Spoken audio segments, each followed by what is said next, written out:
Yo, what's going on, everybody? How's everybody's Saturday night going? Or on some of your guys' cases, probably Sunday morning. How's it going? I might be rolling solo tonight. I'm not sure. I sent some invites out. Some people are probably sleeping. It's Saturday. People are probably out and about.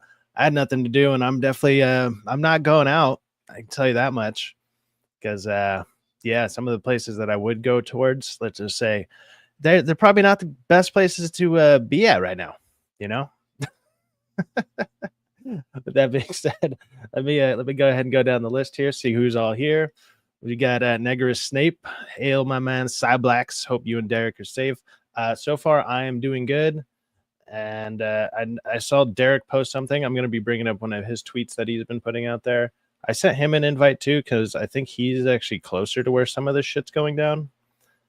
Let's see. We also got Dragon Master Zero. What's up, Dragon Master? He had a couple comments. You, Derek T, be safe out there. Yes, so far where I'm at, I'm on like the outskirts of LA, but when I go and do something like, go to bars or whatever, you go towards that area. I don't think I'm going out. I don't think I'm going out that way. I don't know. Something tells me to stay the fuck away. Just maybe it's the smoke, the fires, the random stupid shit going on. Maybe that's it. Just maybe. Cash Kid Even, what's good, Syfaxx? What is good, Cash Kid Even?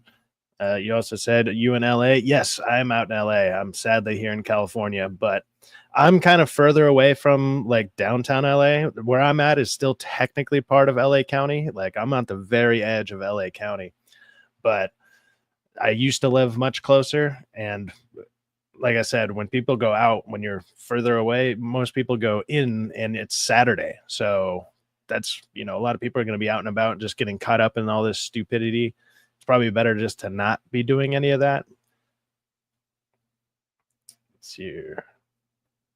What's up, fellas? What's up, Rafa Balde? How's it going? You got a Latina girl you want to protect from ICE? No, but I have dated many Hispanic women, and they were all legal. They're all here legally. That's the key word that a lot of these people are missing in all their arguments. Is that illegal word. It's, I don't know, the main thing that stands out. You were breaking a law by being here illegally. Sorry.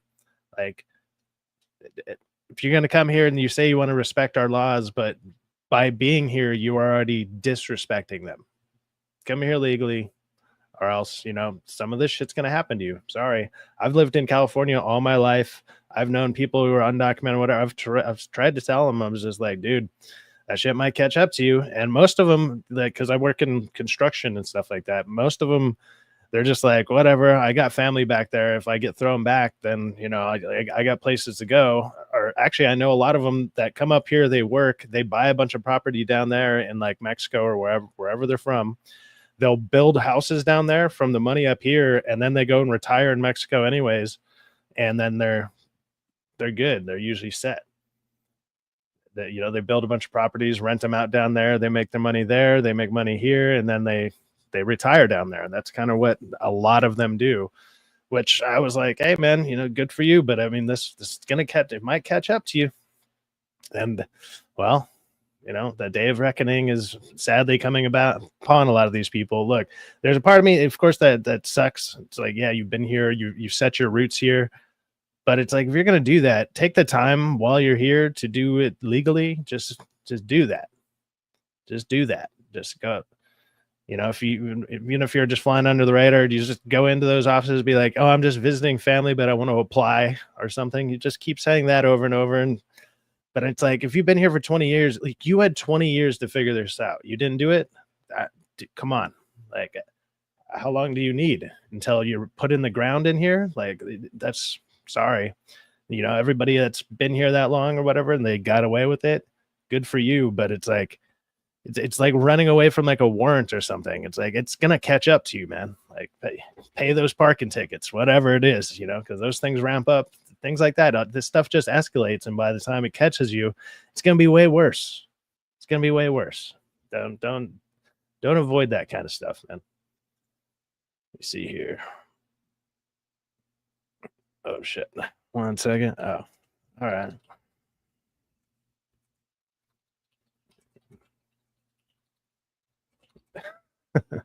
Somebody finally responded, but they were telling me that they're probably going to sleep. But we'll see if they jump on.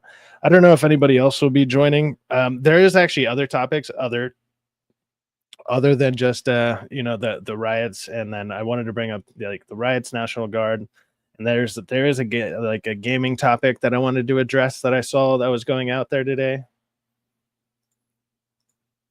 So how did the riot start? Hey, Psychomantis, what's up, Alex? Hey, man, Alex, if you want to jump on, Alex actually lives out here too, so he'd probably be, if you're down to jump on and talk about it, I'll send you a link, man. And yeah, you know, I'll send you a link regardless. If you can jump on, go for it. If not, it's all good, man. Let's see here. Man. There we go. There we go. Yeah, it's in your Twitter, man. Don't even get me started on illegal immigration. We're having the same BS issues here. Yeah, and you know what? Other countries, literally every other country, well, maybe besides like, I guess like Britain right now or whatever, or England, whatever. I never know the difference. They're all the same to me.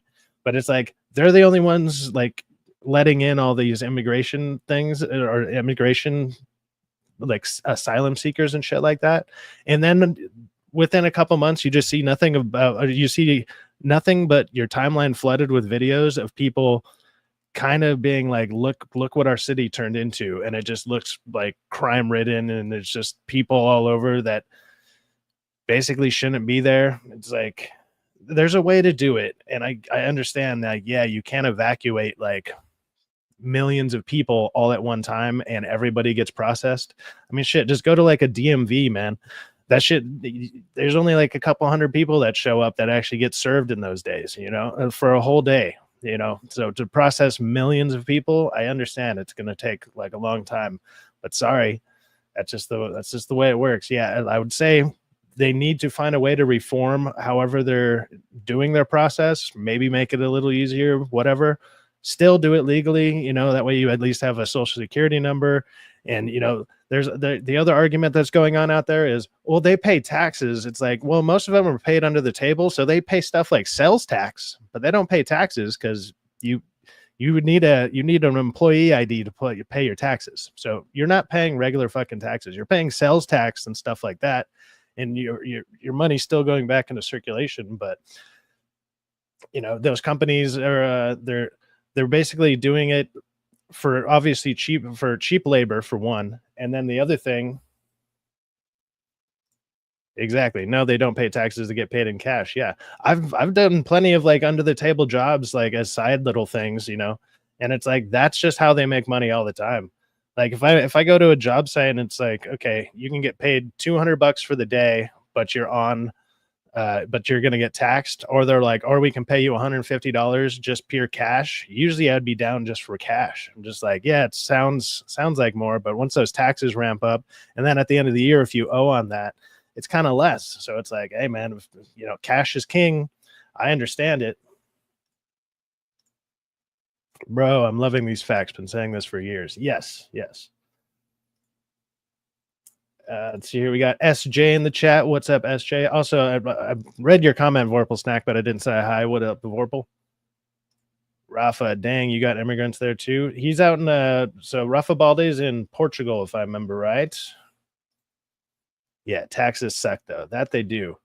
That got a buddy of mine, Psyker. What's up, Alex? Yo. What's up, brother? Going, man. Not too much, man. We're talking about how LA is on fire. Like, well, is it? But for a different reason. It's like a bunch of, oh man. So they put out this statement, right? Let's see here. It's like let me find it. It's the one that's in my thumbnail. Let me find it again real quick because it's kind of been all over the place. Oh, here we go. Let me go ahead and share this. Let's go ahead and read this awesome statement. And also the picture that's in my thumbnail, that's a picture from today. That's a picture from today. That car on fire and all that stuff, that is today. And that's what's happening today. That's not something I just pulled up from a long time ago. That's a today picture. And this is the statement that the Los Angeles Police Department put out. Los Angeles Police Department statement regarding today's peaceful protest. Yeah, so that picture from today with the car on fire, that's considered peaceful. Today, demonstrations across the city of Los Angeles remained peaceful, and we commend all those who exercise their First Amendment rights responsibly. The Los Angeles Police Department appreciates the coordination of organizers, participants, and community partners who helped ensure public safety throughout the day. While today's events conclude without incident, the Los Angeles Police Department remains fully prepared to respond swiftly and appropriately to any potential acts of civil unrest. Our commitment to safeguarding the rights, safety, and well-being of all Angelenos continues day and night. We will maintain a heightened readiness posture and remain ready to ensure the continued safety of our communities. Right. Yeah, you guys are doing such a fucking good job that, so peaceful, cars on fire, buildings on fire. And then, I don't know, what was it, just a couple hours ago, right before like UFC was starting, President Trump went ahead and let the National Guard come and start taking care of business. So, yeah, I don't know if peaceful really equates to we need to send in the fucking National Guard. Like, I don't know what's peaceful about that. And then I'm gonna pull up a couple videos of when the National Guard like comes out, because it looks like a freaking video game. They all just come out and they all have like rubber bullets and shit, and they just start lighting people up, man. It's pretty gnarly. But bullets hurt. Yeah. Oh yeah, they're fucking people up, throwing gas and tear gas and all that shit. You hit them in the face or in the heart or in the temple or in the sweet spot. Yeah. Have you been towards LA? Have you seen any of this or whatever? Have you seen any of it going on? So I've been trying to avoid the areas where it's crazy because your mic just I've been doing all the gaming stuff. So Friday I went to Summer Games Fest. How's it now? Oh, you're good. Can you hear me? You're back. Yeah, you're back. Yeah, I've been doing gaming stuff because there's like 3 expos going on in LA. So I've been trying to avoid some of the downtown 101 freeway areas. But I get it. I mean, I understand, Yeah, have you seen the videos of there are illegals who are criminals who deserve this treatment, but the majority are not criminals. So I don't know, man. Yeah, that's the thing is like even what I was saying earlier when I was talking about, like, sure, I've 100% worked with like illegals on job sites and stuff. Yeah. And you know what? They're super nice people. They got nice families. I get it. That it does suck. But like I also said, if you've been here for this long to where you've established roots, you've been here this long, you should have taken the time to remain here and get your family safe by being able to remain here. Because there's always that possibility. Like even on the job sites, there would be jokes about la migra, it's like that would be a joke. That it wasn't just for me, it was other Hispanic people saying it to Hispanic people. Like that's just it's job site humor, whatever. It was. That didn't matter because more likely, obviously, that's not happening. Now, people are going to actually book it. They're going to be like running and shit. If you invest in, let's say, some kind of a business in the amount of $400,000, you can actually get a legal green card because you've invested in enough capital in this country. I feel if you worked and contributed to even the blue collar work, like construction work, if you work in the field, veggies and fruits, whatever, there needs to be a system that allows people based on their labor, work merit to apply. Yeah, it's like if you go and apply visa, asylum, I don't know. It's reasonable, dude. If you're a criminal, Miss Sparkles, what's up, Miss Sparkles? Yeah, if you're a criminal, get the fuck out. Like immediate, you should be top of the list. But also with the way that they've been reporting crime and or not reporting crime lately, or the way that they just let a lot of people walk in the last few years, there's a lot of people who haven't been charged and they just get let out on bail, and then they just they skip on bail and then they disappear, and you're never going to find them again because they don't got a social security number, they don't got a real legal address, they don't got any of that shit, so they just disappear back into the wind and try to blend back in. So to your Vorpal, first, don't be here illegally. Exactly. Like that's the key word that is missing from all like the liberal arguments, whatever. Like I don't really care what side people are on this. I just more feel it's like that's the obvious thing that they're purposely avoiding because they don't want to deal with the fact that it's illegal. It's illegal for you to be here. You came here illegally. Just that alone, you are committing a crime. You don't get due process because you're not a fucking American citizen. You know, you don't have the rights of an American citizen. You're not wrong. Yeah. But let me ask you a question. Syfaxx. Yeah, go for it. Go for it. Yeah, of course. I mean, why are some of these immigrants, why are they here illegally? Maybe because of some of the U.S. policies that damage their native countries, their native economies, their politics. The U.S. doesn't have the greatest relationship with South American, Latin American, Central American countries that have caused a lot of people to, I don't know, do fucking crazy shit and get here in the most craziest ways. Yeah, a lot of people are fleeing. Look at the other side. Not everyone's they're fleeing war-torn countries that are like going through revolts. I understand that. That is not the problem. I understand your reasoning for trying to do it. Yeah, I understand your reasoning for trying to do it. It's just if you're gonna try and do something illegal, you got to understand there might be consequences when it catches up to you. Like I could go and sell all sorts of drugs. I know it's illegal, but if I get caught, I'm going away. But I can make a lot of fucking money doing it really quick. That sounds great. Isn't that just a great, easy way to make money? There's a good chance you're not going to get caught because so many people are doing it. Yeah, what's the odds of you getting hit and not the other guy getting hit? You know, you could apply that to just about every type of crime out there. You know, obviously, but when you're doing it on like a large scale like this, oh shit, we have 10 million people come in. What are the odds I'm one of those 10 people that gets chosen to get thrown back? And they're only deporting, you know, couple hundred a day or however many it is a day. What are the odds I'm selected? It's, you know, it's a 1 in 10,000 chance lottery type of thing. That's what's going through their head. But the longer you stay here, you know, your number might come up, you know? Right. But like ICE pulling up to Home Depot looking for like working people, to the fashion district, to I don't know, restaurants where people like, again, they're going after innocent people. It's, I don't know, bro, like just working class people. Like it's like I can see why the reactionaryism of the riots is going on without like condoning, obviously.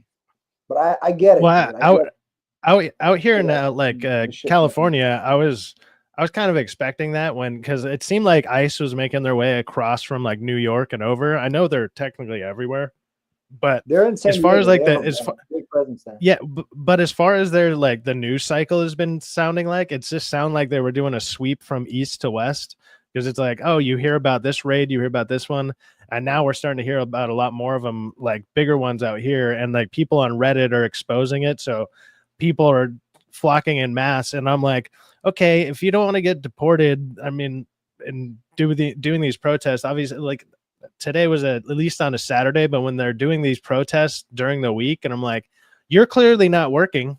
You have time to come protest about wanting to be here, but you're not going to go and work, even though you're going to claim that you're working and you pay taxes. Well, you're not, because you're out here protesting. So what is it? Are you working and paying taxes, or are you here protesting and just collecting some bullshit through like whatever those last plans were?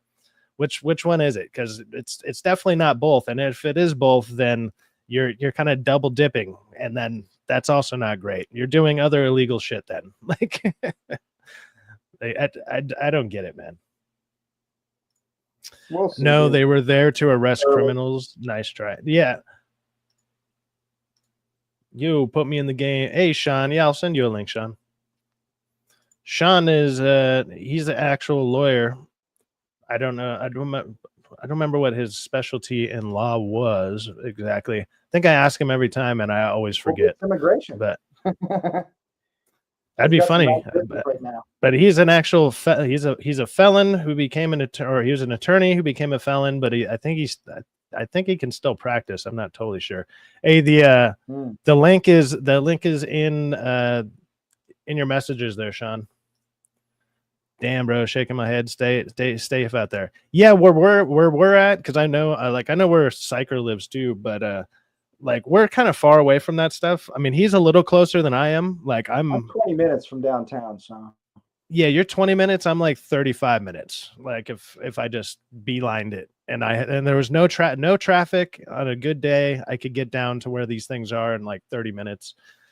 Like if I really wanted to, I was kind of almost thinking about going, if this stuff's still going on tomorrow, I was thinking about going to check it out. Like I'd go down to the train station, just take the train out there and go kind of walk around and see what's actually going on out there. Maybe grab just some footage from my phone, just to go be like, all right, how crazy is this? I'm kind of curious. I'm like, all right, but I think I'm going to be surprised if a lot of it gets taken care of tonight. I don't know, dude. It depends. Two white guys dunking on illegals. I hate when they do that. Look, Syker here is actually, he's Russian. But he's not illegal. Like I was never illegal. Well, no, I cut a corner or two, but not to the point where I was illegal. But case point, like when I came here in '93. That was, Yeltsin's fucking heyday. And that a lot of what Yeltsin was doing was caused by, the Soros of that time, American fucking getting involved and ruining our shit. You know what I mean? And it is what it is. I'm not holding a grudge, but I came here because of what was going in my country. I came here to get away from that. Yeah. So I understand why people fucking run away, Yeah, of course. And like I said, I get it. I get people's argument, but the other thing that these people are doing, going out of their way to go and stand and do all this, is it's just gonna, for one, make these people more angry. They're gonna grab even more of you, run your stuff, and if you're here legally too, but you just happen to be a protester, but all of a sudden you start throwing shit back at these people, they're gonna detain you. You either might get arrested for assaulting them, and then if you happen to be illegal, you're gonna get deported with somebody else who possibly they're there for, that's a violent criminal. It's just I think it's just a dumb move. It's like, why would you go stand out? I don't know what it is. Interfering with the law. Yeah, it's obstruction of justice or whatever. Yeah, so they're actually using Glendale PD is using jails. They're letting ICE use local jails to hold certain detainees right now, which I guess is against the sanctuary code, whatever bylaws that are written down for LA being a greater, sanctuary city. But Glendale is technically its own thing. It's not part of LA. So yeah, Glendale and Burbank are like GPD separated. But they're still in LA County though. Like, because LA County comes all the way out here to all the way. LA County is like massive. San Fernando Valley. I don't know. Don't quote me, dude. Yeah. But I mean, even out here in Chatsworth, like I'm off the, if I went one more exit on the 118, if I went one more exit over, I'd be in Simi Valley County or whatever, in Simi County. Yeah. So I'm on the last exit out before I'm still in LA County technically, but I used to live a lot closer for sure. Bro, it looks intrinsic, and when I saw it on TV, I want to join the FBI. Emily Kruger says, shared a new art video on my channel. Right on, Emily. Hopefully those videos are doing well. Go ahead and check out Emily Kruger's channel. She does artwork and stuff like that. She's a supporter on a bunch of the channels out here. Appreciate it. Definitely go check out that. Go check out some stuff like that. Did you do a show about the other elephant in the room? I'm curious because I haven't been on YouTube much lately, so I don't know if you did a thing about Trump and Elon fucking. Yeah, we covered that the other day. Like it's funny. I've been telling people, like, from that stream, I was like, look, I usually don't cover politics, and I usually don't. But when it's in my city and then something as big as Trump and Musk, I was like, these are the biggest news stories going on. There's no way to not talk about them. And when you live out here, it's kind of like when the fires are going on. Obviously, fires are not related to like the pop culture and gaming stuff that we talk about. But I live out here. It's news. It's something to I can't not bring it up. It'd be like sitting here and there's just smoke inhalation going on, and just black smoke going across me. It's like, I'm not going to acknowledge that. Don't worry, guys. Let's go ahead and talk about Superman. It's like, aren't you dying right now? It's like, oh, maybe I might be, but Superman though, like, like there might be kind of bigger things going on around that I can't help but you got to acknowledge it. Yep. But it's mostly in yes. South areas, but some stuff is going on around the 101 too in Hollywood. They always block off the 101, man. It's like we need more traffic, you know what I mean? But I get it, dude. Blocking off roads and traffic causes the city to lose money, and I mean, riots, protests, in a way, have, that's the purpose, is to make a splash, cause the city to lose money. Yeah, no doubt. Let me go ahead and just. Okay, so let me go ahead and share this one real quick, because this one has like 4 different little videos on it, and this is just how crazy it is. So these are just from today. This is 4 separate videos. We got this one. Where's that? Can you zoom in on? This guy's out there. These are all the cars going by are all police cars. Whoa. And this guy's throwing big ass rocks at their windshield. Those are ICE. Those are border patrol cars. Surprised they didn't pull over and fuck them up. Look at that.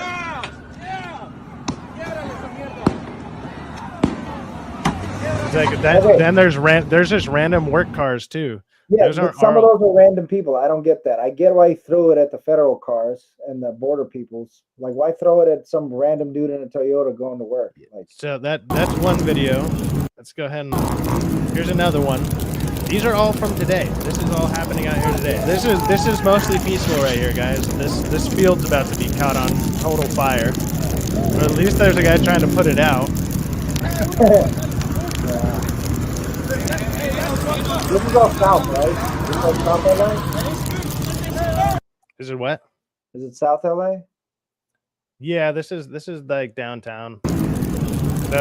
So this guy has this 4 different clips. These are all today, which is insane. I saw this stuff in Paramount. Here you go. People setting off fireworks in doorways and shit.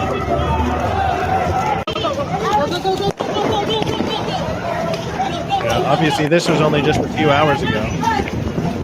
People running away. You can hear gunfire and shit. That are fireworks. Oh, here we go. Here's some more fire. Here's some more peaceful fire for you. Just so much peace going on here. It's crazy. They're getting smoked out. I think Paris went harder when they won the Champions League. A European soccer celebration still got us beat. Yeah, they might. PSG Bro, LA became a third world country. Yeah, no doubt. These clowns are not true Latinos, should be ashamed. Peaceful protest, yeah. Sean, oh yeah. What's going on, Sean? How you doing tonight, man? Hey, what's up? Not too much. Hold on, I don't know why it started playing again. It's weird. Stop it. Stop the video. Go away. All right. Anyways, we got Sean, or we got John Cuckask in the chat, Sean. or from chat. He's a lawyer. You're up in what is it, Oregon or whatever now? I'm not a lawyer in Oregon. I'm a disbarred attorney. Disbarred attorney. There you go. Yeah. But I saw my bar, I guess. Well, I think they tried to take it away from me in England. I have an English bar too. I used to practice international. I used to do M&A law. Cool. So, how are you feeling about these protests going on, man? What's your take on all this? Well, it's sad to see. It's where I'm from. That's my home. So it's sad to see it being destroyed yet again in the same year that it was already being destroyed by that incompetent winch right there. So it's hard for me to watch because, I have a personal investment in, my home. So yeah, it's hard. Yeah, man, it's pretty crazy. See, arrest Karen Bass for disregarding her oath of office and not calling on Governor Newsom to send in the National Guard. Well, he didn't have to. Trump did it for him. Well, Gavin Newsom's a piece of shit. Yeah, Gavin Newsom's been the most useless person for the last, like, I've never really followed politics, never really cared. I would hear people's names and stuff out here, and I was just like, okay, whatever. I guess that's our governor. Who cares? And I would just kind of zone it out. I wouldn't care. But over the years, even the most brought up name that everyone blamed everything on was always fucking Newsom. So I was like, even though I wasn't following this stuff for years, I still knew that nobody fucking liked this guy, and then he would still be there like years later. I'm like, how is he still here? Nobody likes this weird, fucking dude. man, because he's rubbed like a lot of Money. people the wrong way too. So this is, let's see here. Is this the National Guard one? Let's go ahead and check this video out. This one's only 40 seconds. Let me go ahead and bring it up. Let's go ahead and play it. Should be.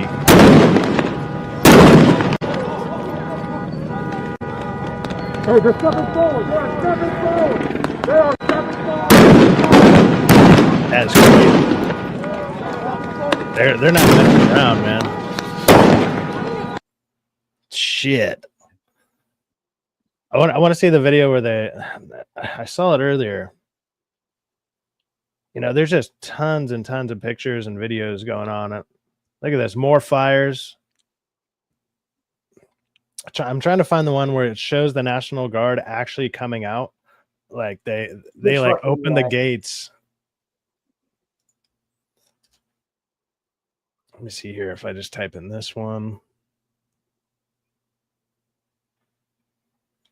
I saw that one. The guy with the flag driving around the car on fire. Yeah. Oh man, that's in Compton. Yeah. Skip the National Guard, bring in the rooftop Koreans. Yeah, from the last LA riots. Yeah, the really big ones from the 90s. Okay, here we go. This guy has a video. Here you go. Look at this. Look, they're shaking. Look. So look at him. See what I'm saying? Look, oh my goodness. Look at this. Look at him coming out. It's like, holy shit. Yo, they're coming out crazy. This is live. Whoa, look at this. Oh, they just dispersed the crowd quickly. Whoa. Look how fast all those people took off. Oh my goodness. I saw this pop up on another feed. And I'm like, oh my God, what? So yeah, that's the craziness that's happening right now, man. Yeah. The lovely Sherry. What's up, Sherry? How you doing tonight? What's going on here? What's up, Ames S? So Ames. like right now, I don't know if you've been hearing, but out here in LA, like there was a bunch of riots for ICE, like against ICE, and it got so bad. I mean, they started setting cars on fire. There were people throwing stuff at police, and that to the point where Trump just enacted the National Guard to come in and start like sweeping the streets, and so it got pretty crazy out here. I want to be surprised if a lot of it's still going on right now, because some of this is only just a couple hours ago, some of this footage. Yeah. And I find that to be fucking crazy. I'm like, God damn, dude. Like, because there's always talks about like getting the National Guard involved, you know, whenever something kind of starts popping off, they're like, oh, maybe, but it's kind of never really had to happen. So it must have been getting really fucking bad. And Newsom was like, he's all pissed because Trump went around him. He's just like, oh yeah, he went. He's throwing a little bitch fit because he doesn't know how to run his fucking state other than into the ground. And yeah, people are pissed at that guy. So it's funny because I thought he might have an emotional reaction to one of his favorite stores when he was back as mayor of San Francisco. Back when I knew him, was Bloomingdale's there in San Francisco. And they closed it this year at the beginning of the year. And I thought he might actually have an emotional reaction like, you know, fuck, you know, this was my favorite store. And it's gone now because of what I have done to the state of California. But no, he has no self-reflection because he's a narcissist. Yeah, no, he doesn't care about anybody here in California other than himself. That's it. He doesn't even care about himself. It's just so bizarre to me. It's just crazy. It's so weird. And like when I find it so obvious. Like once I started to kind of watch some like political stuff and everything, it's like once you've interacted with people for a good amount of years of your life, you can just tell when somebody's lying. And it's like, why is every time I watch certain people, you can just tell everything that's coming out of their mouth is a complete fucking lie. You're just lying the whole goddamn time.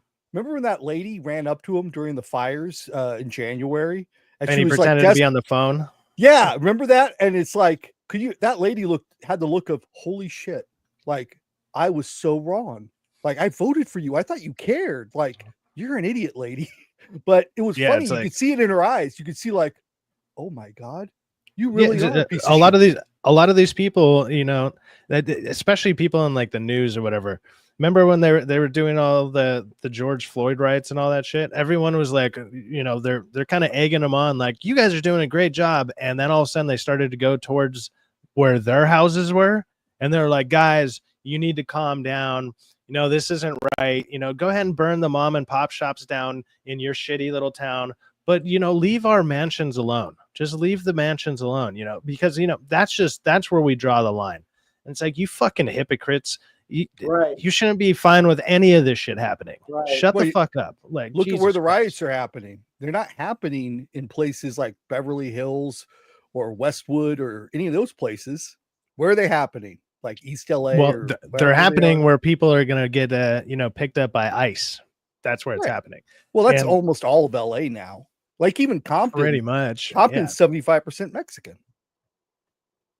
You know, you wouldn't have the LA riots. I kind of knew a lot of this. I kind of knew a lot of this stuff was going to happen once we started hearing more ICE raids actually happening out here in California. Because for a while, the first couple months, it didn't. I was like, I'm surprised we're not hearing about it out here. Because, I mean, it's probably one of the biggest, if not maybe Texas too. But it's like California is probably the biggest influx of Hispanic people who came here illegally, sadly, but it's true. It's just the facts, people. That's it. That's all that is.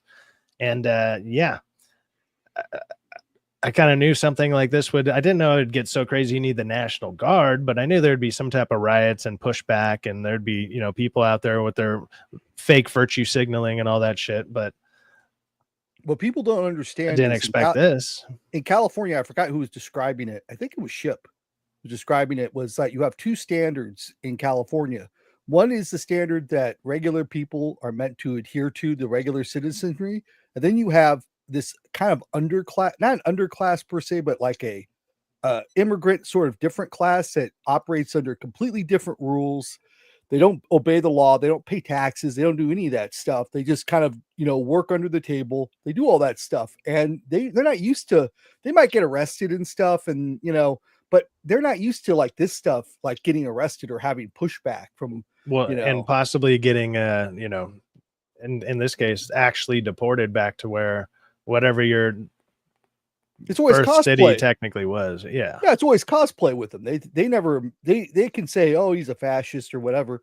They never think that's ever really going to happen to them. And when it does happen to them, they're like, oh shit. Hey, Uncle T's in the chat. What is going on, Uncle T? Hey, man, you're probably out there a lot closer to some of this bullshit going on. Do you want to jump on and talk about it? I can shoot you the stream, man.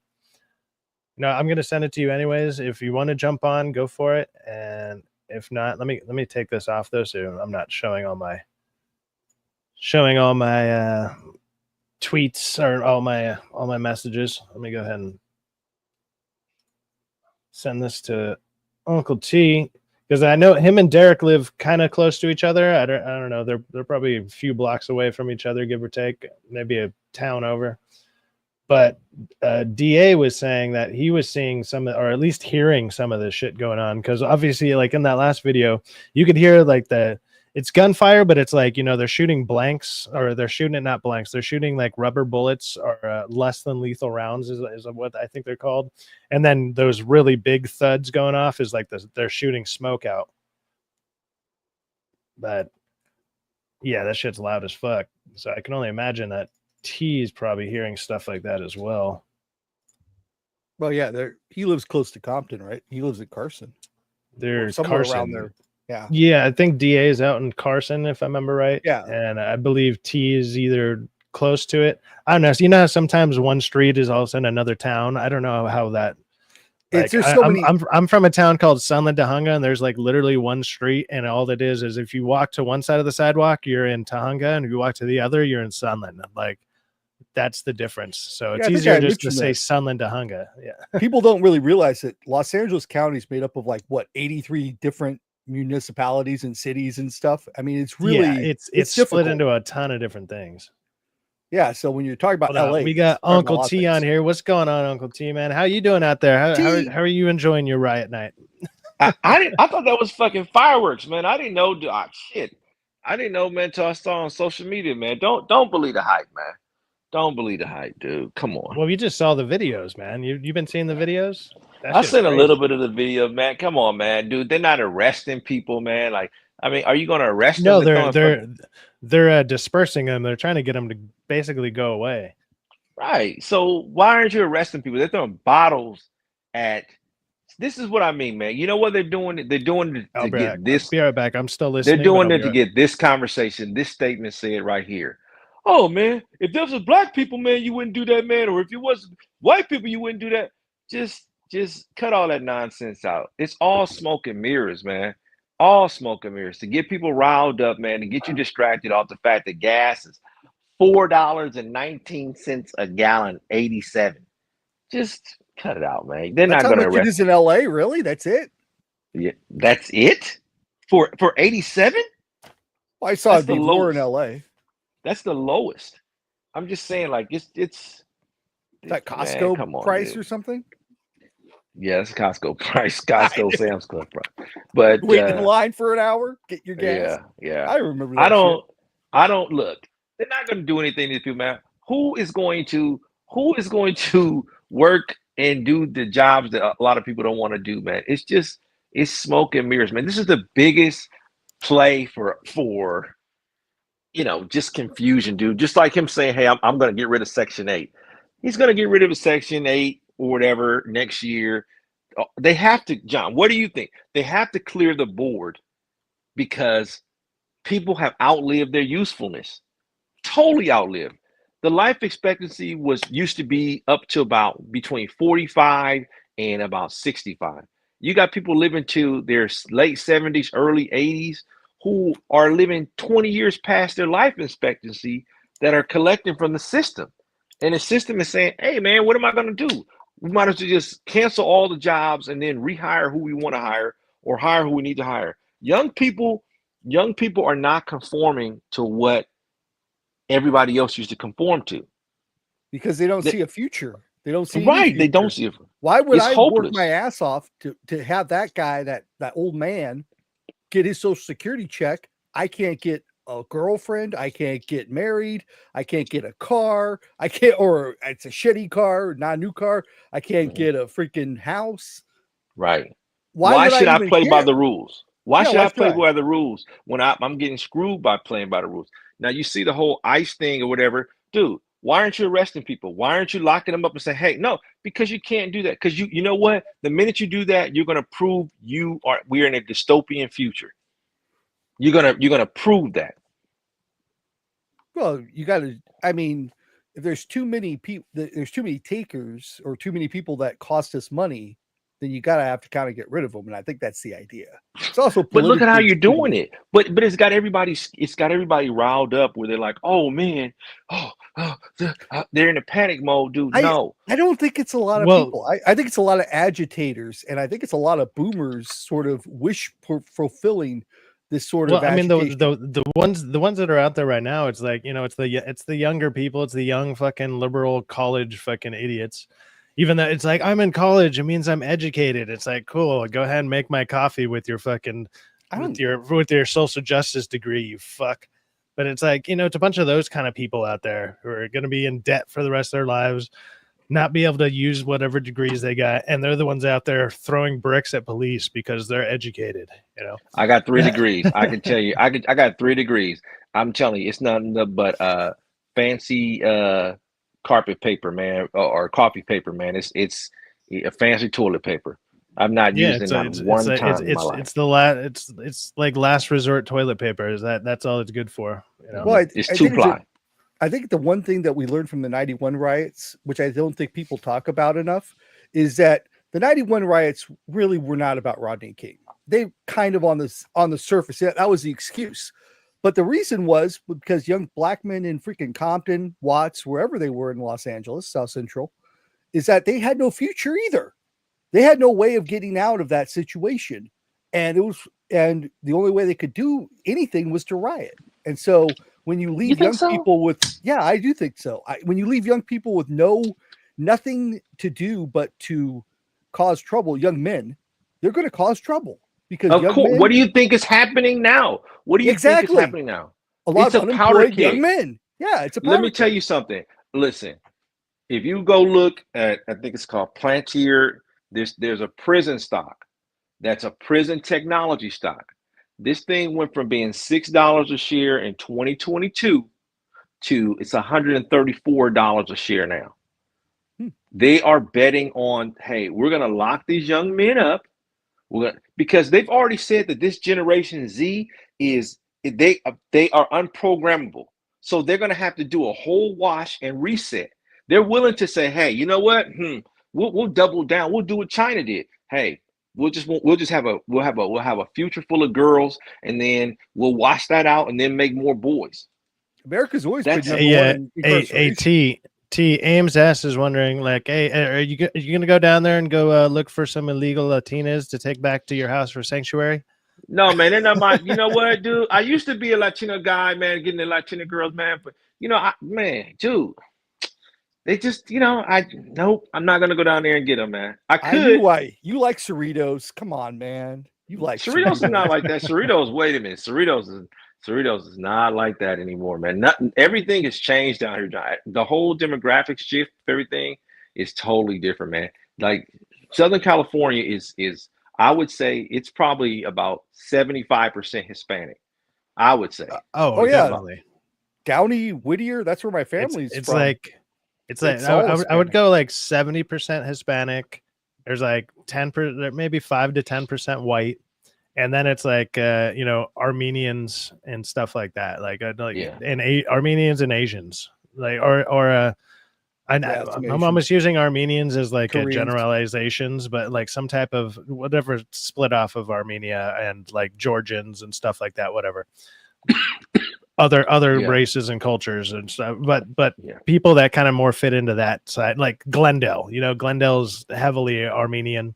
If you go down there, it's like you go to Glendale, it just smells like Hugo Boss and fucking BMWs. Hilarious. Like it's just hilarious. That's hilarious. I just think it's we used to say that me and my friends used to joke around where it's like, dude, BMWs and Glendale just come in with built-in Hugo Boss misters in them, because dude, you can smell those cars before they pull up, dude. The difference between a Northern California and a Southern California, and when I mean Southern California, I probably would cut it off at San Diego because San Diego's its own environment. But the difference when I have buddies that live up north and for Northern California is everybody gets in. It's a melting pot. We're all in this together. It does not feel like that in LA anymore. It would never felt like that. It never felt like that. It's not. LA seems a lot more fractured. It seems a lot more divided. Super fractured. Like you go to places like even going down to San Diego, even their freeway system is slightly better. Like they have specific freeway exits in the carpool lanes, and I'm like, how do we not have that out here? That's a great idea. Stuff like that, and because you got like a 6-lane highway, and if you're out here in LA, it's like, yeah, good luck getting across 6 lanes of traffic if you're just seeing that you have an exit, even if it's a mile away, crossing 6 lanes or 5 lanes. No, but if you're in the carpool, you got a car full of people with you. You're like, fuck, dude, we're kind of screwed. We're gonna have to backtrack, do all this other bullshit. Down to San Diego, they're like, no, we got exits for you right here, and it's like right on there. I'm like, this is. How'd they miss those designs? That's a great idea. Oh yeah, man, because we don't have if you ever been to New York, man, you go to New York and you see how New York has a city planner that actually did what he was supposed to do, he or she or team did what they were supposed to do, and they manage it better. They manage people. This LA does not know how to manage people. They're so far behind. Anything they do now, they're still 20 years behind where somebody else do it. So it's really 40 years behind. They don't know how to move people around. And it used to be what success looks like in LA.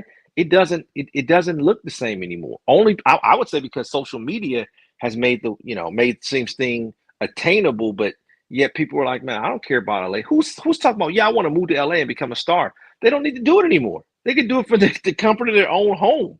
They can do it from Nebraska or Iowa. Like something as simple back in the day, like somebody's car back in the day, you'd be able to tell, like, okay, that guy's making good money. He's rocking a sports car, like something simple like that, which normally, I mean, obviously, unless people are rocking McLarens and shit like that, but something even like I got a Camaro doesn't mean I'm doing fucking really well, but it's like Camaros, Mustangs, stuff like that, Corvettes, like kind of more the attainable middle class stuff. It's like that stuff would still symbolize that you're moving up. Now it's like you can find that at like Section 8 housing. Like everybody has one because they all live for free, and then they just their money goes towards whatever car they have. Like that, so it means nothing. It's like, yeah, I got a nice whip, but check out where I live, and it's just like the trailer parks or what are the mobile homes type of thing, or Right. not the mobile homes, but they, there's it's not quite a trailer park. They're usually actually nice kind of houses. What are those ones called? Like you can actually move the house, Like but it's modular not on homes? wheels. The module homes. Yeah. Yeah.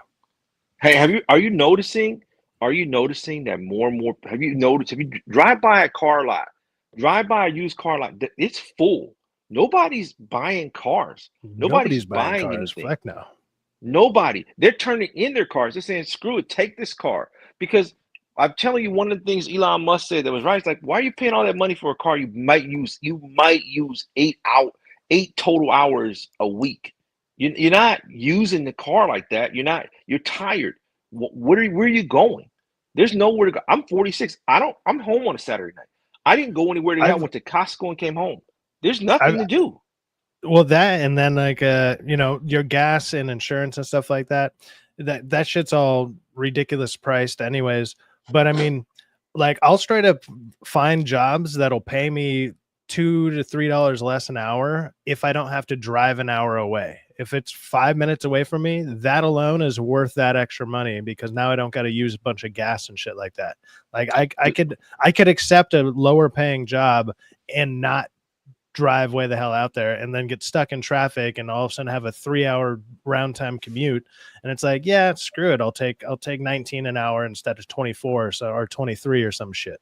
Like you find this balance or whatever, and that's what you got to do sometimes. It's like, okay, fuck it. I'll take less money technically, but I'm saving more money in other ways. So do you know why they were trying to do so? All those hotels, Motel 6s, like homesteads or whatever, that got bought up during the last 4 years, that they were supposed to be making air quote homeless shelters that never became homeless shelters, right? They're unfinished products. Do you know the reason why they wanted them to be there was because this is the thing, man. This is why they get mad at Trump, dude, because he tells on both sides, dude. He's not loyal to either one. He's loyal to himself, and that is he's kind of an independent. That's why, like MAGA is independent of Republican and Democrat. That's why he has Republicans and Democrats in his like cabinet and shit. Right, but they were looking to register those people for homes, because when you can register from home, they got an address. You can register them as voters. Just like they found, like when he was talking, he said, "Hey man, there's a lot of voter fraud." They find people who died in 1982 that somehow are still voting. How are they still voting? It's just like the Social Security thing when Elon Musk said, "Hey man, the Social Security thing." Like, and John, you know this. Can they tell the public? There was the other thing that was happening real quick. Let me just while we're on the subject, so I don't forget it. But they would go up to people's houses and they would be like, "Oh, according to our records, it says you donated to the Democratic Party or whatever party." The ones that I saw happen to be Democrat. I bet it happens on both sides, but let's just say for the videos that I saw happen to be Democratic Party, and they would go up to these people, they'd knock on their door and like, "Hey, it showed that you donated X amount of money like multiple times." And they were like, "I've never fucking donated. I've never even voted." You know, they come back with like, "I've never even been to a voting booth. What the hell are you talking about?" So they find all these discrepancies in like this money. Right. They just like get these people's names and numbers, and they're just like, "Yeah, this person said they gave 20. So it shows that like, oh, it looks like we have so many more we have so many more Democrats here. And it's like, That happens Right. all the time. It's crazy. And in the And last Why do you election- see illegal so aliens through there? the numbers that they get, it's kind of the same thing with like polling, right? Do you actually know anybody that's ever been polled? Like, No, because it's bull. I don't know one fucking person that's ever been polled for any of these things ever. Like, That's a unless, pause. well, I mean, like, you know, the polling, the results and shit.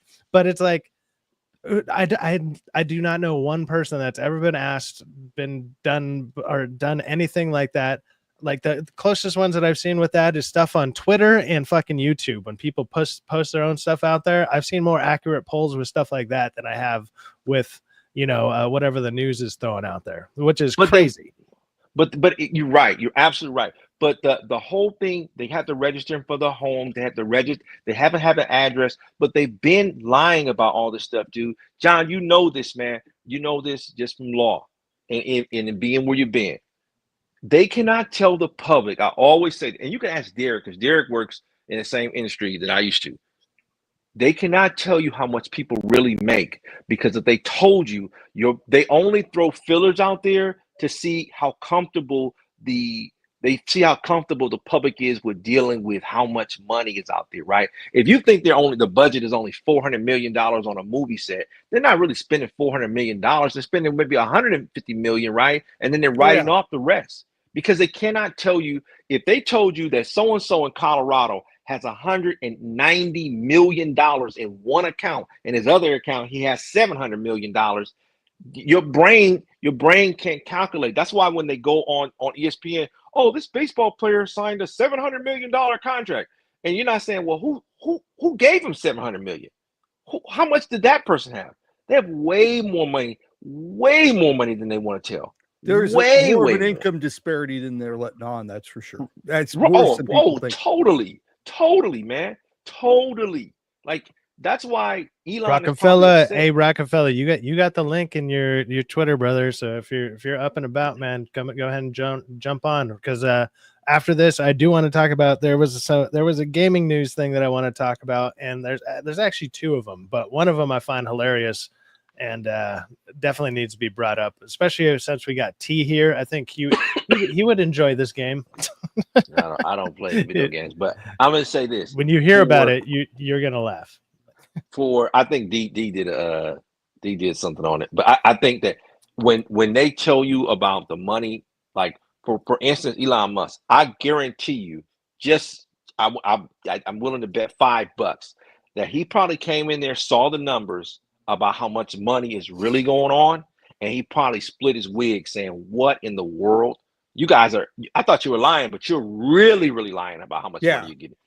No, he definitely saw things like, oh fuck. Beyond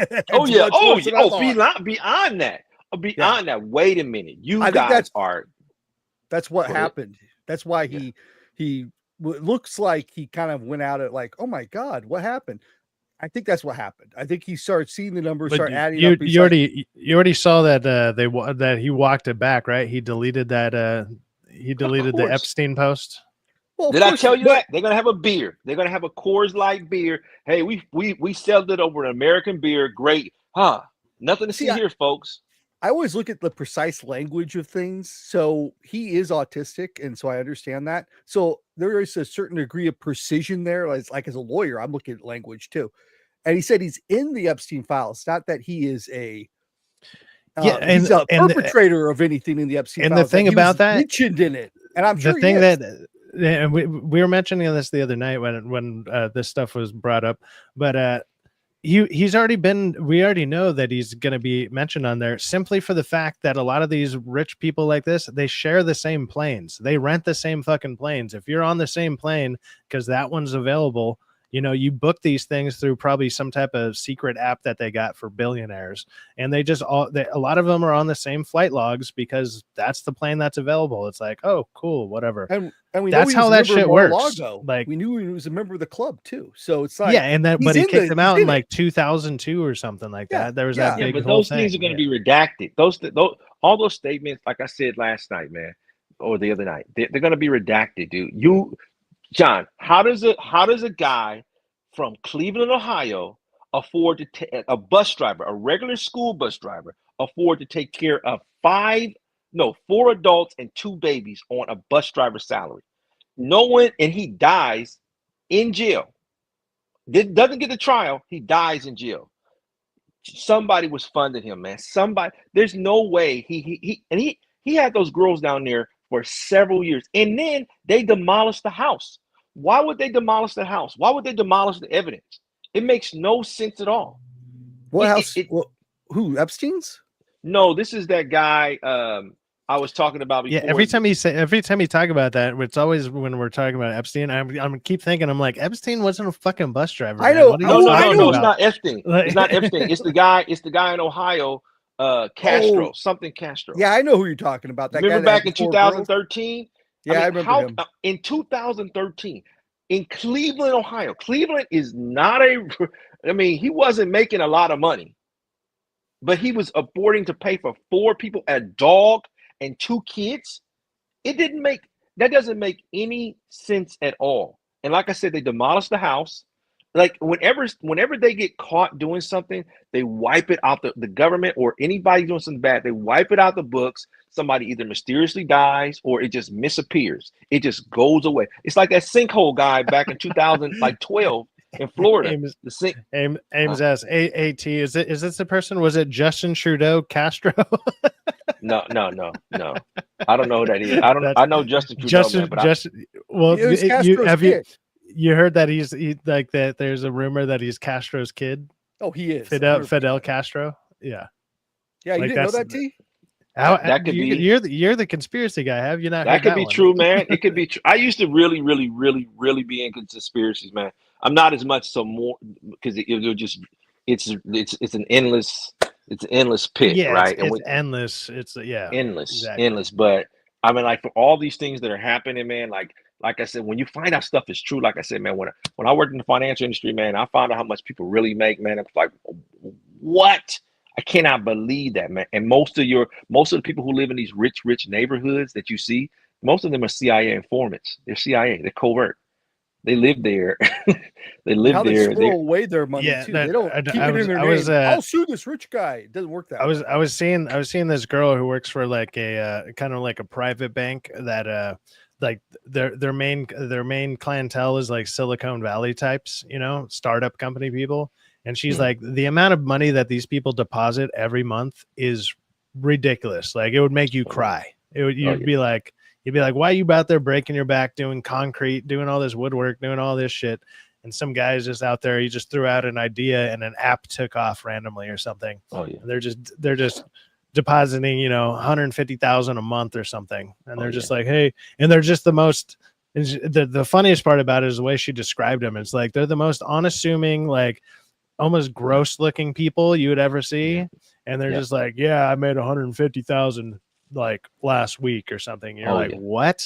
Oh yeah. Oh gross. Yeah. And you're like, you will never be able to tell them because they'll go to the Gucci store. They'll buy something from Gucci that looks like trash because half the shit in there is trash looking, and you'll never know it's Gucci. It's like, wow, I didn't even know that. Yeah, it's crazy. Yeah, I mean, they got dumb money, man. Like, trust me, man. If you these people have like major, like they have. It's not FU money, but it's going on a sledge. Yeah, his mom went to Cuba visiting Castro the summer before he was born. That's either the rumor or that's true, but it's like when you see the pictures and stuff, it kind of adds up. So yeah, once you find out that one's kind of funny. The dad had issues. He was infertile or something. Maybe his fake dad, Trudeau himself, and then also the mom was into cucking. Trudeau. Yeah, Justin has the same nose. Yep. I mean, cucks he probably looks like him. Cucks. There you go. It doesn't. Hey, it does. If Diddy's dad was an informant, Diddy, like these people are planted. These people are right here in plain sight. If you go back and trace what they're doing, they're all connected to each other. It is like, I don't know why people are shocked. No, they're all connected to each other. The reason why he's put in power is because boom, man, this stuff. Everything we do, these universities are think tanks. That's why they get endowments.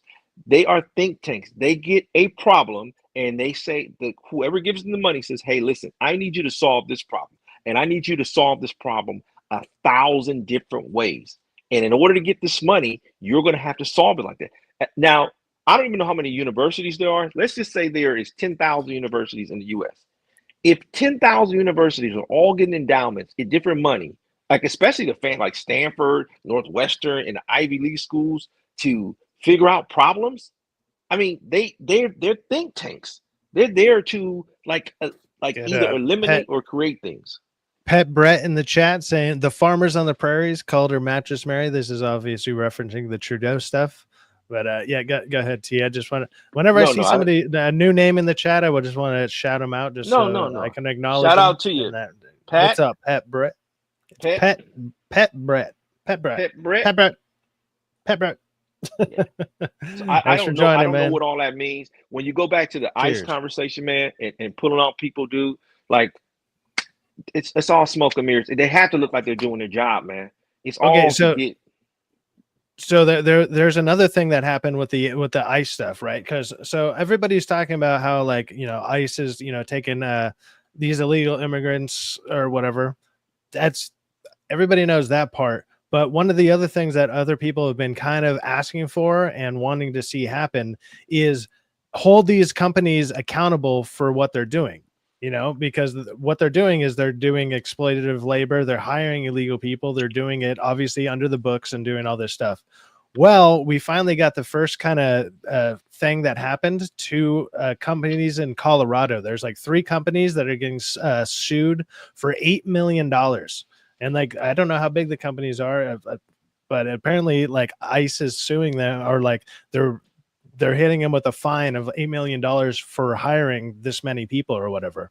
So there's companies are actually starting to get backlash for doing these illegal hiring practices, which But how are they the bad guys though? That they're exploiting people. No, It's literally but I'm just slave saying, like, labor. how is it being illegal? Like you knew what you were doing back in the early 2000s when you said, "Hey, look, I'm gonna give air quotes illegal immigrants licenses, insurance licenses. I'm gonna give them driver's license." So they would stay. They're not the ones getting, like, the illegal immigrants are not the ones that are getting sued. It's the companies that are hiring them.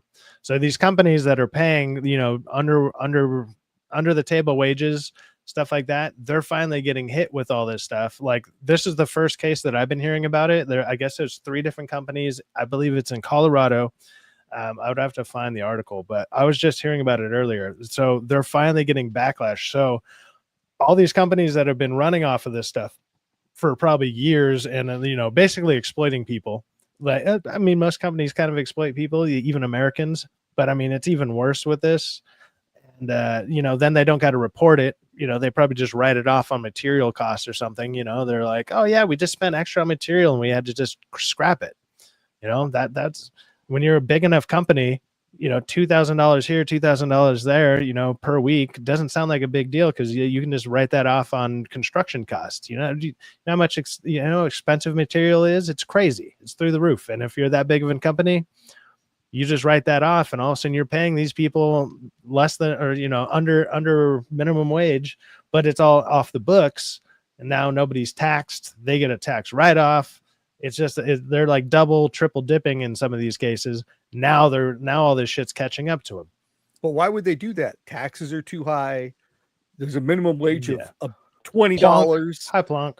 You know, there's a reason why these companies are doing that, because there's been incentivized through a system that essentially doesn't allow them to hire the system American is citizens. broken. I can totally agree. The system is broken.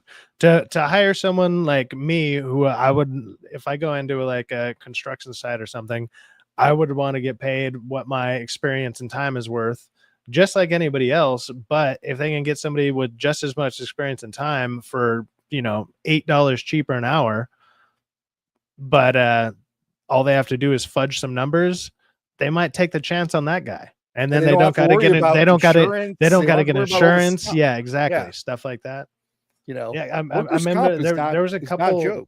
There was a couple of companies that I worked for. One specifically that I remember, where it's like you're on a probationary period, and it's like, okay, you have no insurance during these like 3 months. It's like 3-month probation when I was like 19 or some shit, and it was just like, okay, you got to just make sure you show up, do your job, get better. And I was just like doing like gopher work, if you know what that is. Go for this, go for that. You know, that's so it's just simple whatever. Do all the mixing, do all the grunt labor bullshit.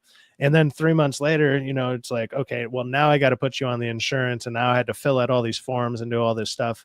And then I was a part of the company officially, but it's like he kind of had me off the books for about 3 months on probation, just in case. He was like, if I ever need to cut you, I don't want to deal with, you know, paperwork or whatever. Like, you can't say that you ever actually worked here. And I was like, fuck it. What? I need a job. Let's go for it. So I understand. I get it. When I worked for EDD down there in Sacramento, the one thing that I found was a lot of people will put their workers down as independent contractors when they're not independent contractors at all. This happens all the time in the state of California. Because I know a ton of people who do that. because the employment taxes are just outrageous here. Where California has an F rating as far as unemployment goes. Their rating as far as their stability, and that was before the pandemic. I haven't worked for EDD in like 7 or 8 years, and that was before that. It was an F. It had been an F for like 20 years. So EDD's all messed up. They don't know what they're doing, and they were giving out free money. I can't imagine how bad it is now there in Rancho Cordova is where I worked out of. But yeah, it's just terrible.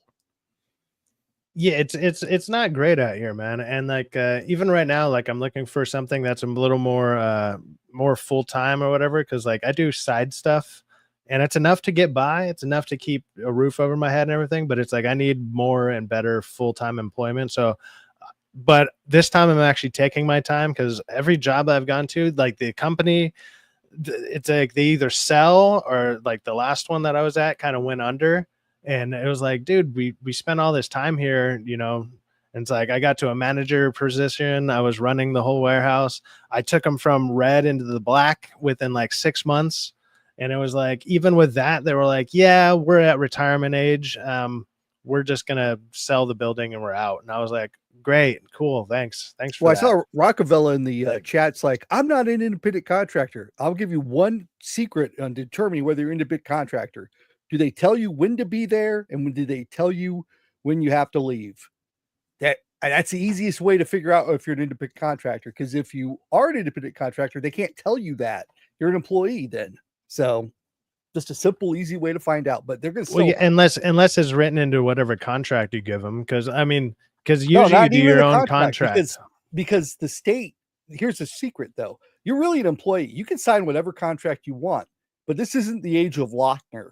There used to be laws on the book saying that you had the right to exclusively contract for employment, and that the government could not interfere with that. That was overturned years later, the Lochner case. And it's basically now the state can intervene, and they can regulate what kind of employment you have. And one of those things is with the IRS also is how much are you working, what kind of direction do you have? What kind of hours are you maintaining? Do you have ability to just do whatever you want to, the hours that you want, anytime you want? That's what they're really looking at as far as independent contractors go. I'm curious how this works then, because like I don't know if you know how like FedEx ground and stuff works for most places. Do you know how that works? Yeah. So most of it is like independent contractors own certain routes, but all the contractors own their routes through FedEx. So you got to comply through all the FedEx rules. But then those independent contractors hire out employees. Is each employee now an independent contractor, or are you working under that entity themselves? Well, if they hire an employee under their independent as an independent contractor, their LLC, you're under them.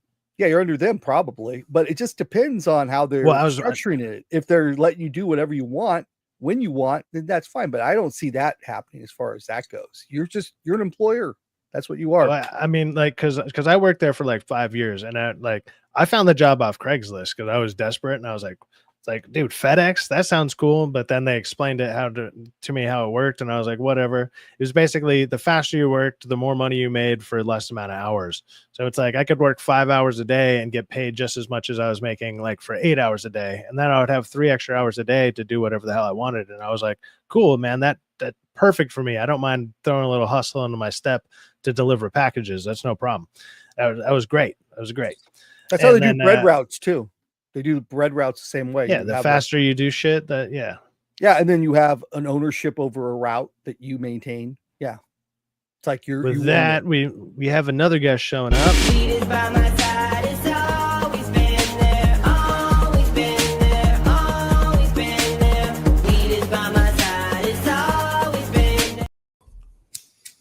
Rockefeller Plaza.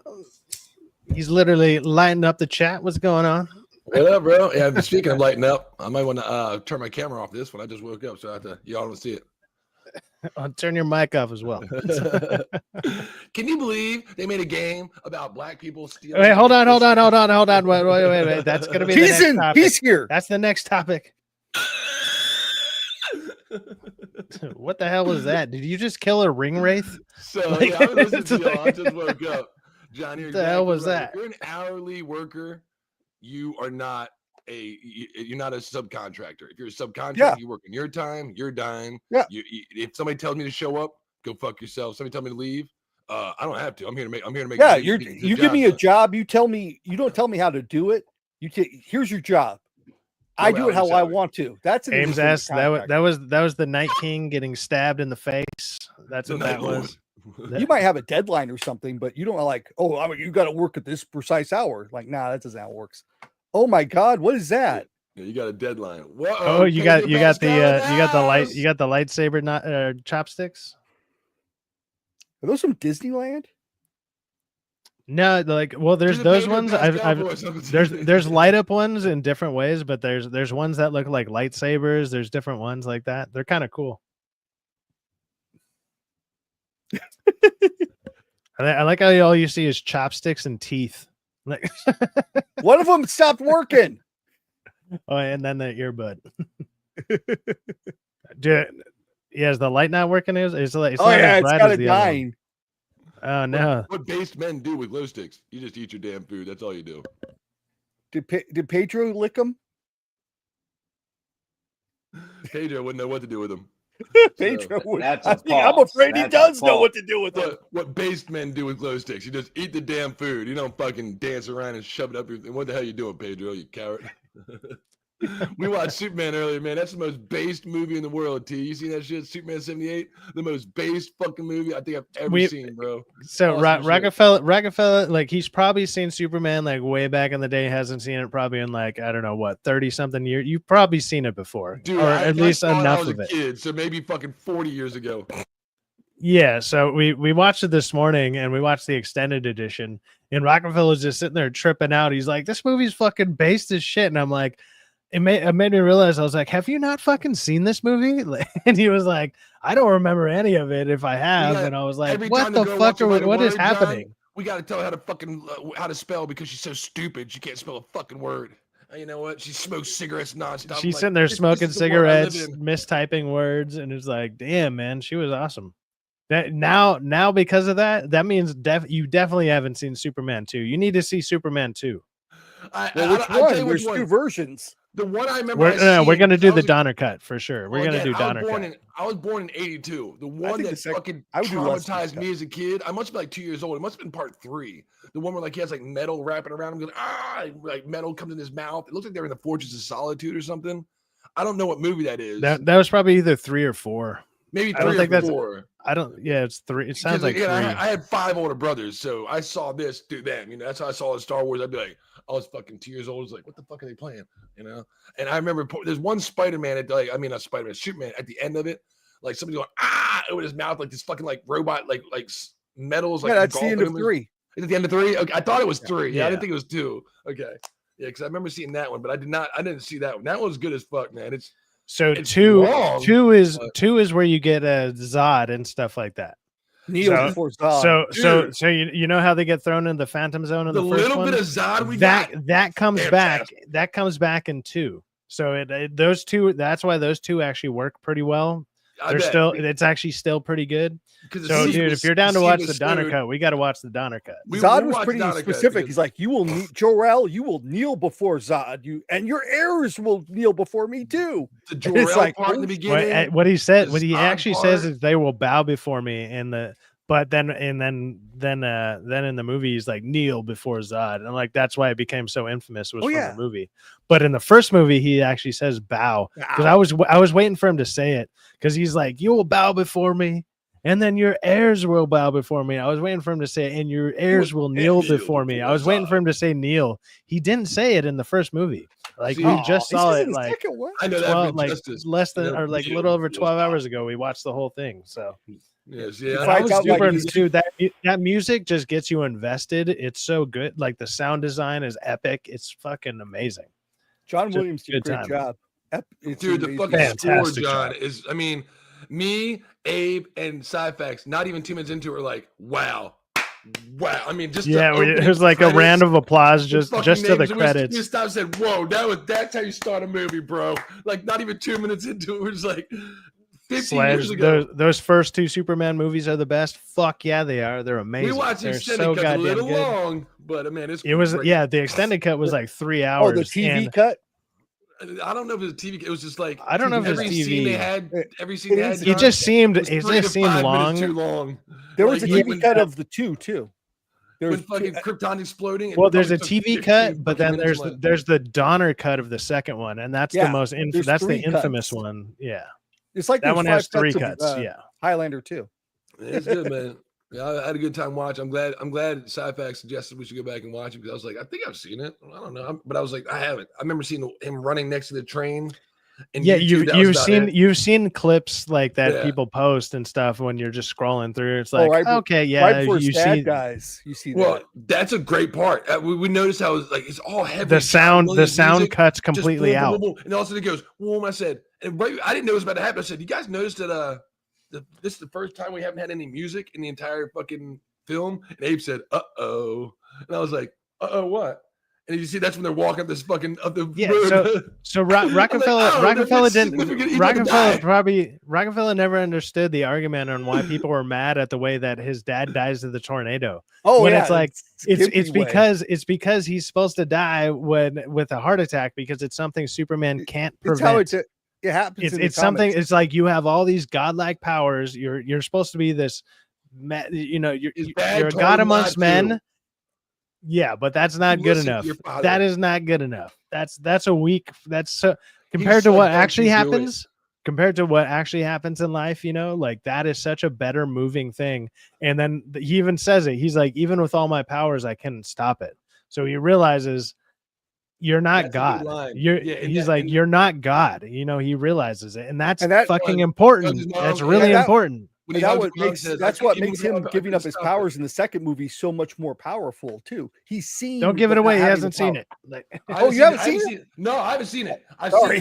Again, I'm so young that the only one I remember was probably part 3. Sorry. No, just like the ending. So I haven't seen part 2 yet. Yeah, we're gonna watch that.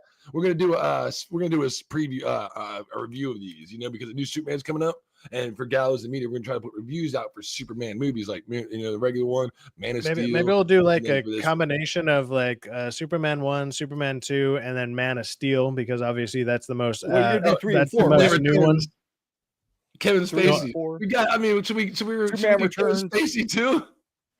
And you got to do obviously Justice League. You got to do. Well, Superman people v said that- Batman. Well, the reason it says I Superman think Returns is just 'cause- Superman like origin stuff, because even with like Superman 2 obviously deals with Zod, so Man of Steel deals with Zod. So like you can see even in Superman 1, like obviously every single first super iteration of Superman from every different iteration we've got kind of has like a lot of the same. It's not the same scenes. It's the same idea with scenes, just done differently and obviously in different eras. And you can just see the progression, and maybe some are better, some are worse. Obviously, stuff like freezing effects and stuff in 1978 is not going to look as good as what they look like now, or like the miniatures. Like some of the miniatures are really fucking good in 78, and some of them are not. Like when the rocks are good, like The falling wires to come down like from the stop bam them. shots. It's just, That's a it's just damn- like that's a somebody. damn It's good like shot. somebody like it's like somebody trying to pour 50 over like a random camera or like a random thing, and it's just like it just doesn't look right. It's like, How many? but people it's were like looking at you the- get it. You still get it, and The it still zoomed looks out great. damn shot, and Superman and said, "That's a good damn shot right there." But you know That's all we can what he say. doesn't get a lot of credit for? He doesn't get a lot of credit for how smart he is. It's always about him being brute and like brawny and just like he's solving stuff with his muscles, but nobody gives him Is credit that his for name? how actually smart Superman is. He's Well, freaking That's the thing. That's the thing that actually like because you've mentioned that plenty of times, and I'm like, that's awesome. And even in the You don't see it in the first one, but the second one you No, will no, no. see it, and No, you'll know in the exactly first- when it happens. in the first one, you do kind of see it because when he's on the ship, like when he's a baby, he's like, Shows you've been me life. bestowed with all the knowledge. And even as a baby, his dad basically recants like this whole thing to him in the basically the spaceship kind of crib kind of deal, however you want to look at it. He's in a spaceship. His dad's just talking to him for like 3 years. And then when he becomes 18, he takes a 12-year hiatus to just sit there and take in 28 galaxies worth of knowledge. So he is super smart. Like that's what he does. And I was like, oh, I kind of forgot about all that. Like I he did. sits there for 12 years from 18 to 30, and then he reintegrates himself back into society. And now he has literally like that's the quote. He's like, oh, there's 28 known galaxies that we have knowledge of. And his dad basically just sits there and talks to him for 12 fucking years, and he just absorbs it all. So yeah, he has 28 galaxies worth of knowledge, which is obviously massive. Don't forget to watch So- Supergirl, because she's gonna. I be don't in know the new about that movie. one. I don't remember that one. He's He's Chancellor. I've seen the He's Chancellor Valorum too in Star Wars Episode 1, The Phantom Menace. I didn't even Yeah, realize. Oh, Terrence Stamp. I'll be right back. General You guys Zod. hold it down. Somebody Oh, yeah, had, Terrence Ams that said Terrence Stamp is Zod. I was like, is that his fucking name? I started looking him up. I was like, oh shit, he's also fucking my man from fucking Phantom Menace. But you Yeah. know what? You know what's so great about just us talking about it, man. That's why he's the greatest super. I don't talk about Captain America like that. I don't talk about Iron Man like that. Like I'm not in admiration of them, but Superman, you have to have admiration for him and say, wait a minute. I don't know if anybody who doesn't. You speak in the same way when you talk about Batman, but Superman, you're like, damn, dude, this is literally the most humble superhero that ever was. Humble. Like, just look at that story he just No said. pride. 12 years to learn how to be who you are. Like just this Pride dude aside. is, yeah, pride aside, he's an amazing character, man. Amazing character. I don't care if he's Boy Scout or not, dude. He just is, he embodies what, just a good person to be. One of the reasons why Star Trek is so beloved, because Star Trek is a future that is, dude, Gene Roddenberry created a future, what a future would look like if we solved all our problems eternally as man, and there's still more problems out there to solve. That's just that's why that's great. That's why Superman is great. It's its own thing. I don't feel like that. I'm not so much for Star Wars, but Star Trek is about peace. Star Trek is about peace. It's awesome.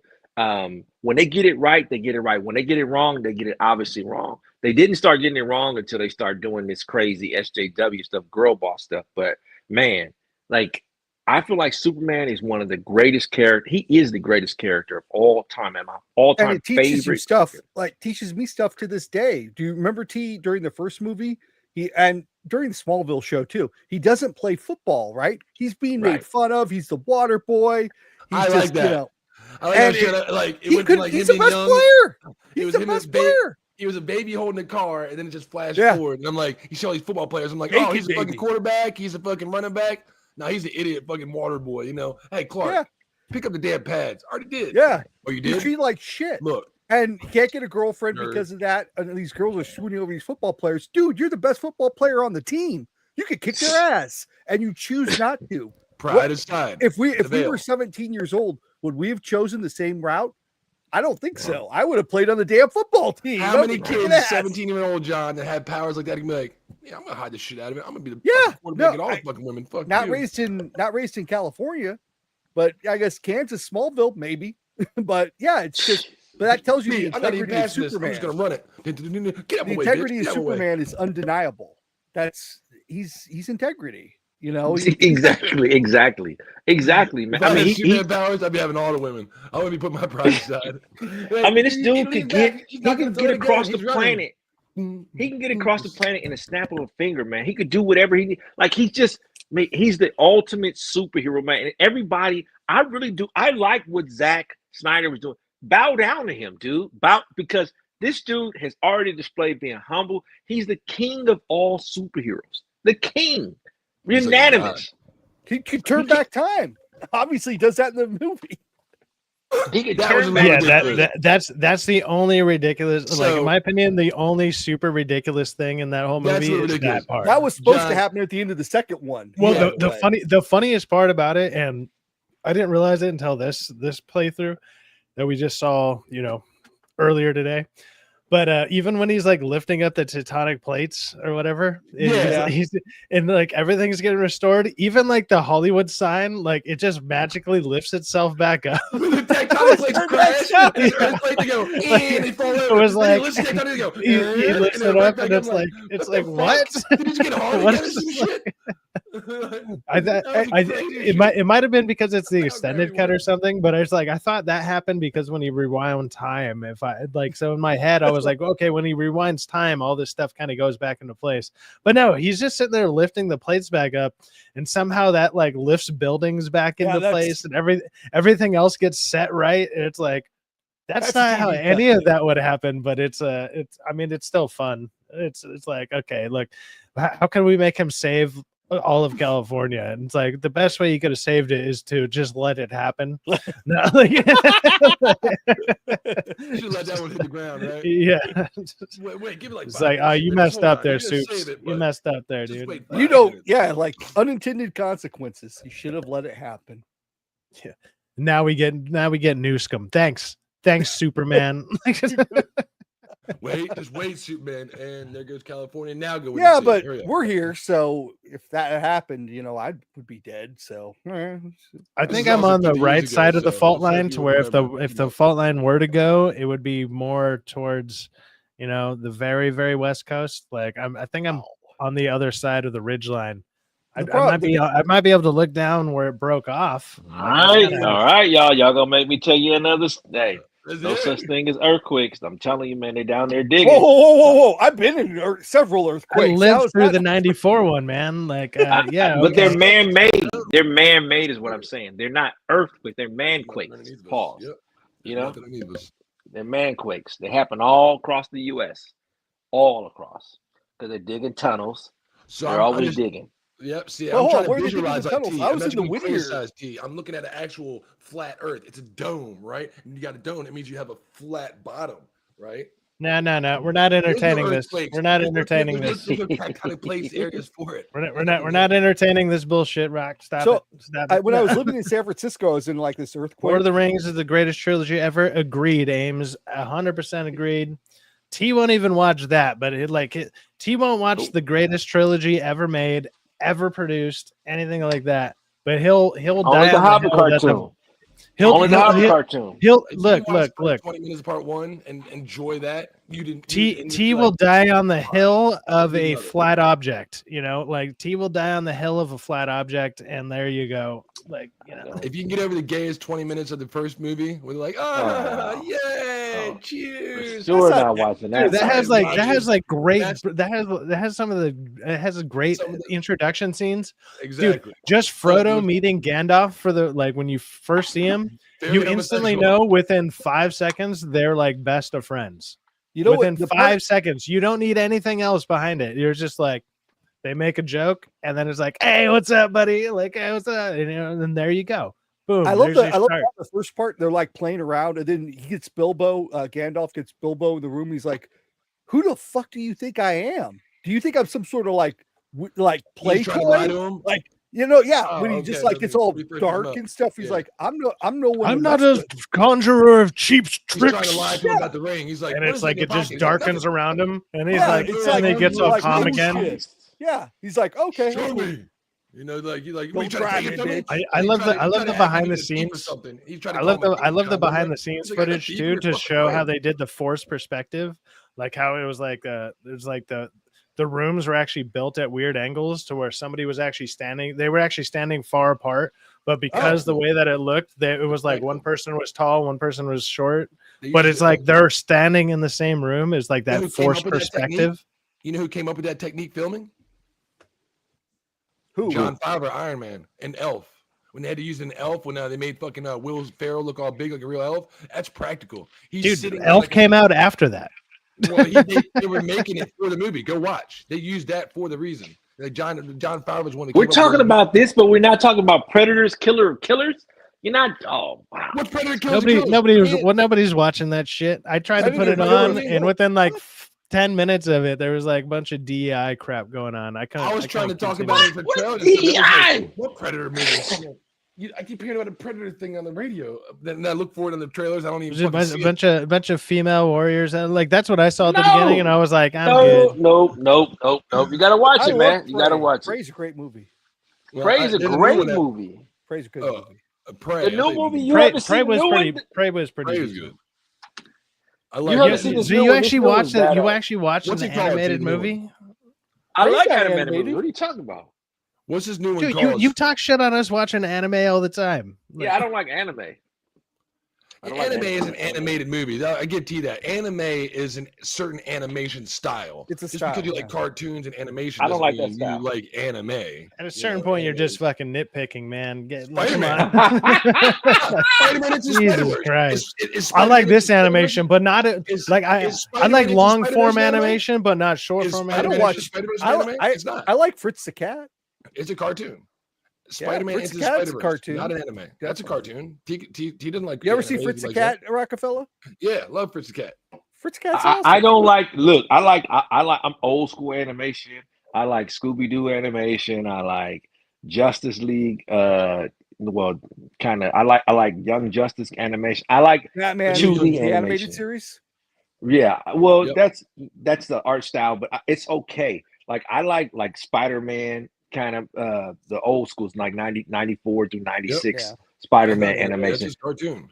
I don't like 90s animation had like a certain charm to it. It looked like it was kind of like hand drawn, obviously with a little bit of like way more detail. It was like way more detailed. Obviously, it was a little choppy. It was a little more choppy. Like that's the only complaint. Like even if I were to watch it now, but it's like they had better stories and they had it was just better. Like that's the other thing. Like if your animation can be top tier, but if your story's shit, people are gonna check out. Like it's like just because you got a bunch of cool flashing lights and there's like thousands of little lines in it doesn't make it a good story. It's the same thing with action movies or any kind of movie that's out there. Just because you do like one or two decent, cool looking scenes does not make it a good movie or a TV show. It just doesn't. Yeah. It's like, wow, that was cool. I'm glad you like. Whoever was doing that, hopefully you honed your craft a little bit better. Now you need to expand that and to make it bigger and onto better projects. Good for you. There's artists and stuff like that. Obviously they did a good job, but when it comes to the storytelling, it's usually not great. It's like stylistic fucking nonsense. Like who gives a shit? But this Predators thing was good. This Predator one, it was really good. It was really good. I gotta admit, man, it's an anthology kind of story that's really good. You may not like the first story, but the last two stories you like. The first story is the SJW thing. I don't know why. Oh, I do know why they keep pushing these females being the heroes, dude. But I'm tired of this Shiro stuff, dude. And I got a daughter. I'm tired of this Shiro stuff. They're not interested in this stuff. They're not. You go to the average girl and say, "Hey, man, did you know there's a Superman movie coming out?" "Oh, no, I didn't know that." Well, it's because really? it's because the characters themselves usually tend to not be interesting. Like they don't spend enough time to make them.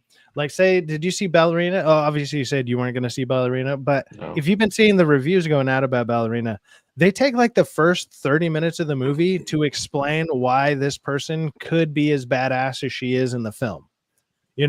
Or if you want another good animation show to watch that's on Netflix, it's called Blue-Eyed Samurai, which is a female lead, but she's a badass samurai. But it explains, and it takes a lot from a bunch of other animes, but it explains why she is so badass compared to everybody else. Like, it shows her training, it shows the way that she's gotten the shit kicked out of her, this, that, and the other. And it's like, that's all you kind of need to do, establish a basis and then explain why this person is so good, instead of just being like, I'm good because the script says so. You know, show us, give Do us you the remember context, do that. Avengers, y'all remember Avengers 1 when Black Widow was introduced? She was using like a femme fatale aspect. She was caught. She was introduced in. vulnerable. She was. Yeah, She it was was like not La introduced in Femme Avengers 1. Nikita and shit. She was But I mean- introduced like that, in. dude. But I mean, in introduced in, Avengers 1, in Iron Avengers Man 1, 2. yeah. But in Avengers 1 movie, when she's introduced, she's in a black skirt. She's chained up on a fucking thing. They like the Russians are like talking to her. She's she's beaten up. You know, what she's doing right there is playing the femme fatale. Because if you're a woman and you're sexy, the most way you're going to get in is utilize your assets. You know what I'm saying? So you don't see women do that nowadays. In Ballerina, does she do anything like that? Is she always fighting, or does she ever like get close to somebody by, let's say, being persuasive and love? She probably doesn't. does she? No, she's trained by the Roma Ruska, and like she does get in like a pretty nice outfit at one of her first missions, But doesn't like. but no, she's romanticize looking anybody to get closer to them like that. Doesn't use no, her that's feminine not her. assets. That's not her mission. That's not her mission. That's the But thing, if you're though. a woman, That's not her fucking mission, though. That's I know, that's the but- difference. but That's Hollywood- that is not the story. The story is not to seduce people and to get to where she Then wants why to have a get hot to. chick? Crazy hot chick dressed up in a Because fucking she's dress. part of the ballerina program through the Roma Ruska, which is something that was in John Wick 3. It's kind of, it's in the movie. Like the plot, like DA was saying, you know, the plot is thin. It's just revenge. It's a simple revenge thing. It's a mindless revenge movie with crazy action, and they do a lot of really cool, like, I don't want to say it's never before been seen, but it's very interesting the way that they use different weapons and stuff like that. And even in my review, I say she sells about like 90% of it. And like, other than that, like, she's not a great actress. I'll say that she's not that great. And She's other easy on than the that, but she's good to look at. And what's going on the whole time, dude, there's times like she gets like fucking like Van Damme kicked through like walls and shit, and then she's just like, she's a Terminator through it. And I even say this in my review, because it's the John Wick universe, you just throw explanation out the window and enjoy the action, turn your brain off type of deal. If you can do that, you're gonna have a great time with that movie. If you want logic and reasoning, I mean, you can't even find that in like John Wick movies outside of the first one. The first hold movie on. was the most logical Give you one. bulletproof suit. Outside of that, they start getting more and more ridiculous. Does she have like a bulletproof dress? T made a request for me, and I got to fulfill it real fast, and it's What going is to take that? 1 minute. But T, I will do what you asked me to do, and that is sing the theme from Star Trek Enterprise. It's been. You're muted, so we can't hear you. Shh, don't tell him. Don't tell him. I muted him. It's I was been a long gonna let him time, just sing it in the but my background. time is finally near. You did that, Syfaxx? Yeah, I muted him on my Good. end. I was like, yeah, I could just end that one real quick. So my question is, Syfaxx, before we get too far off the topic, does she have in the John Wick things, all his suits are bulletproof? And we played Call of Duty the other day. She has like a. She doesn't, but he still has his because he shows up in the movie. He's in the trailers and stuff. She So. didn't have like a bulletproof dress at least, But somebody says that she gets shot. No. She doesn't have as cool shit as John Wick. So she's still not as, but it's like, that's the other thing that's I think a lot of people are going to appreciate about the movie is just because it's a girl doesn't mean she gets the better of John Wick, because John Wick comes in to take care of her. I mean, that's in the trailer. This isn't a spoiler. So it's in the trailer. It's like John Wick is deployed to take care of her. And then, they kind of duke it out. I'll just put it this way. She doesn't win. I'm not That's like, it's well, it goes a probably different right. way. You can probably assume which way it Go goes, see it. but it's find out good what to happened. see that, hey, you don't disrespect your main fucking character, your main character who built your franchise. They don't disrespect him at all. Like, he just goes in there and like, it's like when he shows up, it's like he shuts down a whole town basically. And it's like, holy shit, everyone's like, get the fuck out of the way. John Wick is here. And it's like, oh fuck. Like, like what do they say in anime? Like aura, like the motherfucker has aura. And it's like he just shows up and everyone's like, "Ah, fuck. All right, guys, everyone get the fuck out of here. Let's clear out for the night. You know, our job is done. The Baba Yaga's here. Let's go." Bobby Yaga. That's one thing that I didn't like. Like they were just casually throwing that around too Yeah, much. It was just like, "Oh, Baba Yaga, whatever. John Wick is here." Like, so they played it up, but it all works. Like it almost works like, I don't want to say 90s cheesiness, but it's just a fun movie. It's a good time. I'll say this, like if you want to just have a fun action movie, I don't think you're going to waste your time seeing it. You'll have a good time because you're going to see some shit. You'll be like, "Holy fuck." Like that was a cool way to use that. Is there any nudity? Do you Not see that I her naked? remember. Oh No, fuck, not yeah. Anna de Armas. No. Is it the same producer from John Wick? The same guy, Do right? you see her at least partially nude? Same team. Like taking a Get to see her shower? back and everything. Well, so yeah, okay, but that you see naked, but you don't see boobies or anything, right? maybe side boob, and she has like a Side boob, pretty okay. high. Like she looks What's good. side She boob? looks good throughout the whole movie. But her acting and stuff her acting's not that great. Luckily, I'm telling you, Lois it's Lane's basically acting. it's 30 minutes of build up of like giving you like 10 minutes of it's like 5 to 10 minutes of an intro, and then like 20 minutes of like training, and then it's like an hour and a half of just fucking action. Like that's the best way to put it out there. Like it's not a hard movie to digest, and it just, if you want to just see action for like an hour and a half, go check out Ballerina. You'll have How did it do this weekend? How's it tracking? Is it tracking anything or what? Let me check out Ballerina. I mean, we're only on Saturday, so Saturday's Sunday important. now. What's it called? Box office. It should do well. There were no real big games today. Was the finals today? No, the finals are probably tomorrow. Right? There's UFC. UFC Does was a anyone big one. care about the finals this year? So far up till today, because we probably don't have the number. We don't have the numbers for Saturday yet. So just for the Thursday, it's probably Thursday and Friday. It's to 10.6 million. That's not too bad for like John Wick. Actually, John Wick. It was slowly doing better numbers, but I don't think any of the John Wick things did anything over like 450.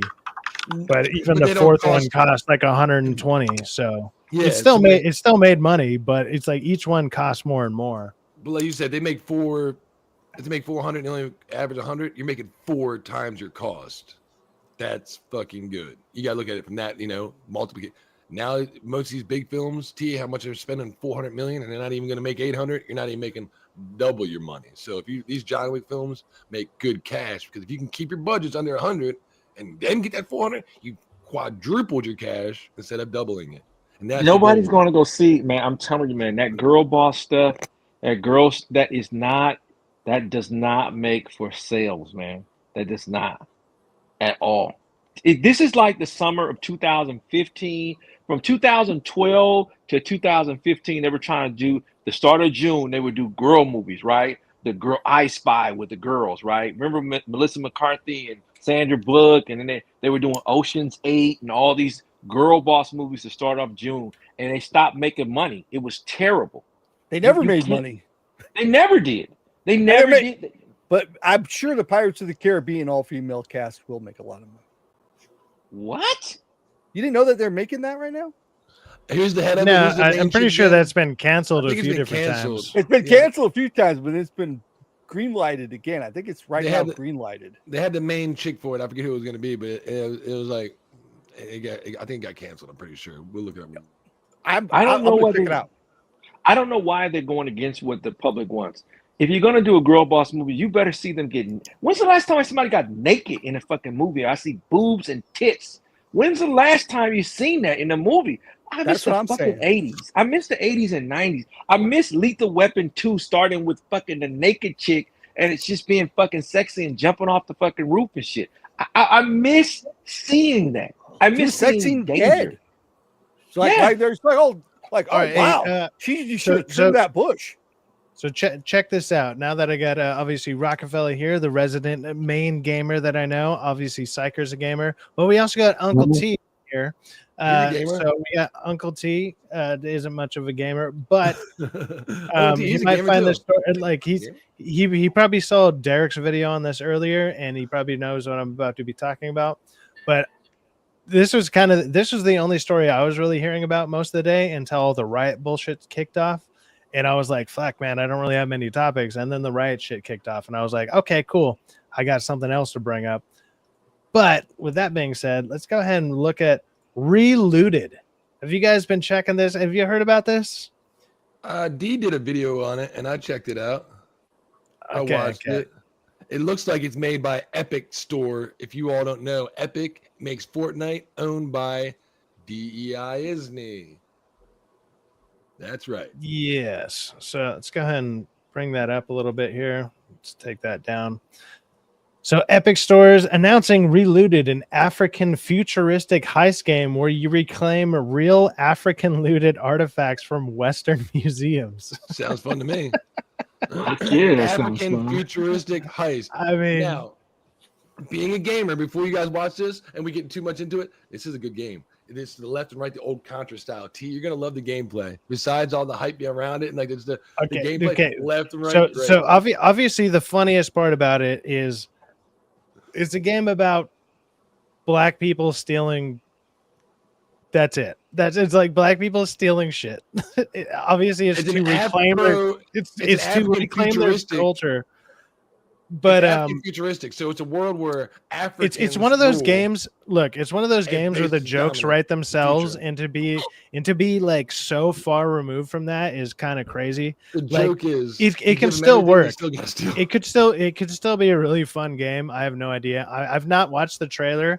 I just saw people posting about this, and it made me laugh. I was like, of course you did. Like Disney I've been thinks saying, you give I think black that's people gonna be one of my everything in the world, they'll catchphrases steal- for the steal next like nonstop. year. I'm just gonna be like, of course. Like everything that I read lately, I'm just like, of course you did that, of course, because It's epic. why but not? It's Disney. But let's go ahead and check out this trailer. Like, will I get hit for this trailer? I don't think so on a game. Most likely, it's epic. Epic right up the street. I live in North Carolina on the East Coast. I live 30 minutes. They hit you for everything. Fortnite, probably. I'd chalk it up. I'd chunk it in the. I don't know.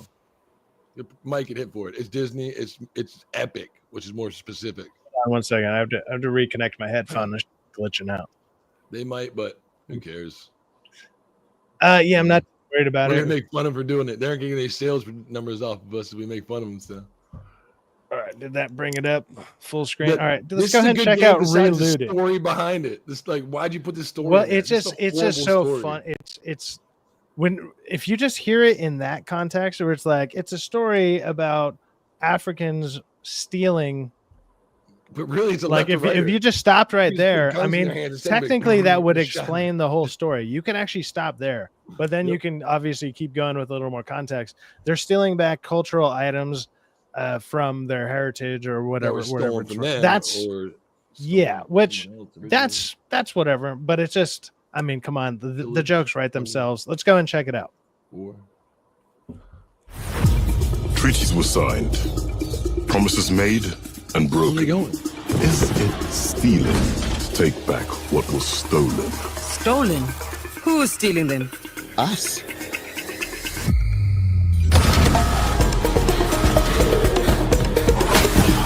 It's time to get out of there. Let me introduce a friend of mine. Smart, agile, and will let you look into places with the tightest security. You said this looks good to you? I could probably blank press every one of them. The locksmith strikes again.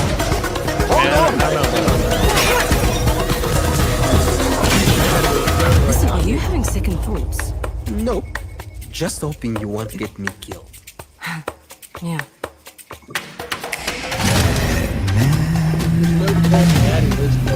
I know what you and your little crew are doing. Nobody threatens my family or my friends and gets away with it. So we are going to do whatever it takes to take back Africa's belongings. And we're going to do it together.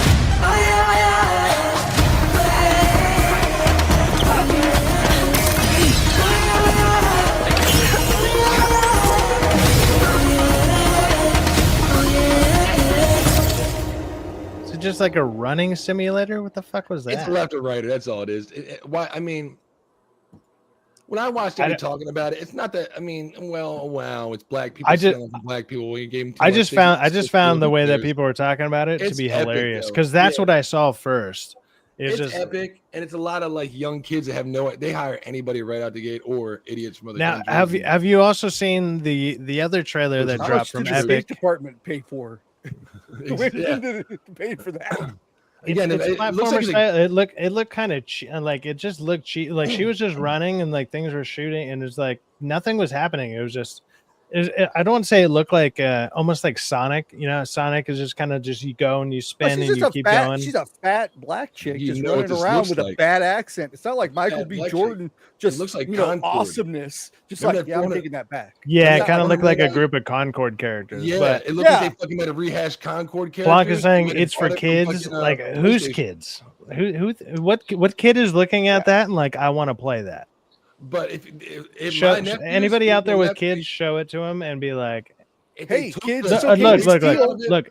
Hey, Plonk says I have no problem with it. I actually don't have any problem with it either. I just found it funny because the first thing that I read, like when I was trying to look for stories earlier, that was the first. It was like a game about like somebody. I can't remember what first post. It might have been like Kate or somebody. It's like, you know, a game about black people stealing, of course, or something. And I was just like, okay, what is this about? And it just made me laugh because I'm like, why are you guys doing, like, you're going out of your way to do this to yourselves? I just think it looks boring. Like the gameplay looked boring. It's just like run to left or right.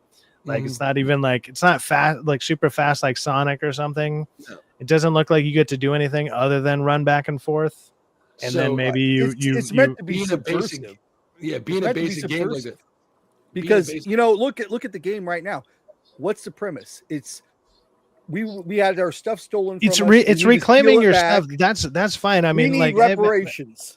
We want reparations now. Well, I don't know about reparations, but what it is hey, we want our culture back. I mean, there's plenty of games and stuff like that have done that. It's just with the cultural landscape that's going on right now. People not go to museums? No, it's gonna be at her house. That's not the point. That's not a very like, basic game. This looks that like, idea. The idea is pretty simple because it's done in so many different things. It's like, hey, return it to the people who this came from. Like that kind of idea is fine, but it just obviously it's funny for like the cultural landscape that we're in right now. It's just funny to see those words out there, and you're like, what? You guys made a game about black people stealing shit? Like, what? Of course, that inherently sounds funny. The game looks boring to me, but whatever. Left or right, or we don't. But Uncharted does the same thing, or like, you know, I'm sure there's things of Tomb Raider that does that, where it's like, let's take this. Well, Tomb Raider kind of does it for herself, but you know, there's games that do that where it's like, hey, we're thieves, but for a good reason type of deal. Yeah, but where that kind of works. Where are they returning it to, though?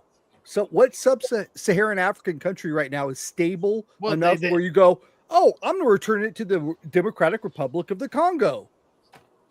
I have no idea. Like, yeah, and is there museums out there that you would return it? No, return it to?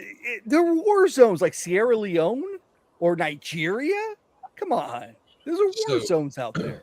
Again, this is just an outdated game made by Epic. It's an older game. It's a left and right like Commando. Yeah, it looks like outdated with a. I mean, it's Epic a simple concept. Using whether an it's older game engine and trying to make new and making a lot of money off without having to update their game engine. You can look at this, see it's an older game style, just left to right, and the way they're going to sell it is by adding some kind of controversy into it because there's not really much behind it. You guys are looking at this way too deep. Actually, no, I wasn't. I simply found it funny. I found the headline funny, and then I didn't actually watch the trailer, so I wanted to watch the trailer. I think the game have not been returned.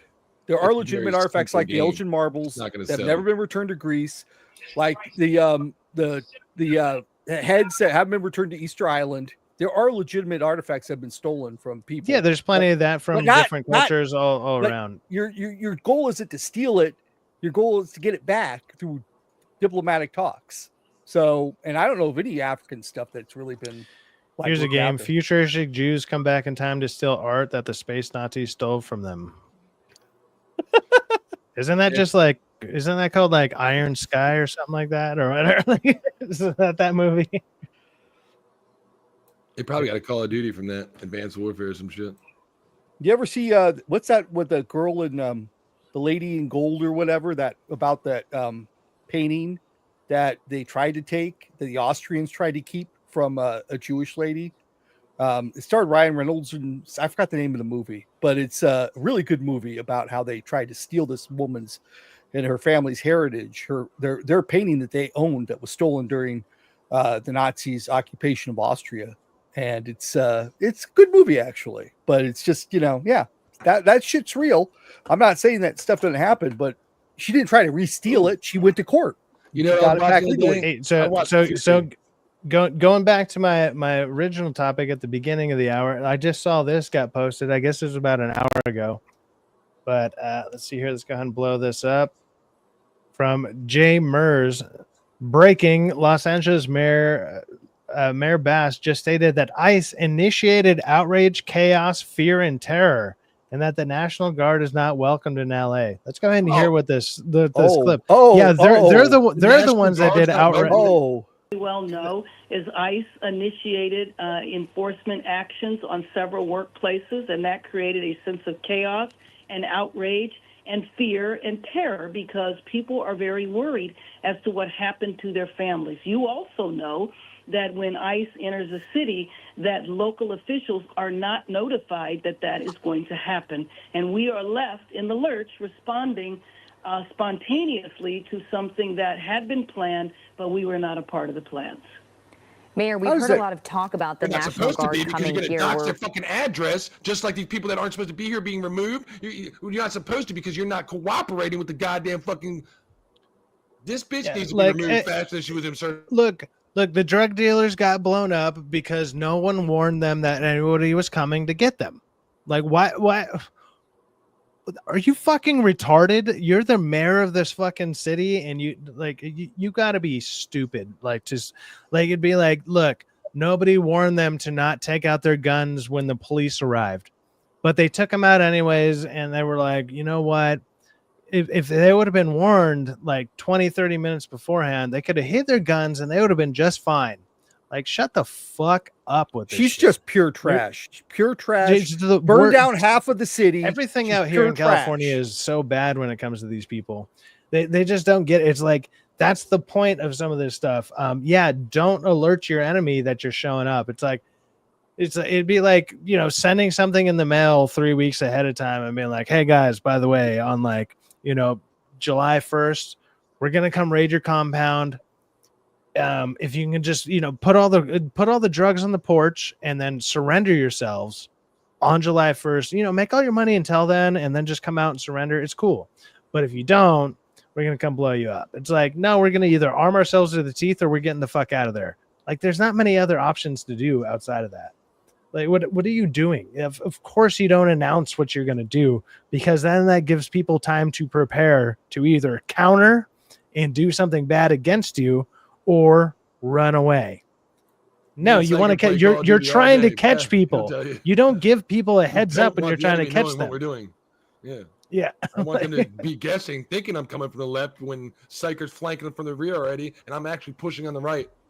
I don't want them to know what they should have done is been like, hey, by the way, tomorrow we're raiding New York City. We're coming in hot. And then everybody in LA would be like, cool, we're good. And then you hit LA. Like, you just hit LA hard as fuck. Like, you come in and just do with it what you will. You know how Democrats always talk about, you gotta bow down and kiss the ring to Trump, bend the knee. Well, she's one of the people that was inserted because she bowed down and kissed the ring to Biden. There's photos. I forget what I was watching the other day, but she was one of the people that was like, when they were running, she there's like a photo of all these people like at the George Floyd protest and shit. She was like, 100%. Bass just a pawn in the game. Yeah, she was inserted because she bent the knee to Biden and the Biden administration. So when they all talk about bowing down and kissing the ring, this bitch Bass was inserted because she bowed down and did whatever they told him to. Like, we're gonna make prayers over here on the fucking Black Lives Matter initiative in fucking DC because it's not an American sign. It's Bass lost her daughter and granddaughter in a car. Hey, you know what? Look, that sucks. That's shit for everybody. But just because that's Yeah, that has nothing to like. That should not affect your overall view of what your parameters or your job you work is. with daily that have gone through worse than you have, if not, are going through worse than you ever will right now in this current time. That's not the point. If you can't do the job, then don't show up. You take personal grievance days, you take a sick day, you take some time off, or you let people know what's going on around you, and you have friends come to the table to help and help you. Like I had like a 5-month period This when shit don't give a fuck about anybody but yourself. I had like a 5-month period where like I lost my grandma, who is like the sole provider of like my family for a long time. I lost my grandpa. I lost a girlfriend of cancer, and like 2 friends to either one was an accident and one was probably drug use, and it was whatever. It was like 5 deaths within like a 6-month period. I still went to work every day and I still did my fucking job. Like, dude, life happens and it sucks, and sometimes it hits you all at once, and it was rough. That was a bad year. That was a shit year. You don't take it out on, I don't know, the fucking city. I didn't go and rob a bank. I didn't go fucking like, I don't know, support terrorism or doing all this other crazy shit. Bad shit happens. It sucks. You go through it. You build. You come back. Hopefully you come back a little stronger. Whatever. Things happen. Life happens. These are like something like that. It would be a bad. Like if anything. If something like that is if something like that is too much for you, if something like that is too much for you to handle when you're in such a big position of power, step down. Yeah, remove yourself. Do the smart thing and get out of there. Be like, I can't be here today. A position of power, like I'm overseeing people. If I was take care of myself, I wouldn't do that. Dude, the first I remember when like even the first day when my when my grandmother died, right? I was supposed to be like the forklift operator, and they were just like, nah, dude, you chill out. We don't need you zoning out and like thinking too much. Like just chill a couple days, and like it was like 2 days until the weekend, so you're gonna have like 4 days to chill. And it was like, hey, do something else, do some light work. You're cool, man. And I was like, hey man, cool, I appreciate it. I don't need to be sitting there super focused, and then all of a sudden your mind wanders, and all of a sudden you run into a fucking propane tank or some shit, or you just run into somebody's truck. You're just grieving too hard, and it's like, yeah, but I still need to be here because I still got to pay bills. You still got to do your shit. Everyone else deals with that on either a lower level or a higher level. You still got to just kind of grind through it, sadly, or whatever. Like most people don't get like a ton of grieving days. Like somebody dies, you'll probably get the day off for a funeral, something like that. It's not like you get 2 weeks and you get to really soak it in and get over it. Nah, you don't get that shit. That's not how life fucking works. And then 18 years later, if everybody had that, and you had like 300 people in your company, and you got people dying off here or there, like nobody would be working, dude. People have people dying off around them all the time. It sucks. And then 18 years later, it's just a fact of the matter. She wrote off in the water displacement, how they rerouted the water up fucking Northern California, and why the fucking y'all's fucking tanks were fucking. So at the end of the day, if one person died in LA, I feel it's horrible that she lost family members, but there's people that died in LA. It's on her hands. She wrote it off for a position of power that she wasn't ready to take, and obviously was unprepared for. So if anybody died in those poor fires, unfortunately, now she's out here talking about we don't want the National Guard's help. What's like it's like you're unprepared. You're not prepared to do the hard thing. When your first reaction is to do the weak thing instead of the hard thing, like that's not a leader. That's not the person you want in charge. You're doing the weak. You're doing like the this is the safe option. Everybody will be quote unquote happy, but even though thousands of others will suffer, it's kind of like that whole idea. It's like, would you sacrifice one person to save a million type of deal? It's like, maybe not to that kind of extreme, but it's somebody in a leadership position would be like, I'll sacrifice myself to save a million people or whatever. It's like, that's a leader. Like these people don't think like that. They're like, well, how can we all suffer together instead? Can we just have like 1,000,001 people suffer instead? Wouldn't that be better? Like, no, they're never even at that level. What they want is power. No, they're not even close to that level. But I'm just saying, a leader should be willing to look at something like that and be able to make that judgment call. Yeah, and it's like, she's not even there. She's like, how can I get power? Not even close. I can throw all my water out in the ocean. That's where all that water ends up. California's got water. It goes out to the ocean. Yeah, it's That's not where like it we're goes. connected to the fucking ocean. And like, sure, you need massive filtration systems and stuff or whatever, but we have them. They're already here. All the water that rains there goes to the ocean. So why is that? If you collected it, it wouldn't go to the ocean. And it's just ridiculous because, oh man, I could go on for this for hours, but these people are not good people. Gavin, I've met Gavin. He's not a good guy. He's a bad dude. He's a narcissist. Most of the people, like they literally don't care about their constituents at all. Like they simply do not care. They do not have your best interest at heart ever. They believe in population. There's too many people on this planet. They don't care if you live or die. They'd rather have you die. They just believe in their Malthusian thing. You know, whatever on that stupid. See, this is BT's thing. That's on those stupid Georgia stones that they destroyed. That shit. That's what they believe in. They really don't. They don't believe. Oh yeah, like that. Yeah, where it's like you need to reduce the population to X amount and all that kind of shit that was on those stones. Yeah, all those. That's why they tore them down. Y'all need a Trump over there to be fucking governor and fucking mayor of LA, and for like just like 4 years straight, and watch how fucking crazy awesome. If they hadn't cheated and Reardon became mayor of Los Angeles back, was that 20 years ago? Things would be different. But no, who was the one that was running against him, and then they called him the black face of white supremacy, which you're talking about Larry Elder. Larry Elder. Yeah. Gavin Newsom and LA Elder. Times actually put that article out there into the world. They were just like the black face of white supremacy. Like, what kind of crazy shit is that, man? But Larry Elder, he grew up in Compton, right? He didn't grow up in a nice part of LA. He grew up like in Compton. Not what's the town right next to Compton. Not Oakland. What? Oakland? No, that's not Oakland's like middle of California. I don't know where Oakland is in the Bay Area, dude. I live on the East Coast, John. No, I think it was like I forgot, but the town that's like north. Plank's like agreed. I'm with John, Vorpal Snack, Gavin, and Oleaginous Terradilly. North Compton? That's called what? I don't know if those are words, but I believe you. We are cattle to these elitist folks. Absolutely. Yeah. North Compton. Yeah, that's true. North Compton. I call that Watts. Like what I call North Oakland. It reminds me of my cranky old uncle. Sean? What? Oh, I am a cranky old man. So you talk about Larry Elder. Larry Elder, again, an Ivy League, Brown University, Michigan lawman. Yeah. He went to Crenshaw High or Fairfax High, grew up in the Fairfax district. Larry Elder, all these people are plants. They go, there's no coincidence. They go to these Ivy League schools, come back, and then they try to lead the people. They're put in there for positions. He's no better than anybody else. He is a plant.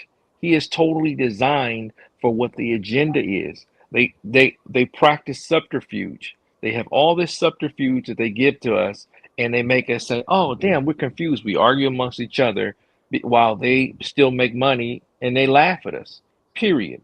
What is Karen Bass going to do? What is ICE going to do? All this stuff is smoke and mirrors, man. It's all theater. Just like, John, hey, when you go to trial or something, man, that stuff is already determined before you even get in the courtroom. This is how this is going to play out. They do it behind closed doors. Hey, you're going to take this win. I'm going to take this win. We'll even it out later. See you on the golf course. That's it. All this stuff is already by design. It's all about the fight for power. It goes back to that video game. I'm telling you, man, the reason why you're in this situation is because black people are saying, shit, I'm tired of fucking being the bad guy. God damn, I got to be the bad guy every time. Can I fucking win at least sometime a little bit? Shit. So most of that stuff, we're all indoctrinated because we see media and TV and seeing people doing bad shit and doing all this other stuff. Man, you're going to have SJW stuff. You're going to have stuff that when people are trying to paint a new narrative, I mean, it's going to look stuff. I thought that animation looked dumb as shit on that fucking game, but I'll play the game, man, if I want to play the game. Yeah. I mean, it looked like, you know what it looked like? It looked like Reboot. It looked like Reboot with black skin. But I'm like, okay, that's what they're doing, man. It's a Reboot. It's a different. It looked like a side scroller version of fucking Fortnite, which is what it is. Don't You know, downplay maybe Reboot's not what it is, animation either, T. but- Reboot had great animation. This shit right here, that's not Reboot animation. Don't you dare try to downgrade Reboot like that, young man. Look, I'm telling you, these people who are in these positions, back to the people in positions, they all go to these Ivy League schools, these prestigious schools, and they give them a doctrine to go and spread that amongst us and get us confused and get us arguing amongst each other while they do their thing. It's all it is. It's a practice subterfuge, and they get you to practice subterfuge because the real thing is about power, right? The whole racism, this, that, because it's I'll be right back. You guys hold it down.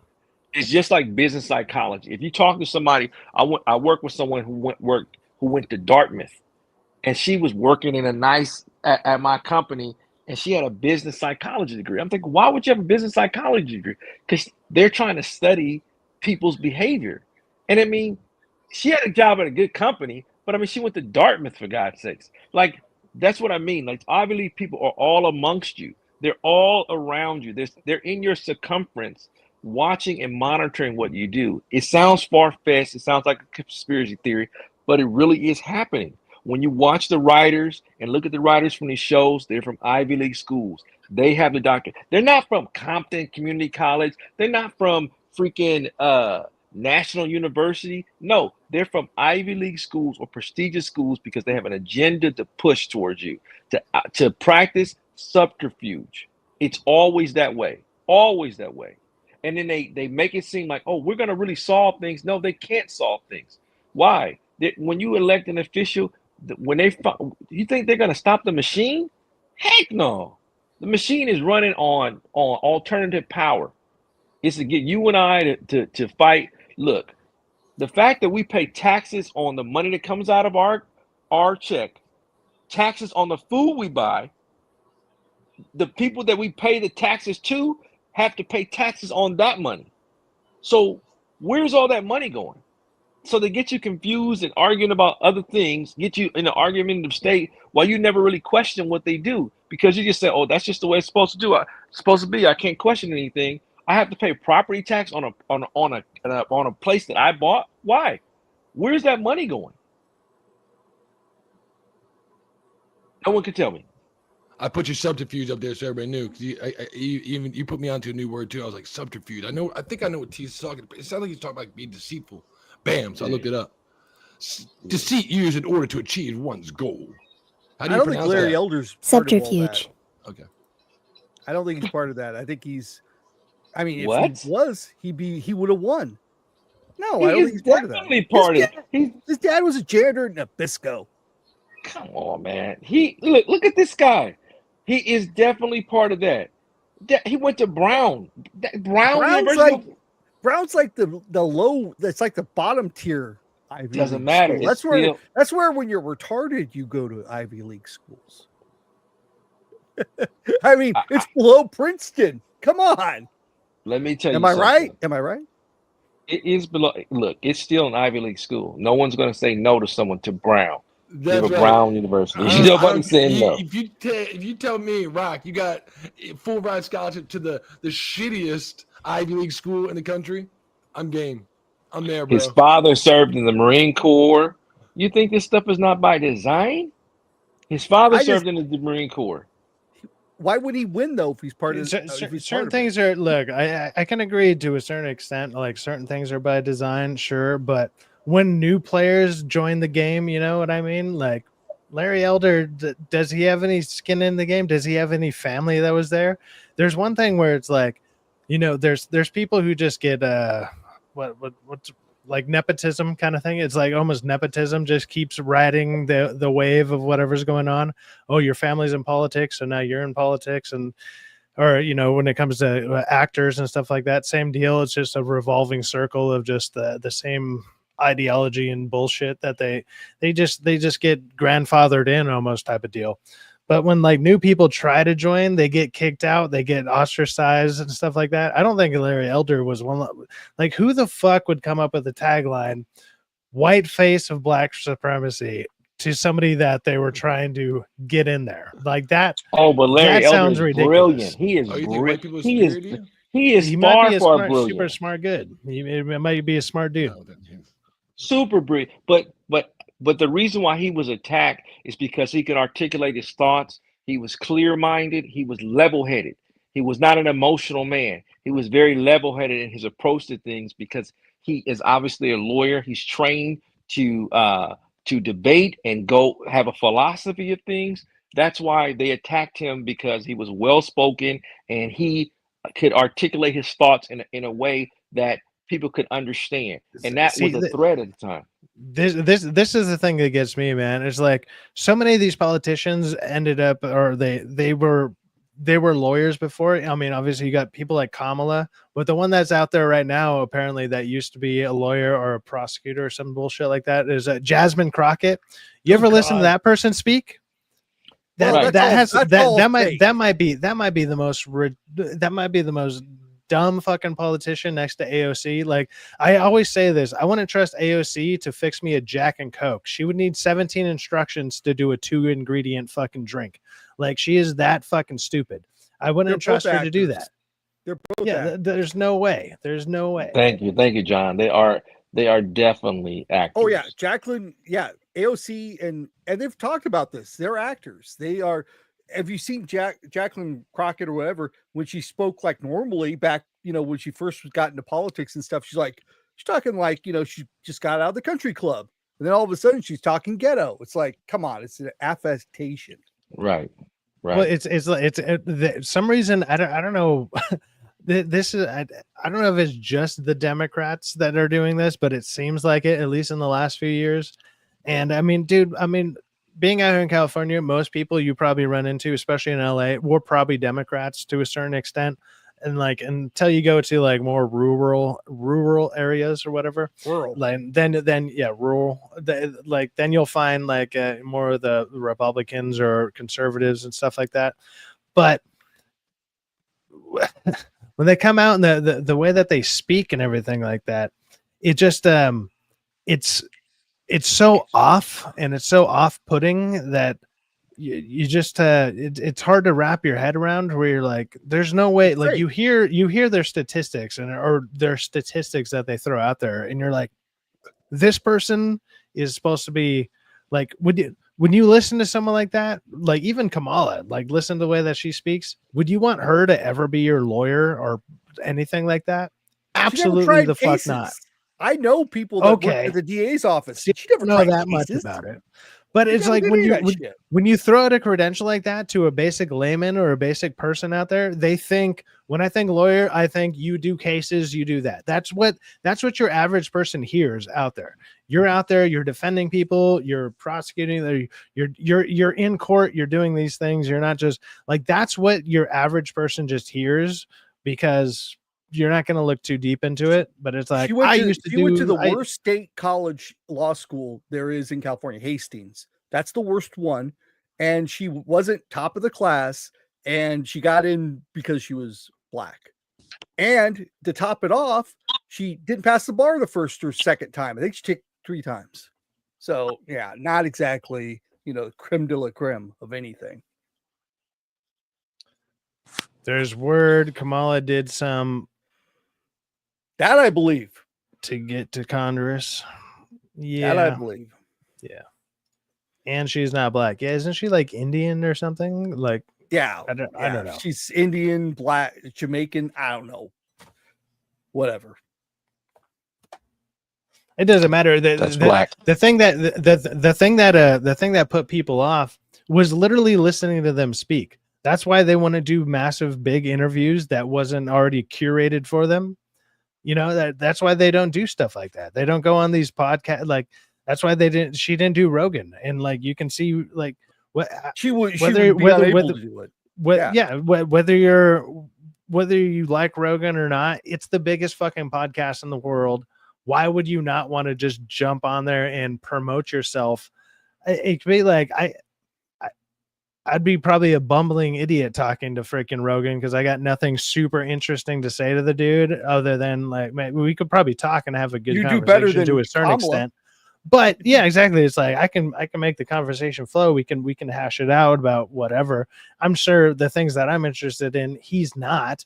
But it's like when you're running for something as big as, I don't know, the fucking presidency of the most powerful country in the world, that most people consider the most powerful country in the world.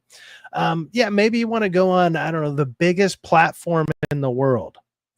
Just, why not try that out? Have you tried that out? And it's because you can't. Because once people hear you talk on your own and have a real conversation, everyone's going to hate you more than they already hate you. You know, which is crazy. Kamala did come out once at the Harvey Milk Society of San Francisco there in 2007. She said she was a sex worker. I mean, this is confirmed. People have said this. It's on YouTube even, that's what she said. She says, I am a sex worker. So just saying, she's, prostitute. She went from the oldest profession in the world to defending people who do that. Or maybe not even doing that, but yeah. Not even doing that. She pretended to prosecute him, and she was helping Someone out. Said her Rogan fell off. Like what? Rogan for the falling Rogan off thing, still needs he needs to tumble down like 7 hills before anyone even catches up to him. So yeah, he might have stumbled. He might have stumbled a bit, but I think no Rogan, one's catching Rogan for a long time. I think for Rogan, I think the thing with him, because they do what they can to quiet him. I mean, they do whatever they can to curtail his influence. I think for her, she's not going to go into the spider's nest. She's not going to go into the spider's web to get chewed up, man. That's not her forte. She wasn't good at politically speaking things. She could, she would do a lot of code switching. I think she was just phony. The reason why, I know she's phony. She just came across as too phony. And the way she came in office and got that vote, they were going to try to steal that election. That was crazy, man. If she would have got elected president, that was crazy. Well, like they not only that, they ran off the idea, or like they ran off the idea that, hey, if like Trump is going to destroy democracy, while actually literally destroying democracy. Like they did it in real time in front of you, and they thought that people wouldn't notice. That's how fucking arrogant these motherfuckers were. They were like, we're just gonna slip you in with no votes, nothing like that. Here you are, you're the front runner, here you go. And they just thought more than half of America wouldn't fucking notice that shit. Well, they try to do what they did with Donald Trump. Well, their main thing that they ran off of, though, was the other side's destroying democracy, though. And it was like, that was the dumbest fucking move you could ever do. You didn't even get democracy is like the way that they were pushing it out there is based on votes and stuff like that. And you didn't get voted in. The last time you tried to run, you got booted out in the first round because you had like less than 1% or so, like less than 2%. No, but this is what I mean about it being theater. Everything we know that these people create these scenarios. It's just like us watching a movie. They just got different books and different chapters that they do. How come so it's summertime? Is the Taliban on vacation too? Or do they celebrate Christmas too? Do they celebrate Halloween? Say, oh, I'm not going to do anything. Oh man, the people are sleeping, man. I don't want to do anything. Where is that at? Where does it go? Do they celebrate New Year's Eve too? Where is it at? It's all an act. It's all an act to get people frightened so you could do that, so you could obey, so you could follow the laws while they break the laws. That's it. The other thing is obviously they're not going to sit there and report on all the stuff that they don't want to report on. Like, so a lot of this stuff still could be happening right now, whatever. They're just not going to sit there and report it to you. That's why like random independent journalists and stuff like that. And that's why like stuff like Twitter and YouTube and stuff like that is so important. Rumble, whatever, is because you can actually say whatever the hell you want, but maybe not on YouTube as much. But as far as like Twitter and Rumble goes, it's like you can get actually more accurate information because it'll be some dude out there just on his own phone, on his own camera, and he's just out there and just like, this is literally what's happening. All right, I'm gonna tell you what. You can see it. I am the one here. There's bullets whizzing behind me, and like you can see people doing that. Like, notice they're not talking about the economy. News doesn't do that shit anymore. Notice how they're not talking about the economy. They're not talking about people losing their homes. They actually just did. You didn't just see the new report that was out there? What if the new report? How come it's not? The economy is actually going up. Like that's bullshit. That is bullshit. It is No, not. it's projected to go up by 2.4% by the end of the year. Bullshit. There's bullshit. That's actually from the left wing media. Even of course from the left wing. They had to bite the bullet and say that live. Hard because reset worked. The hard reset that Trump initiated, it actually working now. If No, this bill goes no. through, it might not. They had to admit it. They had to admit it. Live. I sell packaging, which is required to move everything in the entire universe. It is not like that. Retail moves the world.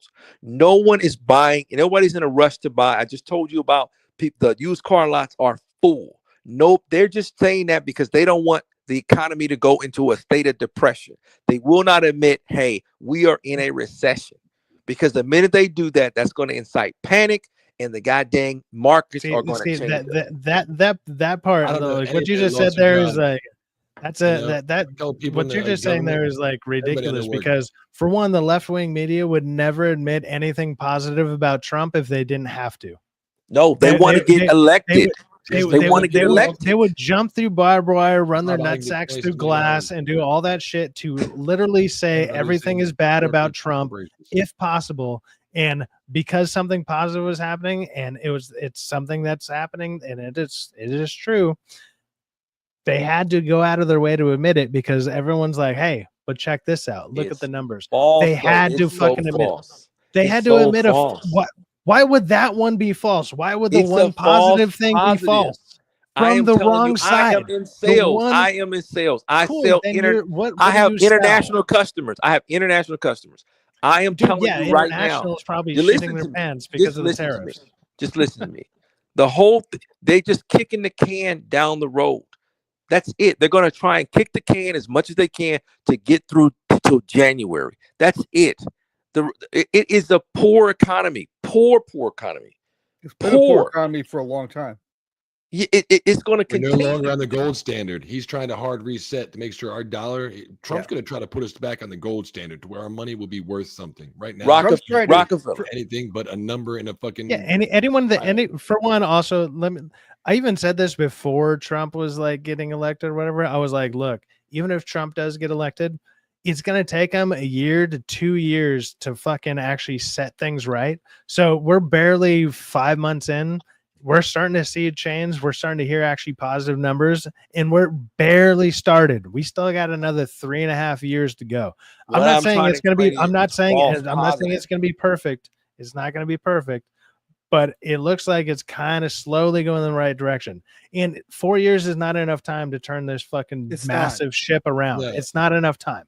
It's not enough. I already knew that. But as long as it starts going in the right direction a little bit, there's at least a little bit of hope. I would have zero hope with the other administration, at all. No, you should somebody not. like Karen Bass, is like unwilling to take help from the National Guard or from the federal government. It's like LA is one of the. I'm on the East Coast, never been there. Even I know that LA is one of the key integral parts of America. When people come to Hollywood, we think of you flying into LA. You know what I mean? That's where you're going. It's even bigger than you think because you have the two ports there: the port of Los Angeles, the port of Long Beach, which receives so much of our imports. Go through those two ports. It's just actually amazing how much. So now that you're bringing that up, it's kind of like when Baltimore had the fucking, I'm from being on the East Coast. Baltimore had that fucking the bridge collapse. Remember that? Baltimore was like a 20th of what those two ports do. Collapse, but it got hit by the fucking ship. Same thing. So you got these big port cities on the East Coast that need. This is where they come in. Travesty is happening to. You need fucking government assistance. The Port of Long Beach is massive. There was the last company I was working at that had like imports coming in. It was coming in from Taiwan, and this was actually before. So this was like 1.5 years ago. So it was still during like Biden shit, and it was like there was like 3-month delays on stuff that we needed to complete orders that were like 3 months behind. And so it'd be like all of a sudden it became like a 4 to 5 to 6 month delay on some of these fucking things because these ships were they were stacked up and no one could get in, and it was just taking them forever to do anything. It was crazy, man. And Gavin's even playing jokes. So obviously, shit rolls downhill. So all of a sudden you get blamed for it. And it's like, I can't build the thing without the component I'm missing. But even if I wasn't, we have like 2 containers of something that's going to last us the next 5 years. Yeah. Like obviously I know suffering from that. I see what it is. All political. I don't want to accept help from a Republican federal government because when I'm up for re-election next year, remember that could be targeted and used against me because well, you're siding with the hey. Islamic says just like up here in the Bay at the Port of Oakland. So Islamic's probably up in like I'm going up towards Oakland here next week, man. I'm gonna be up in Yosemite. It's pretty close. It's like it's 40. It's like 45 minutes away, an hour away. No, it's pretty fucking close, man. Dude, I'm telling you, it's close. I Eddie, literally how go you up there do, every Eddie? couple fucking years. Like I lived in Sacramento. Come on, man. 14 to 3. Dude, it's not that far away. Like my It's an uncle hour? lives in my uncle lives in freaking Oakland, and then he visits his daughter in Yosemite. But it's like, an hour from Fresno. It's not even an hour from Oakland. It's like 2 hours from Sacramento. Find a better route then, because you're wrong. Because no, but these the one thing things I was are gonna not say, that far apart. well, they're not that far apart. Like, yeah, I guess in the global sense, that's true.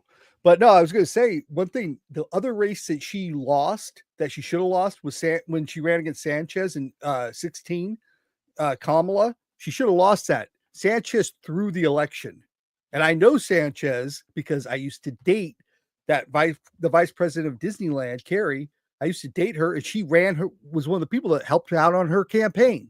So I know that she's not dumb, but she threw that election for Kamala. That was bullshit too. So I thought I'd mention that. But yeah. All sorts of fuckery going on out here in California. Is that any surprise though to anybody? Like with all with all the layoffs going on with Disney, with all the crap going on in Hollywood, with how like shit. I mean, there's riots going on right now. There's shit on fire out there in the middle of LA. And I can't is anyone surprised? Well, Carrie's a piece of shit. So I mean, she did cause the death. Dude, random people blowing up random cars is not theater. That's actually just happening. That just happens to that might excite the theatrics about it, sure. Nobody's out there doing it on purpose. Random dudes on little mopeds and shit. That's just like random homie on the block who was just like, I got nothing to do, dude. Let me go ahead and fly a Mexican flag and go throw Molotovs at fucking cars. Bored. They're bored. Happening. They can't get a girlfriend. That's absolutely they can't get a job. They can't get. They don't have a life. They look at their future. It's all poverty. Why wouldn't they be out there fucking up shit? They're men. They're young men. Of course, that's exactly what they're going to do as a young man. It's obvious. And because we've destroyed their future. And it's funny because the Democrats have done that, and they're the ones that get elected. How hot is it there now? AT, you got your phone on you? Mine's charging right now. How hot is that? It's probably just under 70 out here. Because it was 62 degrees. 63, yeah. Earlier it was probably 85, 90. It was actually a pretty chill day out here. It's warmer up here than it is down there. Nah, but I mean the next couple of weeks will probably be hot as fuck. So yeah, it never gets that hot if you live near the coast. 69. It's supposed to be hot tomorrow, like hot in the mid 70s. That's not too bad. That's not bad. That's the weather in January. Oh man. We don't heat up till next Sunday. You got the June swoon though. You got that June kind of overcast weather still. I'm gonna send you an image, Syfaxx, how much I pay for gas. Sounds like I'm gonna get back just in time to not be able to stream in my own fucking room because it's gonna be too hot. I'm gonna come back like Sunday night and it's gonna be. I'm gonna try. I don't know what time I'm coming back next Sunday because I'm leaving for 4 days. I'm gonna leave from Thursday to I believe Sunday, and then I'll stream when I'm back. But I'm trying to stream obviously tonight. I'll probably stream tomorrow. Actually, I think I'm going to be streaming or at least on other people's streams, maybe do both for up until Wednesday. Like I'll do like a last minute one on Wednesday to Are you going to do the Half Dome hike when you're in Yosemite? No, I've done that before though, and that was like the last couple times I've been up there. Like my cousin, like she runs a camp that's up there where it's like a campground. In the valley? No, it's up in the hill. It's up in the hill. Okay, it's up. It's pretty far up top. Damn, dude, 269. What y'all Man, paying for gas move out me there? there. What y'all California? Hey, welcome to East Coast, The motherfuckers. last that I paid was $4.19 a gallon. I can't even $4.19. believe it's You that want me to cheap fill up there. for you, bro? You want me to fill it? You want me to get you fill up tea? I got you, bro. What you Dude, drive? Yeah, like, hey, our hey, price- can you just I ship need me $3. gas through the mail, dude? Can you do that? I'll just pour it. I'll I just get you shoot. that I'll just 93 send you 5-gallon jugs and you just send them back. You know, it We might octane it shell actually under might three be right now. cheaper Got depending on the weight. You know, like Got you, y'all. Let me know. Rockefeller got you on that gas money. Like he's got 5 on it. What's funny, five on it out here means a gallon. 5 out there almost means 2 gallons for Rockefeller. That's crazy. Literally That double. sucks. You suck, Rockefeller. Got that gas over here on the East Coast. Yeah, Oregon adopts that's everything why I that know down California west. does. It's like, That's oh, why we I'm got like, to do God that. damn, now. they coming out down. They'll be able to drive a fucking car up down to California. I'll pay how much? $4.20 for a gallon? Shit. Spending $2.70 over this bitch. Max. I filled up my car today with the non-ethanol gas. It was $5.30 a gallon. It has no ethanol additive in it. It's pure 92 octane. Yeah, Beautiful. is that what it But is, it's 92? expensive. It's more. It's way more. It costs more. Yeah, So, but I don't super get it. unleaded's like about 87. $4 now here. So yeah, It's not too bad. That's good. Well, who here in the chat has anything that you would like us to discuss? Because we've been going over obviously the LA riot bullshit, the National Guard that came out. We I got talked something we about can that discuss. game. Rockefeller, go ahead and bring it up. But also anybody in the chat, bring out some topics if you guys want us to go ahead and talk about it. I mean, some of these people, I don't know how long we got T, John, or Syker. But you know, I plan on going for a little bit longer because Rockefeller just got up, so I know I can convince him to stay on a little longer. T Raider, you got a Raider T. Ray who? Oh no, Simone Biles. Simone Biles. Yeah. Yeah, dude. Describe Simone Biles in one word. Dragon Master Zero's. He said, Dragon Master Zero, massive supporter on so many channels out here. I mean, obviously, we got to highlight this comment. What do you guys think about Trump versus Musk? We did cover this on one of my last streams, but I am down to talk about some more of it because I think that I don't know if everybody was here for that conversation, but I find it ridiculous. Obviously, Trump or not Trump, but Musk retracted his Epstein comment. He went ahead and deleted that because it was so vague and ridiculous that maybe his autism got to him or something, and he was just like, he was mad because he was like, man, the guy's being mean to me, man, or whatever. Like he was being childish about it. I have no idea. I actually don't think it's that big of a deal. no audio, don't worry. I'm kind of wondering if it's on like that kind of balance to where, or not a balance, but like a random conspiracy type of deal where it's like, are they playing the long game? Are they playing the long con to where it's like, oh, maybe the Democrats can steal Musk from us. And Musk is actually like, fuck you, as he rides away on like his, gold jet ski or some shit. And he's just like, if you really something, think about it, and then they sign the bill towards it. And then it's like, cool, we got it. Thanks for playing those idiots. There's that side to it. I'm not gonna lie. I feel that's like this is a bad look for this early on with the administration. But the other thing that Trump did that I think was stupid was Trump was like, "Oh, I let him go," but Elon Musk served his 130 days, which is how long those contracts are allowed to last. That's the maximum amount that they're allowed to last. There is a way to extend them, but I don't think they filed for that or went anything more with that, but he did the allowed amount of time given to him.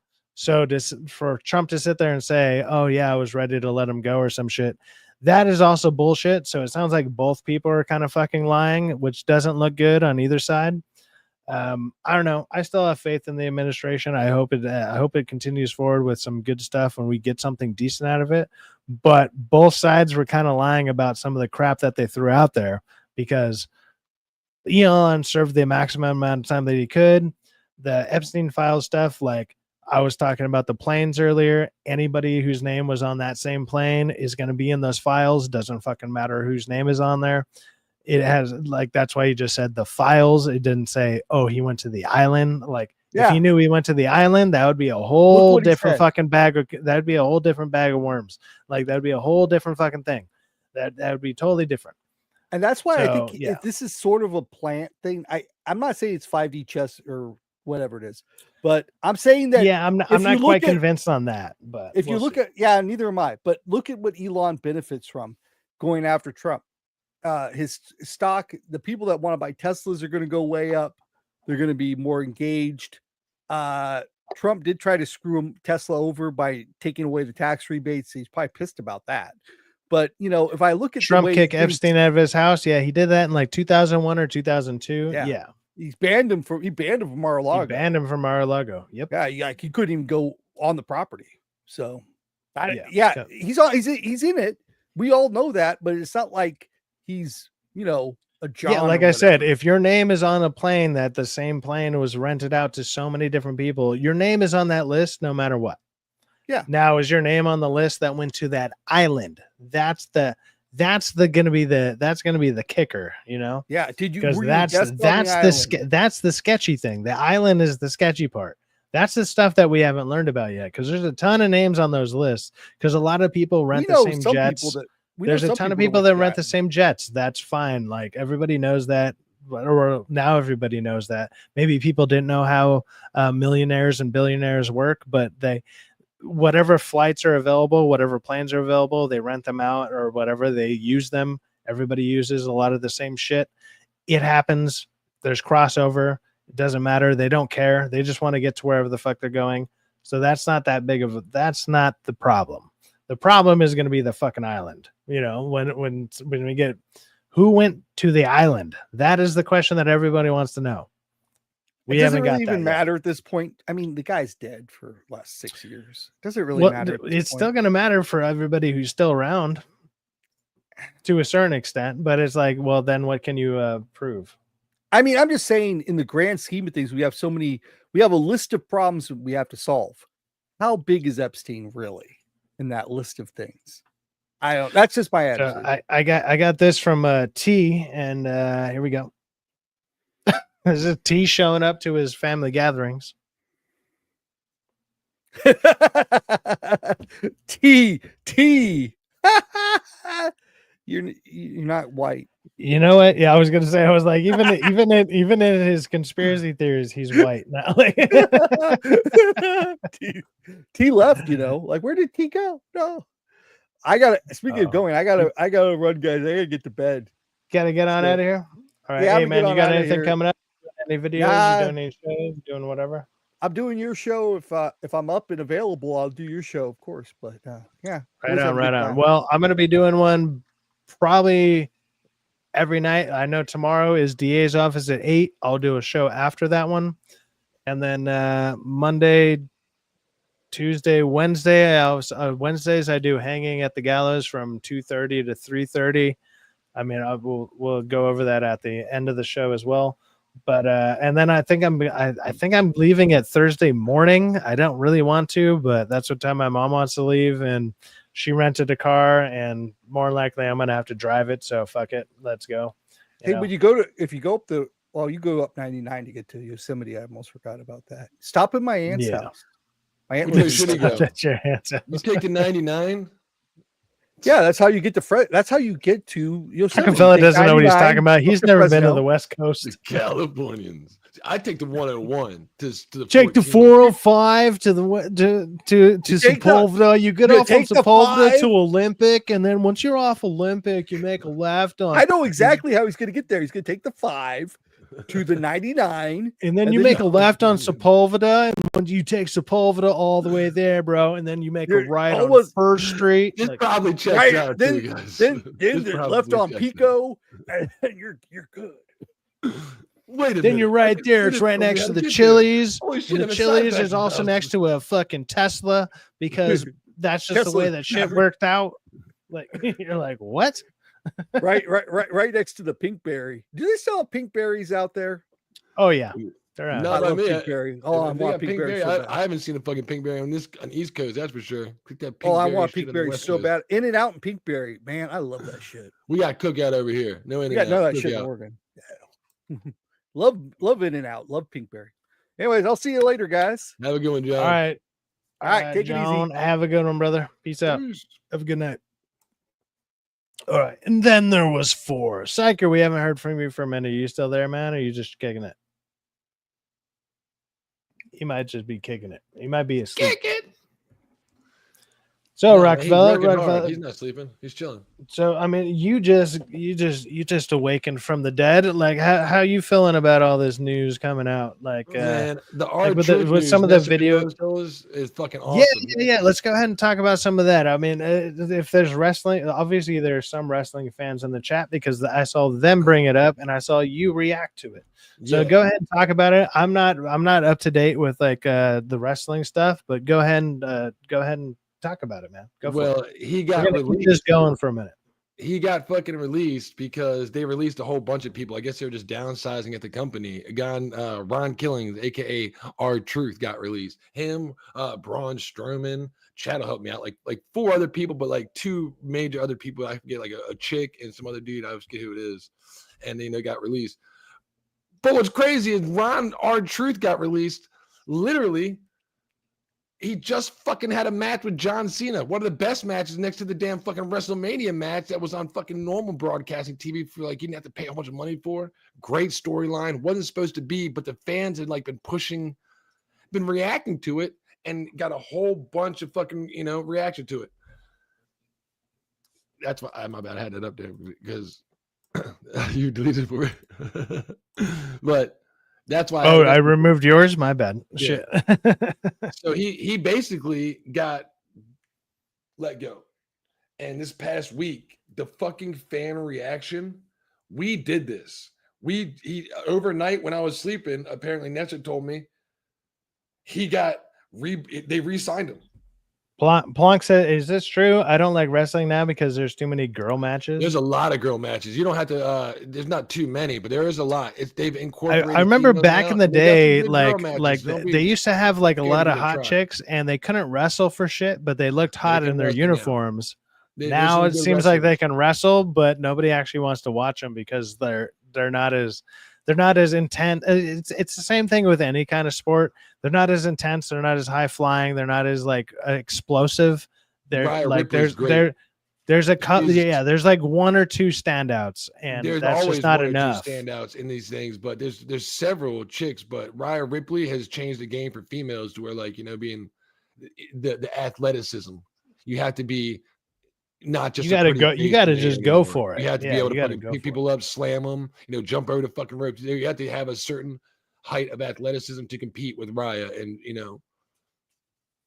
the women's matches, they're not pushing too many, but they are pushing that because, I mean, hey, why not? Who cares? Until they start pushing women fighting dudes and the women beating up the men, then we can be, hey, now calm down. No, WWE's based as shit. They have chicks in bikinis with big busties, women, fucking throw water on them while they're fighting each Negris other. Snape says, "Are we talking R-Truth now? We're 78 talking a suit little bit R-Truth." Negris, do you talking know R-Truth. something about R-Truth? I'm not familiar with the wrestling stuff. Obviously, Rockefeller is. A couple of the people in chat here are, you guys are fans. I'm not a big fan of whatever's going on like that, or I just haven't been watching it. I probably would be a fan of it. It's still entertaining. Usually, like I haven't watched it. I literally haven't watched wrestling since like the Attitude Era, which I feel a lot of people did. Like, I don't know, I either grew out of it or I just stopped and I went on to other things. But I still see a bunch of it in my feed. I'll watch like highlight clips of people doing crazy fucking new maneuvers and doing all sorts of, and it looks awesome. But I'm like, is that awesome maneuver worth watching like an hour-long program, of other people being mediocre? I don't know. And then I don't know the storylines because it's like wrestling is like kind of a giant soap opera with like fighting in between. Yeah. Like that's kind of what it is. Like But it's a soap opera it's for it's dudes. it's a men's for- soap opera. Yeah. Yeah, that's what it is. If you're tired of Hollywood saying, "Oh, there's no too much testosterone," we know what they're gonna fucking beat each other up here. They're gonna pick them, slam them through fucking tables. And I was like, "Yo, man, he came I out. feel I'm so this- proud of you, bro." One And he got Punch fucking- Man, Tolkien fan. Hey, what's up, man? I don't think I saw you in chat earlier. If you did comment, what's up? Let's go ahead and shout out One Punch Man, Tolkien fan. What's going on, brother? He says, I feel the same way with MMA. Too many female fighters. I mean, they gotta highlight at least a fight or two from them. I mean, I don't know. The last one that I remember blowing up was obviously Ronda Rousey. That was the last one I've heard of. And then Gina Carano before that. That was kind of it. Plonk says, agreed. R-Truth contract release was a work. I kind of like the way that you guys were talking about it. I kind of felt like that was going to be a thing because they've done that before. Like, No. oh, no, hold on. They've done that before, even back in the day where it was like, oh, it's the end of your career kind of battle, like fight or whatever. And it'd be like, if you lose, you're out of the company, and then like 2 months later somebody shows up, and it'd be because of like a neck injury or some shit that happened and they had to play it off, or like, oh, I got to get a surgery, I got to do this. Like there's a reason usually behind it, like some bullshit behind the scenes happened, and they're like, oh yeah, and then they come back and all of a sudden their music hits, and all of a sudden it's just a massive reaction. It just they haven't done it. I'll give you the if this was a work, They was fooled brought back. all of us. If this was a work and this was just all planned, they brought him back earlier than anticipated because you couldn't go on to any live feed, any video, any fucking last night they were doing a live stream that had fucking 45,000 people watching, and all it was just the comments were just spam, bring back truth. You couldn't see shit. It was just go look at all the videos they dropped on YouTube the past fucking 5 days. Look at the comment section. 80% of it is we want back our truth back. If this was a work, they didn't mean to bring it back overnight like that. They were gonna maybe 2 or 3 weeks from now, but they're getting so much fucking outlash from the damn community, the fans. They did this. They were like, look, this how much I know about R-Truth, because I don't follow any of this, but like I said, because I would watch like old Undertaker clips when they would pop up, it curated my algorithm to where I see a lot of wrestling clips and I'm like, oh, I remember a lot of these were cool, this was fun. And then I'll watch like some of the interviews and I'm like, this is cool to hear backstory and whatever. But even through those and everything, I knew who R-Truth was. He's the black dude who is like, he does like a bunch of funny shit. Like he's just a funny dude. And a lot of people like him because he makes a lot of people break character and he's just funny. And I was just like, so I learned about him through that. I've never watched one episode or like one Raw or like I've never watched any of this shit for the last like 15 some odd goddamn years or so, other than clips. I've seen clips and I've seen him do it. And like, I've watched him do videos of where I don't know, where he makes people break character. And I was like, hey, that's pretty good. That's funny, man. If you can make these people, because your job is almost to not break character. Like some of my favorite clips is watching Undertaker break. Like when Stone Cold makes him break, when they're doing that big interview with like 4 or 5 of them. And Stone Cold is just like sitting there, like hounding Vince McMahon about questions. He's like, yeah. And all he does is just repeat what he says. And you just see Undertaker in the background, just like, he's trying not to die of laughter because they're trying so hard. Like they're trying to get the take just right. And I was like, that shit's, it's just funny to watch. But yeah, so I was like, I know who this guy is. So this is, I guess, last night, 6 hours ago. I ain't gonna be muted, but it's just a little preview. Look, I guess it's during the Cody Rhodes, Jey Uso, John Cena, Logan Paul match must have been revealed. The Money in the Bank. Well, let's hear. Nestor Pinillo says, damn, I just noticed, do y'all think sports and Hollywood are connected because they are failing at the same time as Hollywood? For one, I feel like most things that are entertainment related in general are connected. It's because entertainment in general, whether it's studios from Hollywood, whether it's the NFL, whether it's whatever sports or like, you know, or NBA, WNBA, like they're pushing an agenda. Like I just saw something. I don't even watch NFL, right? But there was that NFL thing that went out for Pride Month. It went out for Pride Month, and like one of the players went out there and responded. And it was because it was like NFL is gay, NFL is for homos, or like it had like a bunch of these like little promo pop-ups, and one of the players was like, NFL is not this at all. I don't know what you're talking. Like he went against the narrative that the NFL was actually pushing.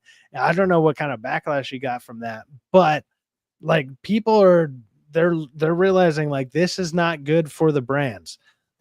Pushing this and like shoving it down people's throats is not the way. Look, people were fine with gay people. They were fine with gay marriage. They're fine with whatever. It's when you start going out of your way to be like, it seems like the problem is we just said, okay, cool, we accept you. We're good. Cool. Can we go about our day? They were like, that's not enough.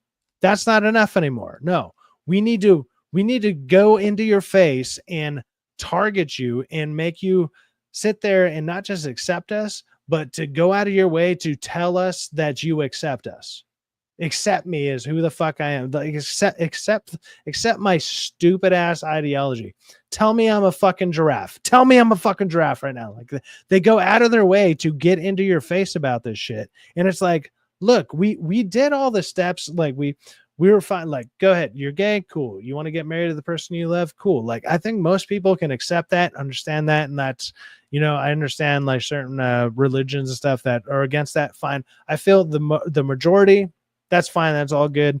And most people you probably meet in your day-to-day life are like that. They're like, hey, that's cool, man. Cool. I get to marry the love of my life. This is my husband, whatever, Brian or some shit. You're just like, okay, cool, whatever. Good for you, man. You want to have a beer or not? Are we playing some fucking playing some beer pong or not? Shut the fuck up. And it's like, outside of that, nobody cared. Now they went out of their way. It's like, not only that, let's see how far we can push it.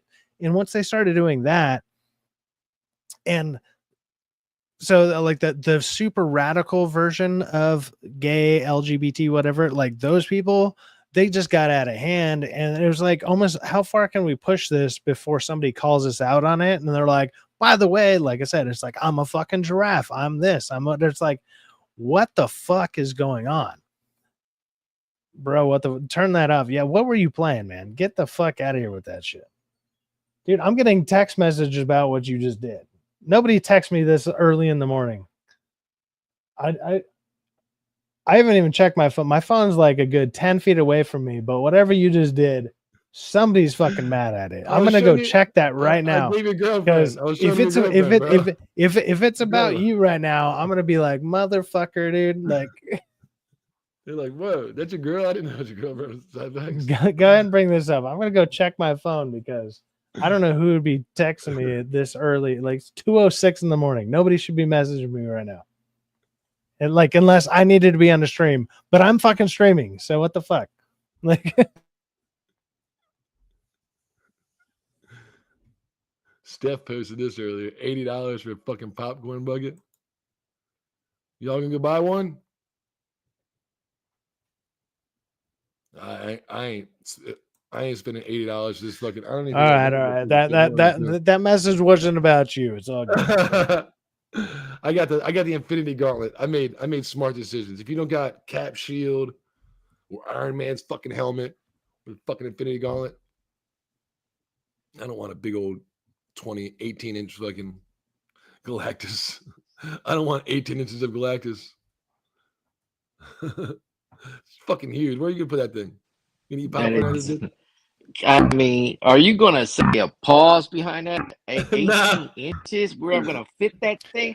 That is a pause, man. Yeah. Uncle T, if you got all 18 inches of Galactus's head right here, how far up would you take that 18 inches? I don't even have 18 inches, man. But god dang, dude, man, you can save that. You can save all that gay shit to yourself, man. But hey, fuck all that, man.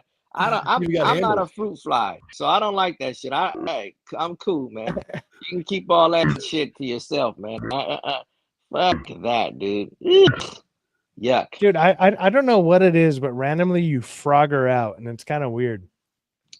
Like you're doing it again. Like earlier, no problem. For like ever since like the whole time you've been on here, no problem. Right now, you just jump back on. It's just like rubber. I've been quiet too long, man. Quiet, just sitting here, being quiet, listening like a fly, man, on the wall, man. Pause. It was just saving up the rivets, man. Salvaging it. Yeah, I'm not getting that. Again, I got the Infinity Gauntlet. I try to make sure I get good stuff. Like T, did you see I got what I got? T, did I show you this? Oh man, yeah. What's that? That's the new Black Panther, the new White Panther. That's the new Black Panther, T. White Panther. No, Why is this a big deal? Why is pause? Why is this a? I don't know why this is okay, an issue, dude. So it's a big deal because look, it usually only goes one way, right? It always goes one way. Like if it's a white person turning to a black person, it's a big deal. They finally kind of embraced like the Ryan Gosling meme, which is funny, right? And it happens to be the same character that the meme is about. So it's not like Blade did it or Bishop did it or some other black character did it. It's the character that was like the first meme thrown out there, which was Ryan Gosling as Black Panther. So they made a white person into Black Panther. Apparently they did this in like the 90s. I think somebody mentioned in chat one of the last kind of times we were randomly bringing this up, which is just funny. But it's just funny the hypocrisy, because the same people that defend it going one way are the same people complaining about it going this way. It's just a hypocrisy thing. It's like, look, if you want us to, there's the fucking people complaining. Like, who's complaining? The fucking people complaining, or like people who are dude, people on Twitter, people in are like on YouTube, whatever. Look, I understand you. I understand you're not looking at specific people or whatever. I'm talking about a generalization. There's a reason that this is a story, and it's because it's getting traction. It's just because like I can sit there and name like a YouTuber who pointed it out doesn't mean like 1,000 people follow it. No. I'm saying that like, what is it like? So the context of it is basically this. Look, in all honesty, when it comes to Twitter, who the fuck knows, right? There's like even my Twitter is just like my profile, or it's like my little logo or whatever. So people probably think I'm whatever the fuck. Like I don't have my face on my Twitter because I'm like, I don't want people to whatever. It doesn't matter. But what it comes down to is just the hypocrisy of the whole thing, of the same people who, if you sat there and were like, hey, I don't like that you changed, Professor X into a black character, right? There'd be a bunch of people that come out of the woodworks, and it's always the same people. It's like bot accounts. There's a couple shills, whatever. And they're just like, I support this decision. But if you were to do it in the opposite way, which is what they're doing right now with Black Panther. Oh, no, you can't do it that way, though. We don't do it that way. We don't turn black characters into white characters. We don't do that. So it's the hypocrisy. Like if you can balance it and you do it just right, I think most people would realize that for one, like I said, you're being a hypocrite. The other thing would be like, holy shit, what I was talking about was stupid. And if people could find that balance, you'd realize what you're talking about is nonsense, and then everyone could get along. That's never going to fucking happen, because nobody's going to be happy. Which is stupid.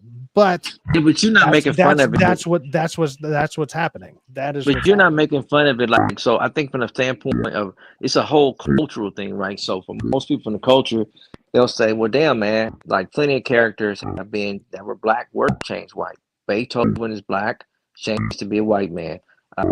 Jesus is black, changed to be a white man. There are plenty of people that characters are changed, right? And like, I don't know if he was real or not, right? That's just a supposed thing. You could say he's a Marvel character or a DC character. I'm just saying, like, for most people, most people don't care, man. They don't care. These are only issues just because people, just something to talk about, man. It's just water cooler talk. Look, you're you're right to a certain extent, and it's like most people don't care. The reason that most people talk about it when it comes to online discourse is because people are talking about it online. This is a topic that people are talking about online. If you talk to people in real life, yeah, nobody cares. Nobody cares about literally probably most of the shit that we talk about. But online discourse has a different thing. Like it has a different rhetoric. It has a different way of talking. It has a different way of analyzing things. And, you know, not everyone's in tune to what is going on. Not everyone's in tune to the differences in this, that, or the other kind of deal. And that's fine. That's completely fine. That's whatever, you know, they're like, that's what most people just call normies, you know, like the normies are not in tune with what is going on. That's why, like, you know, people actually want to listen to people who are at least a little more informed, or at least, you know, talking about the discrepancies, the hypocrisy, the craziness that's going on in the comic world with when it comes to Disney, when it comes to television, when it comes to movies, stuff like that in general. That's where you get people like, that's why people tune into stuff like that. If we all just sat around and we said, who the fuck cares? Nobody would be watching anybody on YouTube. Nobody would be watching, because it's like people literally care. That's why people talk about it. So like, just sit there and dismiss it is I think ridiculous. But you know, it's like, I get it. You don't care. A lot of people care, because it's like, dude, that's my favorite character. That's this is what I grew up around. I mean, come on. It's like, if all of a sudden, what if like last minute, 2 weeks, like a week from now, there was just like, oh, you know what? We redigitalized all the Superman movie and we turned them black. Would you be happy with that? I'd say, why'd you do that? I'd be more exactly. See, but, when you be like, why did you do that? It doesn't matter. I would be like, why did you do that? Right? Like, I want an explanation. See, that's, for it. But what I will say is this: that's the question. When it comes why to do you female do that? characters, but when it comes to female characters, right? If they had a black girl that looked like Sydney Sweeney and she had all that body, do you think people would care if they swapped the character? No, because you know what? The attractiveness thing. It's about attractiveness. People, I think that's what's more irritating than anything. You're not putting people in positions that represent attractiveness or admiration for people. When you put a character, when you put an actor in where somebody has admiration or somebody has admiration for them, then it's great. It worked with Samuel L. Jackson, right? It's worked for other characters too. You have to have admiration. I think Ryan Gosling playing Black Panther would be pretty fucking cool. You know what I mean? Like, okay, let me see him do it. It'd be hilarious. It'd be fucking funny as hell. And especially what would be worse is if he so it'd be funny, but what would be worse about it, it would be if he actually destroyed that role to the point where it's like, holy shit, he was a better Black Panther. You know how much backlash there would be about that? It'd be like, that's the best Black Panther I've ever seen, and it was done by a white guy. It'd almost be the same kind of reaction you'd see. It was like, oh shit, that's the best performance I've ever seen from you know, a baseball player, but it's just a trans dude, you know, be pretending to be a female. Like that would be it'd be something like that. You know what I mean? That's the equivalent where we're at in society, which is crazy. I mean, I'm not comparing trans people to black and white, but you know what I mean? It's like almost a kind of comparison. But I'll say this, right? So I'm obviously a black man, right? And I'm going to tell you something from T, you're black? How the fuck do you make it on my panel, dude? How the fuck did you get here? I'm really brown, but they call it black. But what I'll say is this. I think from the perspective of we don't necessarily get to be authentic in this environment. We don't get to be authentic, and we have to appease everybody. So I think when a character that is set in the era to kind of like placate to us or make us feel like something, we like to hold on to it, man, because we think, okay, finally I got my position. Like I said, I don't have a problem with that. I think story is story, man. I'm really into story, dude. I'm real because I can suspend my disbelief. I don't look at them and say, "Oh, this is the color." Hold on. I got a question against that though. You said that you don't get to like like the. Are you talking about just film and TV shows that it doesn't represent black people? Like, because that I could agree with because that I would agree with, but I would say in general, I would say black people get to represent themselves the most out of anybody. They get to do it all the fucking time on all sorts of degrees to all sorts of like ridiculous degrees. No, It's that's not literally true at all. all over the internet. That's not true at all. That's not true at all. In that perspective, let me help educate you on that. So that's It's not a true at all. perspective. That's fucking absolute truth. Well, Like, let me educate you in particular. So that's not my perspective. When I say we don't get to be authentic, we don't. We have to be phony, right? And when we do give the perception of being authentic, that's not really us, man. That doesn't necessarily represent anything. I think the image is that America and society needs us to play the fool and play the emotional person. That's why they always particularly choose clips amongst our own ranks, choose clips to make us seem like we're chimping out and acting like monkeys and behaving in a way that is detrimental you to realize society. it's not white people posting the clips, I right? never said that. You didn't hear me say that. You heard me say I said we do that too, right? But I said, but image is everything, right? So if you project that image of us and portray it like that, you're gonna think, okay, yeah. Most people don't know black people. The only people they know is what they see on TV or a sports image person. Oh, I like so and so. I like Kobe. I remember. They like seeing us in that position. What I would agree with, like, and you didn't say it. This was actually something that I was actually going to say, which is, I would agree that the representation that black people get when it comes to television and movies, I think that is inaccurate. I think that's inaccurate because I mean that's kind of inaccurate to about everybody, but I would say that is the most disingenuous version because it's always stereotypical in so many ways, and it's like overly racist, it's overly whatever, even towards black people themselves and or the way that other people perceive them. I don't feel like that at all as somebody even growing up here in LA. But as far as what we see on social media, I would say they might actually be pretty accurate with what we see on social media, but that's what's Where do you think promoted they out get there. that from? Where do you think they get that from? It's all about entertainment. It's all about Well, let me be I a mean, character. Well, but you're you're talking gonna go about out. character. If you're gonna go out and act a fool, and you're like, But I mean, everybody acts a fool. Everybody acts a fool. sure, Every but why culture is acts a one fool. so much more pushed out there than the other? Oh, because that's what the when appearance it's of getting on it's TV. 13% of like America, like, and it's usually a lot of American footage too. So it's like, why is 13% getting pushed out there more than, you know, the rest of, like, you know, all the white people out there? Because white people do a bunch of terrible shit too. You know, a bunch of rednecks doing crazy shit, blowing shit up or whatever, but they're doing it in the woods on their own or whatever. But it's like, why are these things so drastically different?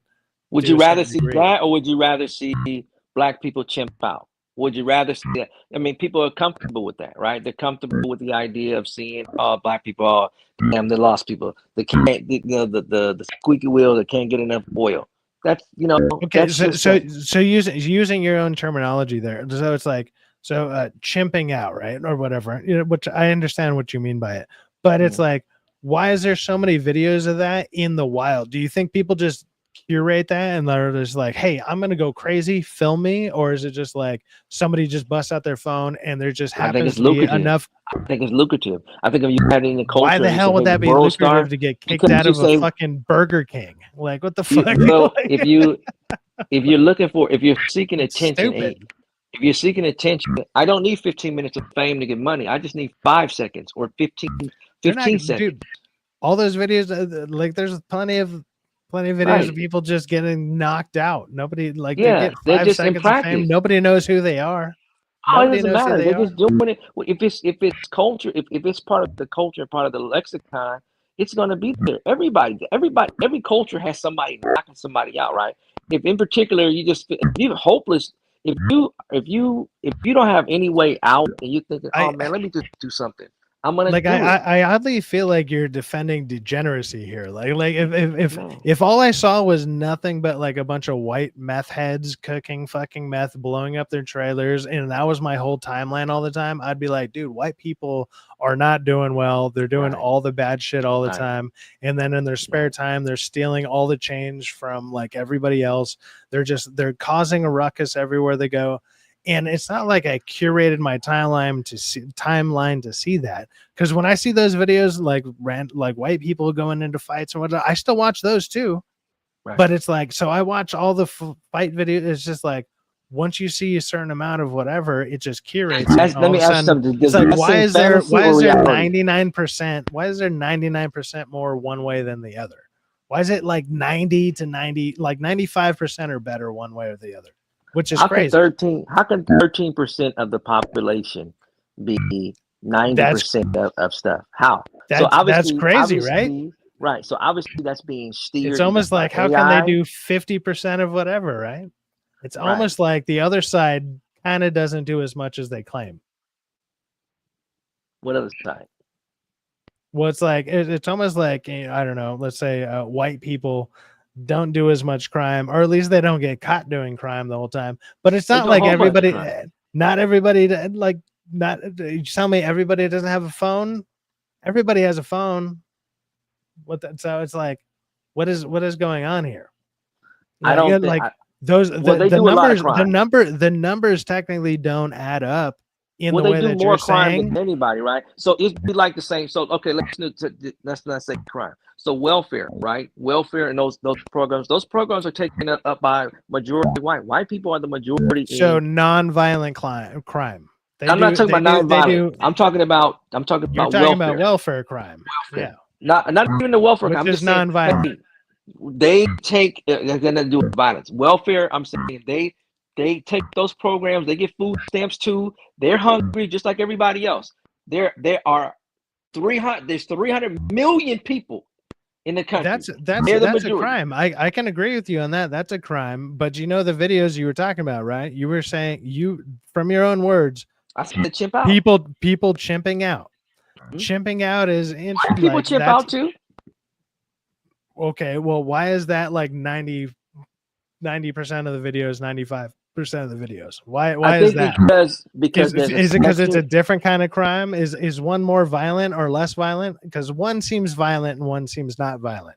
Well, but that's just imagery, man. I would say chimping out sounds violent compared to check cashing fraud or whatever. They're both crimes, sure, but one is violent, one is non-violent. One is going to be obviously more entertaining to watch. But I think because if you're looking to entertain people, like, can you not admit that? Like, can I not admit what? Like the one that was going to be more entertaining. Like, dude, come on, man. Like, I know you're beating around the bush here. Like, come on. I'm not beating around. I'm being direct with you. I'm above my thoughts. I understand. I can articulate exactly what I mean. I'm telling you that most of the people who do those things online are doing that solely for entertainment purposes because it's about attention. Attention is currency. So people want currency about attention, and they want random brawls and people like randomly filming it, dude. Because like I've seen random shit filmed that like I was even involved in. Dude, World Star. Okay. Come on, you want to man. put a world star? You want to put stuff online? Come on. You want to get attention. Yo, look at this. I told you what it is. Look at this, yo. It's about attention. It's about getting attention. It's simply about getting attention. The squeaky wheel gets the oil, and that's all it's about. Let me get my little fire. Let me feel important, man.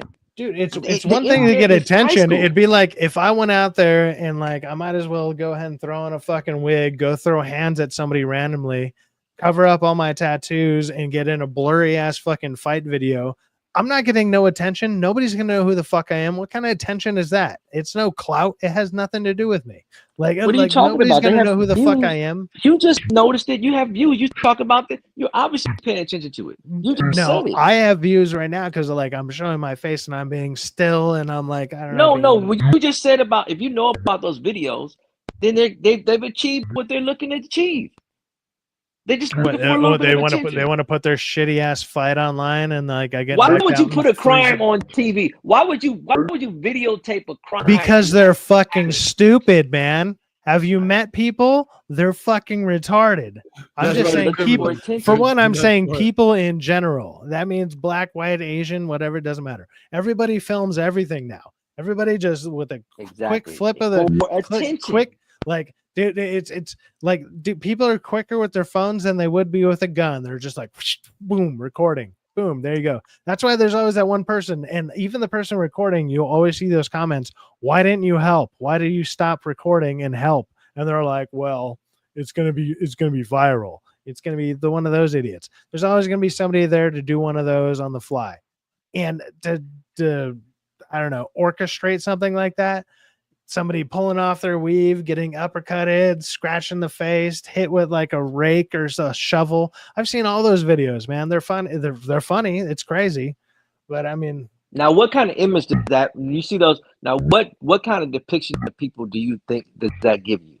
It makes you think a certain way of people because you're seeing based on the evidence that you see, you think, oh damn, those motherfuckers, that's not that's worth gonna it. push a certain image onto other people. Sure, dude. I'm out here in fucking LA, dude. I rock with everybody all the time. No, I have no problem with it. I find all those videos funny as all hell. Like just because I'm like watching somebody get their shit rocked after getting like talking shit, because that's usually those are the main videos that get pushed out there. Somebody goes up like, hey man, fuck you, blah blah blah, and all of a sudden boom, they take that random uppercut to the jaw and they're doing the fish. They're just on the ground doing a seizure. They're just they're just a trout out of water. It's whatever. They got rocked. Those videos Foolish are behavior. hilarious. That's foolish It's behavior, stupid. man. Well, it's foolish behavior, but I mean, when you see so many of them all the time, and it's not like I said, it's not like I curate them. There happens to be a certain demographic that is involved in more than them than another. Can you not deny that? Like, if you were to sit there and be like compilation video, you're gonna get like 2 pages of one, and you're gonna get like a page of another. Barely. Like that's just what's gonna happen, dude. I'm sorry. Like, why do you think? Why do you think that those? It's not like the other ones aren't getting pushed out there. Everybody likes to see all that shit. Black men are reckless. So, why do you think those young black men? I was actually talking about black women, like because they're why do you think? Well, they're reckless. They're reckless because they've been enabled. They've been empowered, obviously, by the liberal agenda.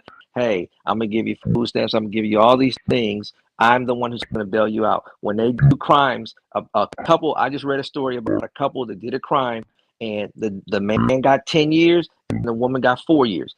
They did the same crime, in it together, but she got less years. They always got a system to bail them out. Of course they're going to do what they're going to do. Are people fatigued and tired of them? Hell yeah, they are. Because they're saying, damn, we put all our money in you.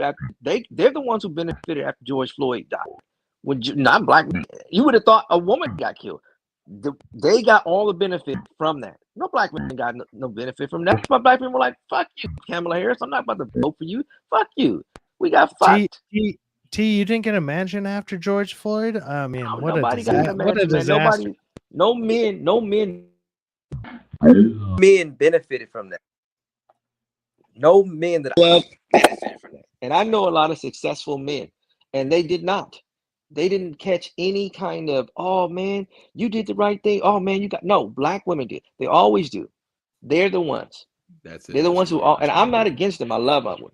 Martha Marcy. I love my women, man. But I'm just saying, like you just said, you pointed out, damn, I'm seeing them do a lot of wild shit. They're the ones on fucking on the fucking video, shaking their ass, doing all this crazy shit with fucking hair hats and eyelashes and acting crazy, man, and not acting like normal women. What do you think is going to happen, dude? What are you think is going to happen when you listen to music for 20 fucking years, 30 years, and it's talking about, they say the most vile things online? You don't have to say all that shit out loud. Just keep it inside. No, 100%. I'm in agreement with you on that one, where it's like, sure, like I mean, it's kind of like what DA or me or actually all of us kind of talk about, where it's like culture is upstream of politics and whatever, but it's like, culture influences this and politics influence, like it's kind of like a cycle or whatever. But what you're seeing right now is certain trends or whatever really show through with a lot of what is popular, and what is popular in different cultures or whatever.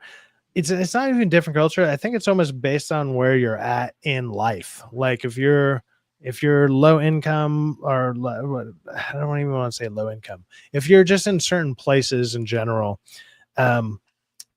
that's going to be what's around your life. Like back when I was in my 20s, like, I used to smoke weed, have like all sorts of way more booze than I drink now. Let's just say other type of paraphernalia, whatever, like no meth or anything, but it was like, let's just say it was party time. Like when you're in a party mood, party time, you're going to be surrounded by party people. And then when you try to move your life to different directions or whatever, you're going to be surrounded by different people. And then, well, and if you try to grow and whatever, you're going to, the people you surround yourself with, it's, they always say like the 5 people that your top 5 closest people around you will actually shape the way that your life actually goes, because those Let me people are tell going to be you. the most influential around you. Let me tell you how you're onto something. Whenever you see, pardon me, whenever you see, I'm not picking on black women, but I'm saying whenever you see a woman in power, women are very vindictive. That's why they'll never be the president. Not in our lifetime. You'll never see that because they're very, very vindictive. They always try to go back and say, so-and-so did this. I'm going to tell you. And I'm talking, you know who I'm talking about, who's doing that, that finger waving shit. That is why nobody respects them when they get in position. That's why the movies is not believable about this girl boss shit, because it's always under the pretense of revenge and get back. Because women are very, very vindictive. They follow through with that vendetta of, I'm going to get your ass back. That's why I did this. Just like you can't tell a woman one of your secrets, a deepest, darkest secret, because what she'll do the minute she's fucking mad at you, she'll fucking use it against you. That is why it's so important. So when you see these people online doing this bullshit, I know who you're talking about. This it's all It's they're acting in a second childhood. They're acting in their second childhood perspective. It's always about and I'm the victim. Instead of It's a really victim mentality. Totally victim mentality. Instead of taking a mature adult way of things and say, hey, you know what? I'm glad I'm in a better place so that so that I can make good choices and good decisions. You know what I mean? And it's always this, oh, I got to blame you, instead of saying, hey, look, I want to take accountability for my actions and I'm going to move forward. But no, women are very vindictive, even against each other. It's no mercy, man. It's no mercy. And these are the same people who go to church. Totally understand that. Hey, with that being said, I mean, we're 3 hours and 35 minutes on. We're gonna keep going because I mean, I don't know if anybody needs to leave. If anybody needs to leave, go ahead and let me know. But I also wanted to point this out because I had a decent amount of people watching right now. If you guys haven't liked the stream, please consider hitting the like button. And if you have not subscribed and you want to watch more of this, like I do all sorts of random streams. It's not always politics. It's kind of whatever the news is. And usually it's more pop culture and whatever. But I mean, even during the stream, I lost a subscriber. I lost a whole subscriber. I'm trying to work my way to 500. If you're not subscribed and you would, I don't know, you want to continue on with conversations like this, or you want to hear more stuff like this, consider hitting the subscribe button. I'm trying to get those numbers up. If I can get to 500, I can finally get monetized. I can start rolling some other stuff out, do some incentives, and I mean, that's what most people are aiming for. They're aiming for the 500 subscribers, aiming for 3,000 watch hours. 3,000 watch hours is not going to be, I'm not too far off of that, but 500 subscribers, that's a little more difficult. So if anybody is not subscribed and you're liking what you're hearing, consider subscribing. I mean, you don't have to hit notifications. You can turn notifications off. Just hit the subscribe. You can just leave it in the background. And if you ever want to watch in the background, hit the thumbs go down, for it. dislike That'd be cool. Yeah. You can hit dislike on all my videos. Just make sure you're subscribed. Video, don't share with anybody. Dislike it. Be like, I hate you, but I'm still subscribed. That's fine. Totally fine. I literally just need subscribers because that's YouTube's policy. So if anybody is not subscribed, or maybe if you might have been unsubscribed, go ahead and check that. That also happens to people. I would appreciate that.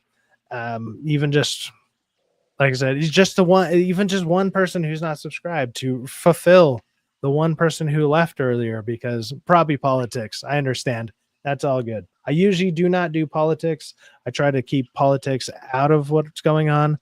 Obviously, this week was heavy in politics as far as news goes, because we had obviously Trump and Musk, and now the LA riots with the National Guard being deployed.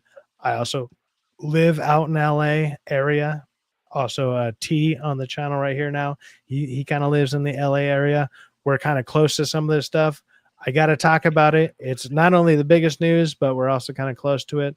So I'm sorry if that is not on your like things that you like to hear about, obviously do not watch it, but also don't unsubscribe just because of that.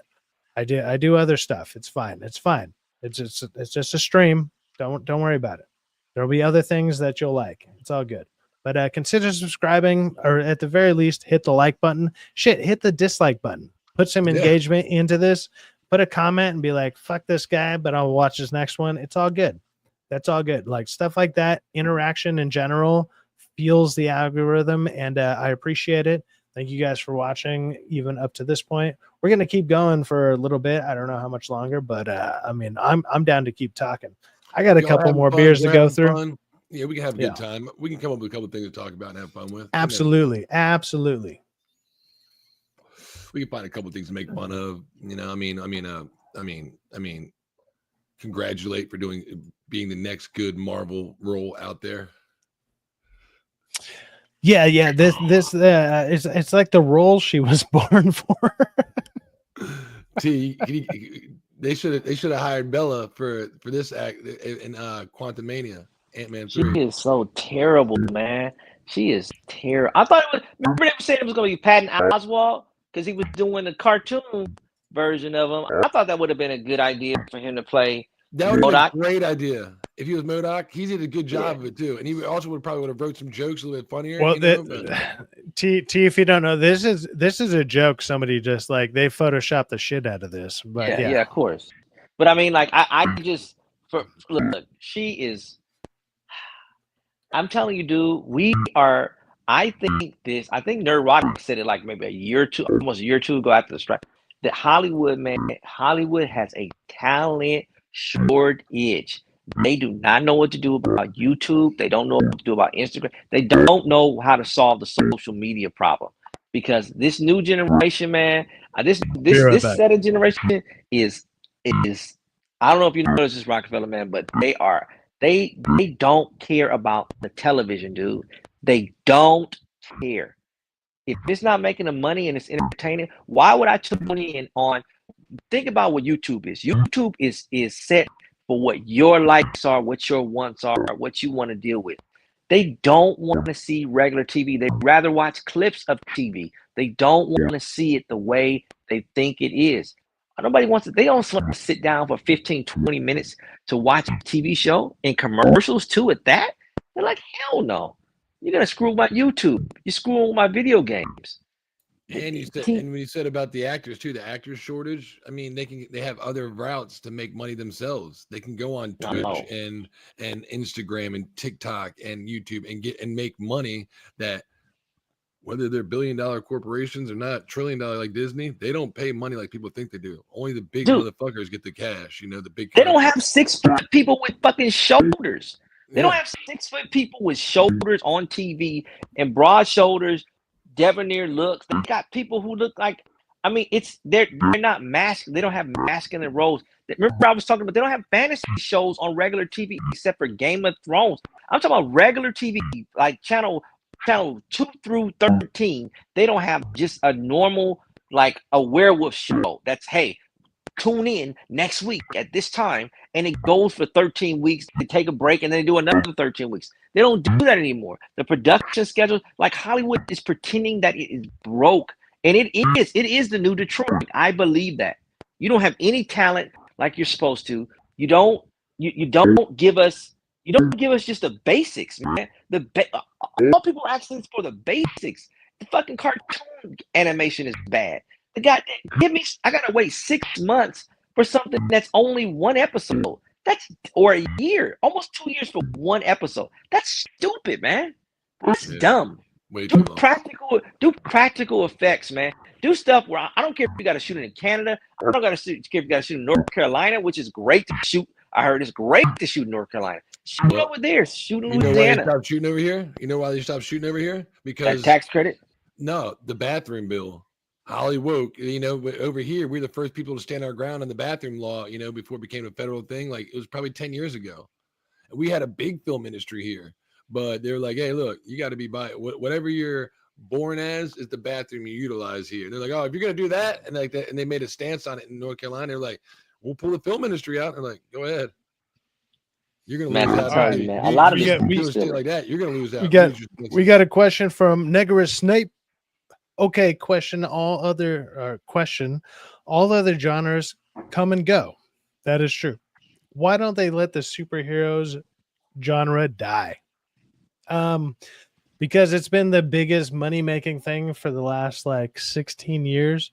Like the Marvel run in general, because it was about 15, 16 years, give or take, probably generated like the most amount of money out of any run of any type of genre combined. Actually, I wouldn't be surprised if you combined all the other no, that would be untrue. Not only the Because stuff like Titanic and shit like that made billions of dollars back in the day, but it has such a massive impact that it probably makes up 30 to 40% of whatever money they made in the last like 15 years, give or take. I wouldn't be surprised at all, because sure, horror and all that is like, sure, they make 30 million here, 40 million there. You got rom-coms, you got westerns died out. Like, people are thinking westerns might make a comeback. I don't know if it's going to do that, because westerns have a lot of American ideals and stuff like that behind it. And the way that they've tried to do westerns lately, have you seen what they did with like Netflix? It's always like, well, let's go back to the race thing. It's always a bunch of like black cowboys going against whatever, and it's like, that's the last, like they did that Idris Elba movie or whoever that was, stuff like that. Just, it's like, okay, this you're clearly pandering. Like, they just pander too much to genres that were from a bygone era, and they just don't embrace what it was about before. I mean, that's why even stuff like what's it called? Quentin Tarantino with was the one with oh my god, Leonardo DiCaprio and Django Unchained, right? So it's like, he just went for it, right? He was like, everybody just say whatever you would say in this time and era, and people are like, that movie was crazy, it was fucking nuts. And it's like, the language and stuff probably was obviously more obscene and like had way too many curse words for it, but it worked. But that's the kind of stuff you'd kind of have to do to get away with it. And you want to be able to get away with that. There's only a few directors out there that could probably get away with that without them being like, I'm offended I'm offended by reading the script, even though I agreed to the role after reading the script. That's what I've been seeing happening lately. There's just like, you read the script, right? And then all of a sudden they have to go do a scene, and then they complain about the scene that they have to do. They're like, well, I didn't know I'd have to get like half naked and like get groped or whatever. And it's like, that's part of the fucking script. I'm sorry that like, I'm not sorry that's part of the script. You fucking read the damn thing. Your agent read the damn thing. And now you're complaining about the scene because the guy did what was in the scene. And you're like, I felt uncomfortable. It's like, yeah, that's kind of the point of the acting. You're supposed to feel uncomfortable, like certain scenes or whatever. Like, I get it. Things are going to be uncomfortable. Isn't that kind of the point, though? Like, aren't you supposed to feel a little out of place a little bit on certain scenes? Obviously, you don't want to feel like you're totally getting like completely groped and everything. Obviously, there's ways around stuff like that. There's camera shots, there's camera angles. But I don't know. I don't know how they'll be able to pull some of this stuff off with the way that the way that the rules and regulations are with how they're filming movies nowadays. It just seems like you got to just tiptoe around the tulips with a bunch of people who don't know what the fuck acting used to be. It's like, have you heard about some of the horror stories from back in the day? It'd be like, no, we almost let that guy drown because we want to have a real reaction. And you're like, what? Like, it's like, yeah, but then you learn about it and you're like, that was my favorite shot in that movie. That guy looked like he was about to die. And it's like, oh yeah, he almost did. Like, you're never going to get stuff like that anymore ever again, because people cannot act that way anymore, and they can't express that because they can't get pushed that far anymore because there's too many rules and regulations. And that's stuff like that authenticity, whatever. Sometimes there was like, it's a great example of it, which is like a calm example of it, which is when like Hans Gruber is hanging off a Nakatomi Tower in Die Hard or whatever. When Alan Rickman like gets thrown off the tower, they were doing a 3, 2, 1 countdown. This is a simple thing. We've probably all done this to our friends. We've all done this shit where it's like 1, 2, and then you go, whatever.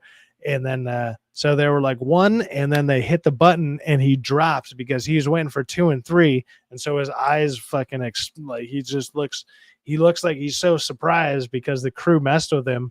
And that was the best reaction. And that's what ended up in the movie, because it's a genuine reaction. It was like, I was waiting for 2 and 3. It's kind of, we've all had that happen, you know, either little brother, little sister, friend, whatever, has done something like that to you in some type of capacity to where that stood out. And you were like, oh man, I'm going to pull your tooth. I'm going to pull this out. I'm going to hit you 1, and boom. And they just hit you real quick. And they surprise the shit out of you because you get a way better reaction out of it. That's what movies used to kind of do. And now they kind of can't do that. And oddly enough, it kind of stands out.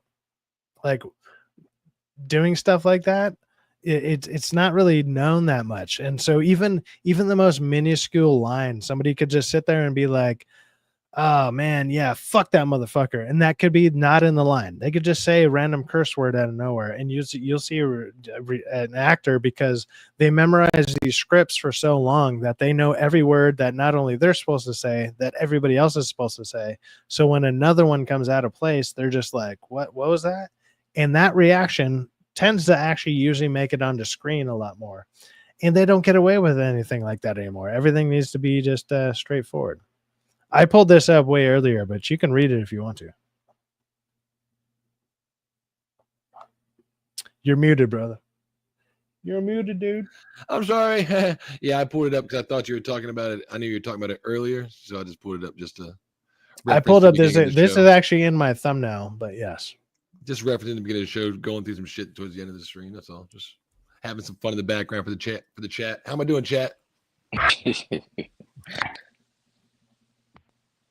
So we're doing so good. Is it really riots? Is it? I mean, let me check ABC News, man, and see what's going on, man. Is anything AT, are you connected just to your headphones? Yes. Like AirPods or whatever? Yeah. If you disconnect AirPods and reconnect them, because this happens to me. I wonder if it's the same thing that happens to me that's happening to you. Because like when you won't be able to hear me when I'm talking to you, but when I'll get this random static that goes on, and then if I go to talk, it messes with me. And then if I reconnect them, it's like a fresh reset. And it happened with that new fucking update. There was a new update that happened through the phones, and it just I'm assuming you have an iPhone. Oh, he's muted right now. But yeah. But that happens to me all the time. Like that's why like all of a sudden I can't hear anything for like 20, 30 seconds. I got to reconnect my headphone because there was an update that fucked all the settings up on the from a Bluetooth connection. I had no idea that was a thing. Yo, what's up, T? Oh, he's gone. Android green bubbles unite.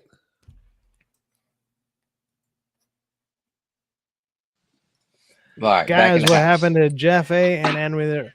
Well, Jeff A, I tried to hit him up. He hasn't responded to me in like 2 or 3 weeks now. I've messaged him a couple times, or like messaged him, and I was like, dude, okay. hopefully you're good.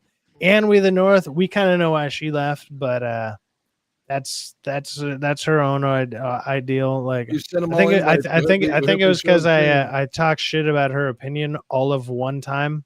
And that was enough for her to not. What you say to my girl Ann? What Ann? What you say to my girl Ann?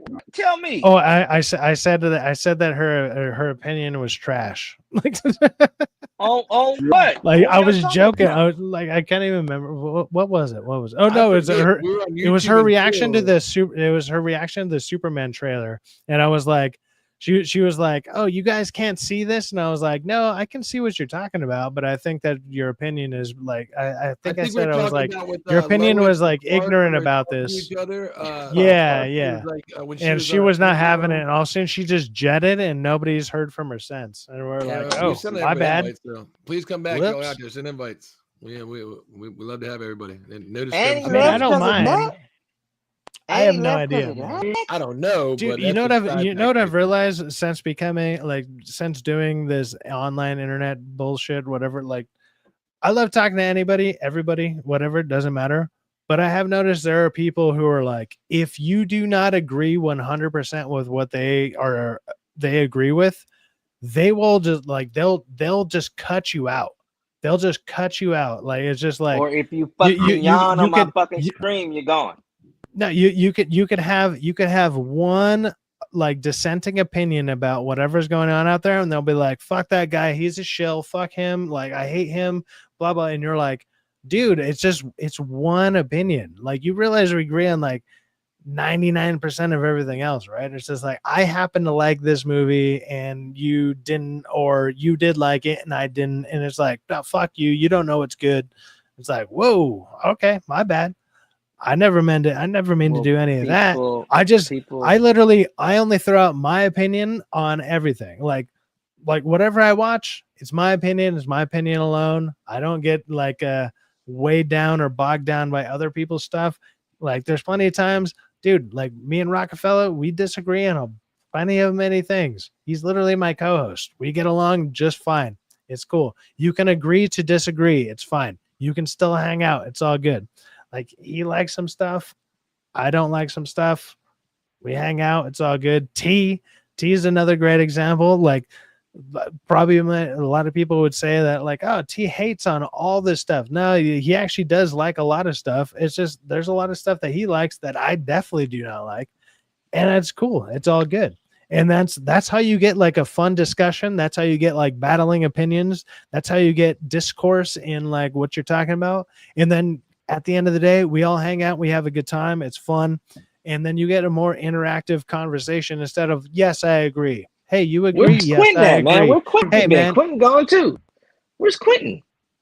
I think That's another one. I have no idea. That's another good person to bring up. He might be busy during the summertime. I don't know. He used to. I don't know. Everybody, you know, I know people have different lives. Hold on, I'm seeing Abe up in the chat. Abe, man, I sent you the link to the chat earlier. If you want to join, if you're up and about and you want to go ahead and shoot the shit for a bit, I'm gonna keep going until like I don't know, Rockefeller clocks out. Well, I'm gonna clock again. out. I'm gonna play Battlefront 2. I'm gonna continue my. How can y'all play video? How do you do that? I cannot play video. I get nauseous, dude. I cannot play video games. You get really nauseous. You'd be moving like, what the fuck's going on? What the hell? Somebody grab you, be like, what's going on? And they start slamming you into the wall like they're having butt sex with you. Be like, stop it. It hurts. Oh, no. Negris has some inside info. Uh-oh. Oh, he said he's having personal stuff, I think. No, I kind of know what you're talking about. That's absolutely. If you have something personal going on. See, the thing that threw me off with Quentin, because I like Quentin. I've always liked Quentin. He's always been cool. But he started to do like a workout regimen. He was doing a bunch of stuff. I mean, I don't think he would ever like bash on me about saying this, but he's like he was working on bettering his like physical health and stuff like that. And I was like every day, like felt like every day he'd be like, dude, I ran a couple miles here. I have no problem saying this out loud because this is all positive stuff. This is all good stuff. So he's like, dude, I did this. And I was like, fuck yeah, dude.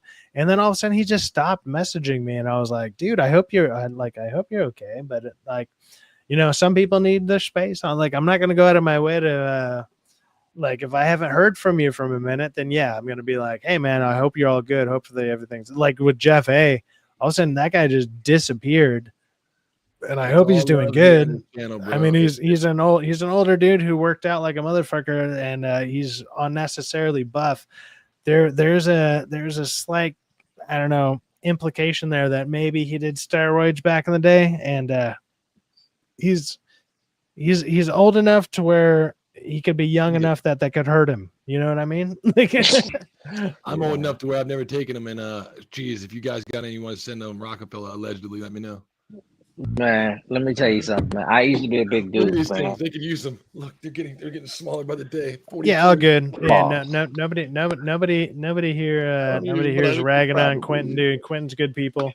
I hope hopefully he comes back when he does come back, if he wants to come back, and obviously he's always fucking welcome. Quentin's good people. This is safe space. We love you here. I'm a huge fan of, you know what, everybody that supports or at least watches whatever. Look, we've actually gained some viewers. Let me go ahead and give my little spiel again. Look, if you guys are fans of what you're watching, if you like what you're watching, go ahead and at the bare minimum, hit the like button. Obviously, I'm not monetized yet. And if you like what's going on, go ahead and hit that subscribe button. We do a lot of live streams over here. I mainly do live streams. I do reviews on on movies and sometimes news and whatever's going on. But with that being said, I'm trying to aim for 500 subscribers. If anybody who's not subscribed would like to help me reach that goal, feel free to hit the subscribe button. You can hit the notifications off. You don't got to watch every video. I just need the subscriber count. But if also I'm live and you want to come join, obviously you are more than welcome. I appreciate the hell out of it. And thank you. So there you go. Zang. There's my spiel. Zang. Danke. Bam. Danke. I just need one more to get back even because I lost one. I lost all of one, man. It hurts. Say, that's not when how you you say have that at all. subscribers, you notice that shit, and it's I'm not gonna lie, it's a little annoying, but at the same time, whatever. It's all good. We're getting good viewers and we're getting good topics of conversation. With that being said, let's see here. We got obviously I pointed out Abe, obviously I said you have the link if you want to join. Like Zelda, you got the link, bro. Yeah, there you go. That's actually pretty accurate. Don't they want People Zelda have to actually become- have a link? Don't they want Zelda to have a link? Negra says people have become pansies. Yeah, Quentin, let me know something. Okay, yeah. I think his wife got him. Hey, man, if him and his wife are reconciling whatever is going on. Rockefeller Xbox showcase predictions. Okay, there you go. X-boners are for teenagers. I'm a man. Nintendo Switches are for children. Xboxes are for teenagers. PlayStation and PCs are for adults. I'm a man. I'm gonna have no idea anything about the Xbox showcase because I've never owned an Xbox. The only game I ever played on there was a friend of mine brought over, I want to say it was the 360, and it was Gears of War. And Gears of War was dope. Gears of War was sick. How could y'all play those? Last PlayStation game I played. The last game you played was fucking Tetris when you were in your fucking middle ages. I get it. Jack and Daxter, man. Jack and Daxter, dude. I played it for 8 hours. That's a shooter, right? That's a shooter. Dude, Jack and Daxter is dope as fuck. Jack and Daxter is a great game. Did you play all three of them? Like Modern Warfare 3 Zombies.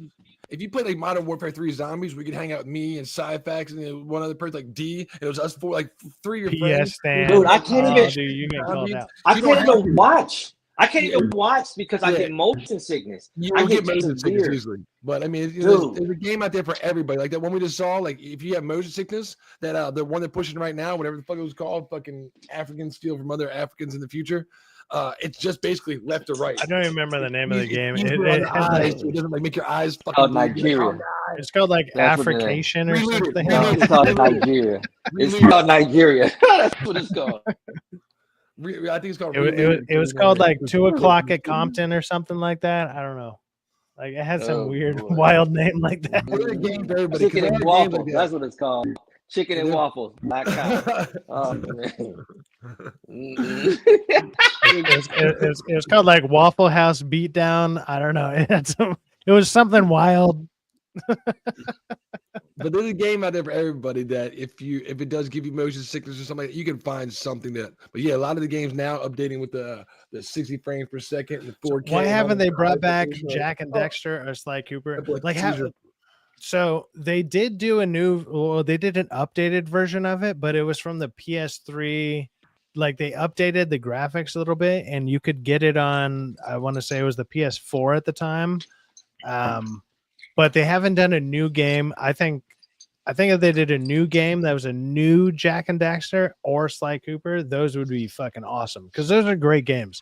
Like pretty much every single one of those were awesome. They I'm were pretty so sure much fun. Sly Cooper is owned by Naughty Dog, so you know why they're not making a new Sly Cooper because they're too busy making. Oh yeah, because it would destroy all the other games. Sly would be trans. Cooper, Sly. It'd be ridiculous. People would be like, "Wow, why am I having so much fun compared to every other game I Taking bought out from this every company chicken in the star, last 5 years?" Every female Why would that NPC happen? What's going on here? Sly Cooper would be crazy as shit now. Be a female All right, trans. so what's with this comment? Rape did not exist among native nations prior to white contact. Oh yeah. repeat. Oh yeah. I repeat, did not exist. Oh yeah, no, that definitely didn't happen. No, yeah, cavemen didn't just beat random women over the head with rocks or some shit. No, that never happened. None of this stuff happened, guys. Yeah, look at that, Kate, and she's doing the strong women. What is that? What is that fucking poster called? It's the thing they posted. I want to say during World War II, to where they incentivized women to like make ammo and shit, so they had to go work in factories. At home, safe on the homeland, you know. Snape says it best. Says probably some white woman. Some white woman. Exactly. You know, let's look up Katie Kelly. Look, Katie Kelly. It gotta be right. There's another Ratchet and Clank. Well, I know there's Ratchet and Clank like 4 or whatever. That one was a lot of fun. That had all sorts of crazy games, or not games. All sorts of crazy weapons. But it's like sometimes what I've noticed, some of these games like they go a little too far to where it's like, man, I got like 8 different things to choose from, and there's only a way to upgrade so many of them, to where you still only end up using like 3 of your favorite ones. So it looks cool, it looks expansive, it looks massive, it looks like there's a lot of options, but you always end up using kind of the same play out. You know, I get it. It's fun. It's cool. Please, Spider-Man, I'm struggling to single mother in New York who only stole a piece of bread. Bam! You're a criminal. That's what you are. Dude, that's like the guy in Daredevil who stole the fiddle faddle. Justify it to the judge, bitch. That guy was like, I only got 23 priors and 37 convictions, but I stole some fiddle faddle. Now you want to arrest me and put me on probation? I don't want probation. And it's like, that sounds like. Did you just read out your fucking, your priors, you idiot? Like, God, that TV show was awful. It was so bad. Sounds like you're a Uncle criminal. T is back. Did he get booted? There he is. What's up, T? And the good setup now, huh? Oh, the good setup now, bro. What up? Yeah, let's see. He's getting his squats. Anybody said the moon because it fucking sound like when Andy's out there, you hear the gyms, the weights racking. You seen the video of the chick smashing the weights, Joey Swole? I'll find that one. That was really good. Dude, Joey Swole is funny because like that guy's like 5'7" or something, but he's like super buff.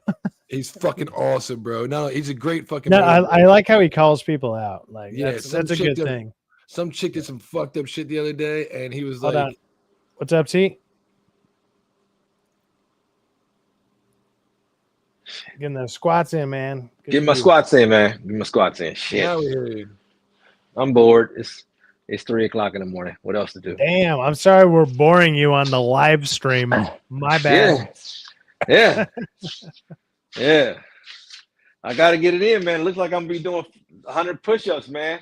With Superman, man. I think you might be. I think you might be, man. You might be having to hit that.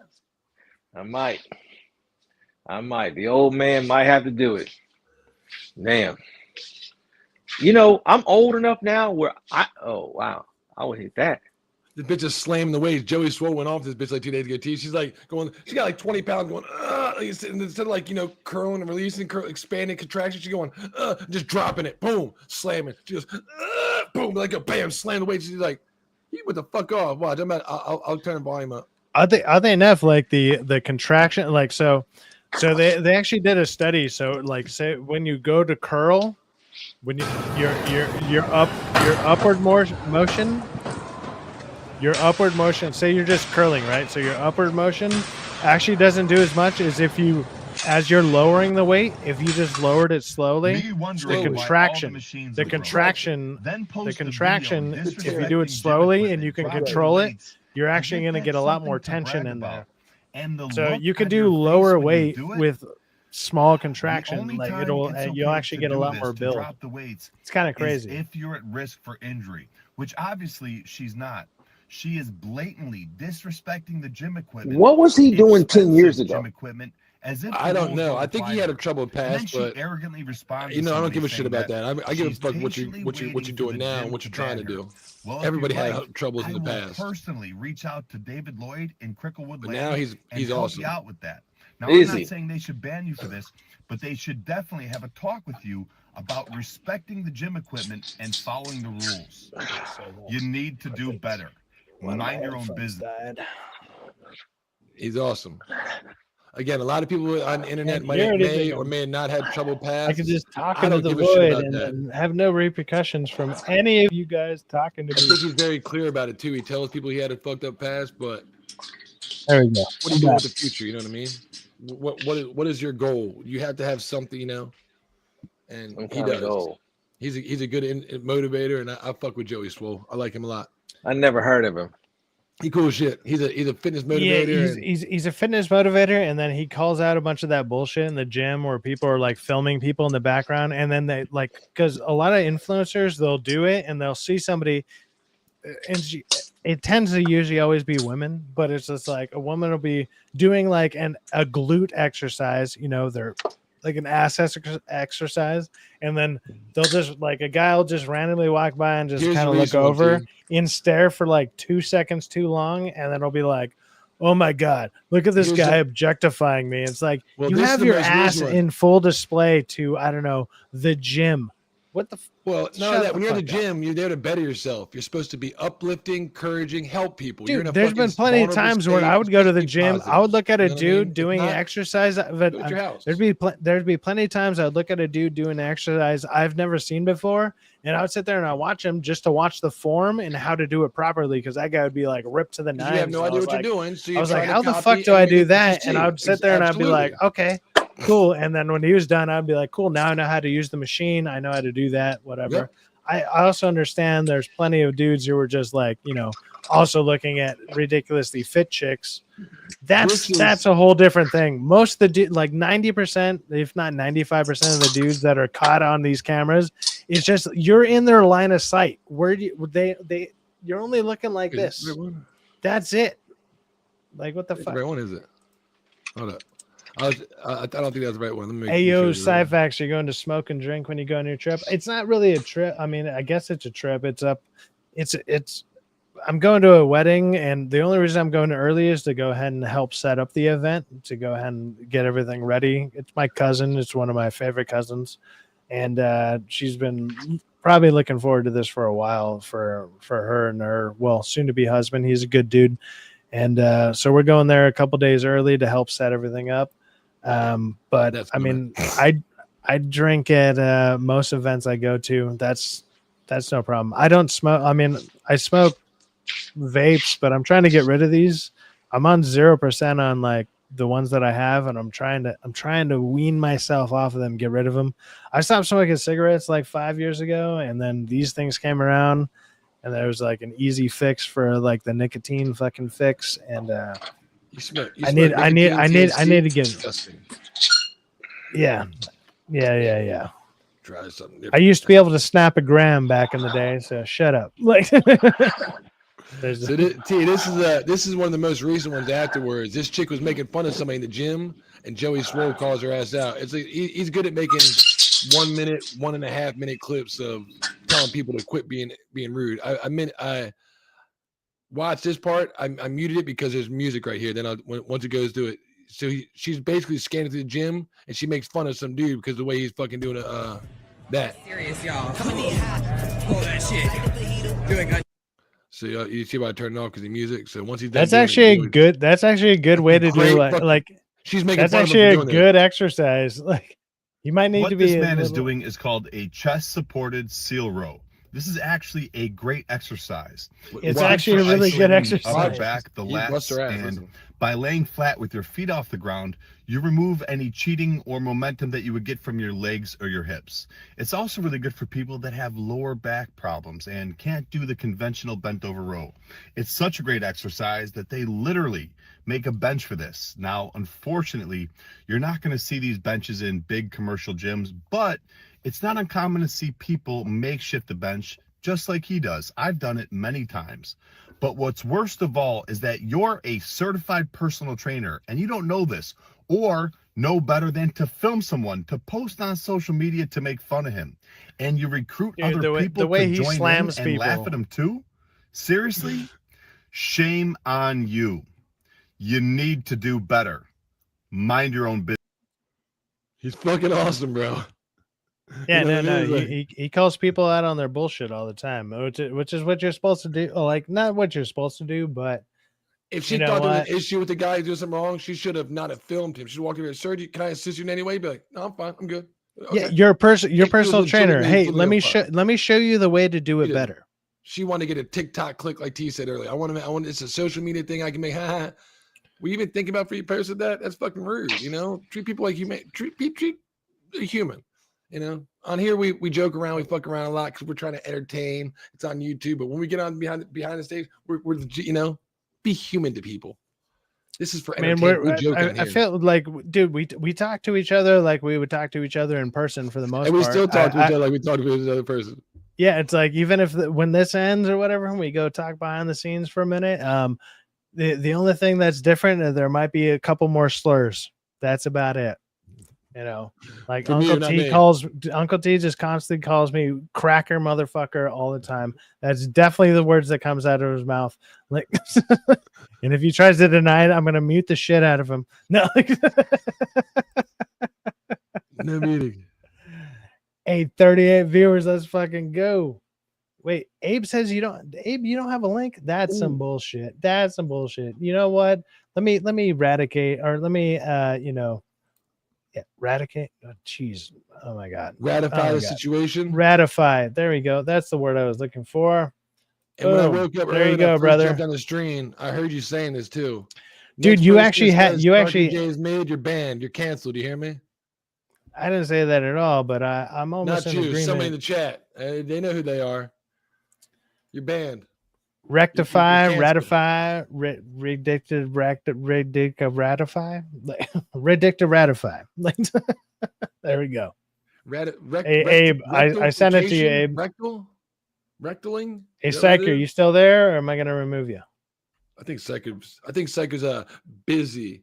So if you guys want to go to Psycho's channel and watch him, he plays a lot of video games. Go and check out Psycher M. Yeah, he does video games. He needs to get his subs up too, but right now he's busy.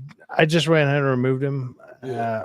If he comes back, he can hit us up in the private chat. It's all good. You know what goes around behind stage? He's having a good time. Damn, bro, Syfaxx, you're getting views. You know what? The big boost was definitely from that raid. Like, dude, that's awesome. Good. That actually worked. Yeah, that's cool. We got people from that totally worked, and that's awesome. Thank you guys for showing up. I mean, obviously, at this point, we're just kind of ranting. We're just finding topics to talk about. I don't mind just formal than DA. You know, when I first started doing live streams in general, a lot of my streams were just for one talking to the chat. I didn't really have topics. I would just kind of talk to the chat, bring onto the chat, like bring people. Which also, you know what? Because it is obviously either very early in the morning or it's very early in the morning for me, very early in the morning for East Coast. But if you're somewhere else, if you would like to jump on and you got something that you want to talk about, go ahead and hit me up at Gallows the Media. If you would like to join the chat, I will bring you on. You can come on and we can talk about something for a little bit. Because I know Rockefeller just is up, so he's fresh. I know he's freshen up. I know Uncle T might be jumping off here in a bit because it's kind of early, but he's getting that workout in. I don't know. I don't know what he's actually doing. Abe's here. He wants to come hang out with us. You want to give him an introduction? What introduction you give our special friend in the background? Oh, dude, I need to get that beans and toast one. I know. Damn it. How about here we go. Hey, how you doing? Hey, how you doing? Got Abe, the stunt cock. What's going on, Abe? Yo. Still breathing. Can't complain. His bass is fuck, Abe. I love that fucking shit. How you doing, man? How's our friend from across the pond doing today? Yeah, not bad. Managed to get a couple hours of sleep, which for me is luxury. I got like 8, man. I'm feeling great. Feeling gravy, baby. Sweet. Yeah, it was funny. Before I started the stream, you were like, "Hey, man, yeah, I was about to go to sleep," and I was like, "Hey, man, that's cool." And then like a couple of minutes later, or like I don't know, 20 minutes ago, you were like, "Hey, man, like, where's that link?" And I was like, "Didn't you just go to sleep?" Like, I was like, "I haven't been streaming that long. Like, what the fuck?" This guy doesn't sleep. This guy's a machine. Yeah, it's not the first time I've been called that. Giggity. Dude, I'm sure your boyfriends are super proud of you. But oh, yeah. you know, like Negaris is like, "Hey, are air conditioners really not a thing in the UK?" Not really, no. No, yeah, that's what I've heard. Yeah. We don't generally have the kind of air conditioning that you get in the US because it's usually just fucking cold here most of the year. And all of our houses are designed to keep the heat trapped in. So when it does get warm, you're fucked, basically. Every house in Britain becomes a sauna. You're like, "Oh my God. It's like luckily 80 it's only for like a few weeks. It's 80 degrees. I don't know how I'm ever going to survive." No, like we get borderline, equator temperatures at the peak of our summers. And it's fucking unbearable. Dude, I straight up had so I literally have it as a, like, I took a screenshot of it. It was 118 degrees out here, Fahrenheit. Yeah. Like, out where I live. And I was like, I was fucking dying, dude. I was like, it's and the funniest part about that screenshot is it also showed where Death Valley is. So Death Valley is supposed to be one of the hottest places in California. Yeah. Death Valley was 116. Where I was at was 118. Yeah. And I was like, it's fucking "You mental. motherfucker." I was like, you bastard weather. This is some bullshit. Yeah, fuck that. I'd just melt. I'd go full-blown snowflake on it. Here's a video game for you, T. Psyops. Yeah. Oh man. So I see you were looking at pictures of Snarky J just now. What prompted that? Somebody brought that up. I actually, dude, I've heard that name. I actually don't know who it is. I've never watched any of their videos. Are they? I'm obviously they're a content creator in some capacity. Yeah. Are they a cosplayer or a content creator or both or what? Both. Yeah, she mostly does cosplays, and for the most part, she's quite good at it. But she also does like film reviews and things like that. The costume look good. Like, I mean, it seems like she can. I mean, whatever resources she has, if she does it all on her own, like that's even more impressive. But it's like, yeah, she makes it all from scratch. That's pretty cool. I mean, good for her. I mean, it looked good. People are like, "Oh, she's mid. She's a 7." You know what? If people like, dude, you might massively underestimate a woman who's actually very skilled in something that a man can't do or a man won't do. That you might find sexy. It's like, yeah, which is why, for example, a lot of men like women who can cook because a lot of men don't cook. I mean, I can cook. It's all good. I can do. I don't know. Yeah, well, I think I can use tools and all sorts of stuff. It's fun. It's great. It's whatever. But I'm not super creative and like I can't sit there and visualize a design and make that come to life. I actually appreciate artistry like that, especially with like cosplay is a great example of that, making a character that you see come to life and actually on top of that, make it functional, like some people who can make like wings functional and shit like that. I think that's pretty cool. I think that's actually very interesting. I think that's pretty very unique. But yeah, like the cosplays with moving parts, like the Iron Man type things, and Man, they are fucking crazy. You know who's sexy? Steph from My Nerdy Home. Oh man, Nestor, you're gonna be real mad when I show you like a bunch of pictures I have with her. Not the kind of pictures you're thinking. No, I've just met her a bunch of times. What's Yeah, funny, like, I don't think she remembers me, but it's like I've met her at like every Nerdrotic meetup, and I always get a picture with her. So I have. Yeah, she's like 2 foot tall as well. She's like 5'2". Yeah. Yeah, but I think like if a woman does anything for Mixing you, it Coke immediately. and rum or whiskey ain't cooking. That's true. That is very true. Well. I mean, depends on the kind of Coke, but yeah. Yeah. Someone told me My Nerdy Home is a big Shirley or a torta.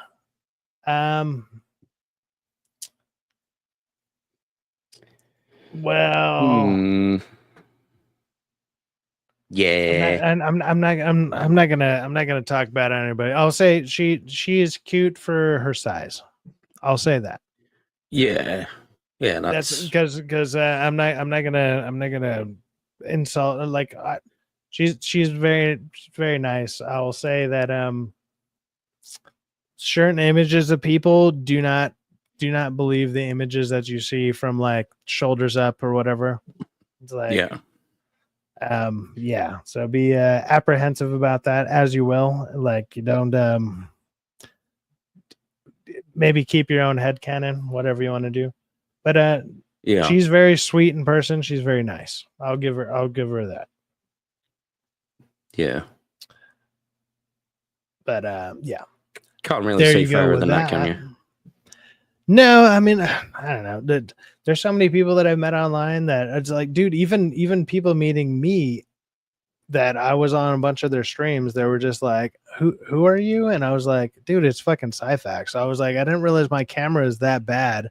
I'm like, I think everybody thought I was shorter than I was going to be because I was towering. I'm only 6 foot, but I was meeting a bunch of people who were like, you know, they're 5'8", 5'7", whatever. And it was just like, who are you? And I'm like, dude, it's Syfaxx. And I'm like, obviously my channel's small, especially when I went to Vegas. Like I was probably at like 170 or something, you know, and like obviously it's not that much bigger, but it's like I've been on your guys' channels for the last like 2 or 3 months before this event, and I told you I was gonna be here. So what the fuck? Like, yeah, when I met a bunch of the FNT guys, it's not like I don't have a bunch of very identifying tattoos. Like I don't know, the very tattooed guy who's being like, "Hey, what's up, man? It was cool being on your stream the other day." And it's like, "Who the fuck are you?" And it's like, I don't know. Take a guess. The one guy who hasn't said hi to you since you've been here. The one fucking motherfucker, you liar! Like, yeah, I was surprised. I think it was just surprising that like, because I'm 6 foot, but I'm not fat or anything. I'm just a big dude. Like I don't want to say well built. I don't got a 6-pack or anything like that. I'm just like, I don't know. I've worked out before. I still hold that same build, but it's like I was just bigger than most of the people that I met.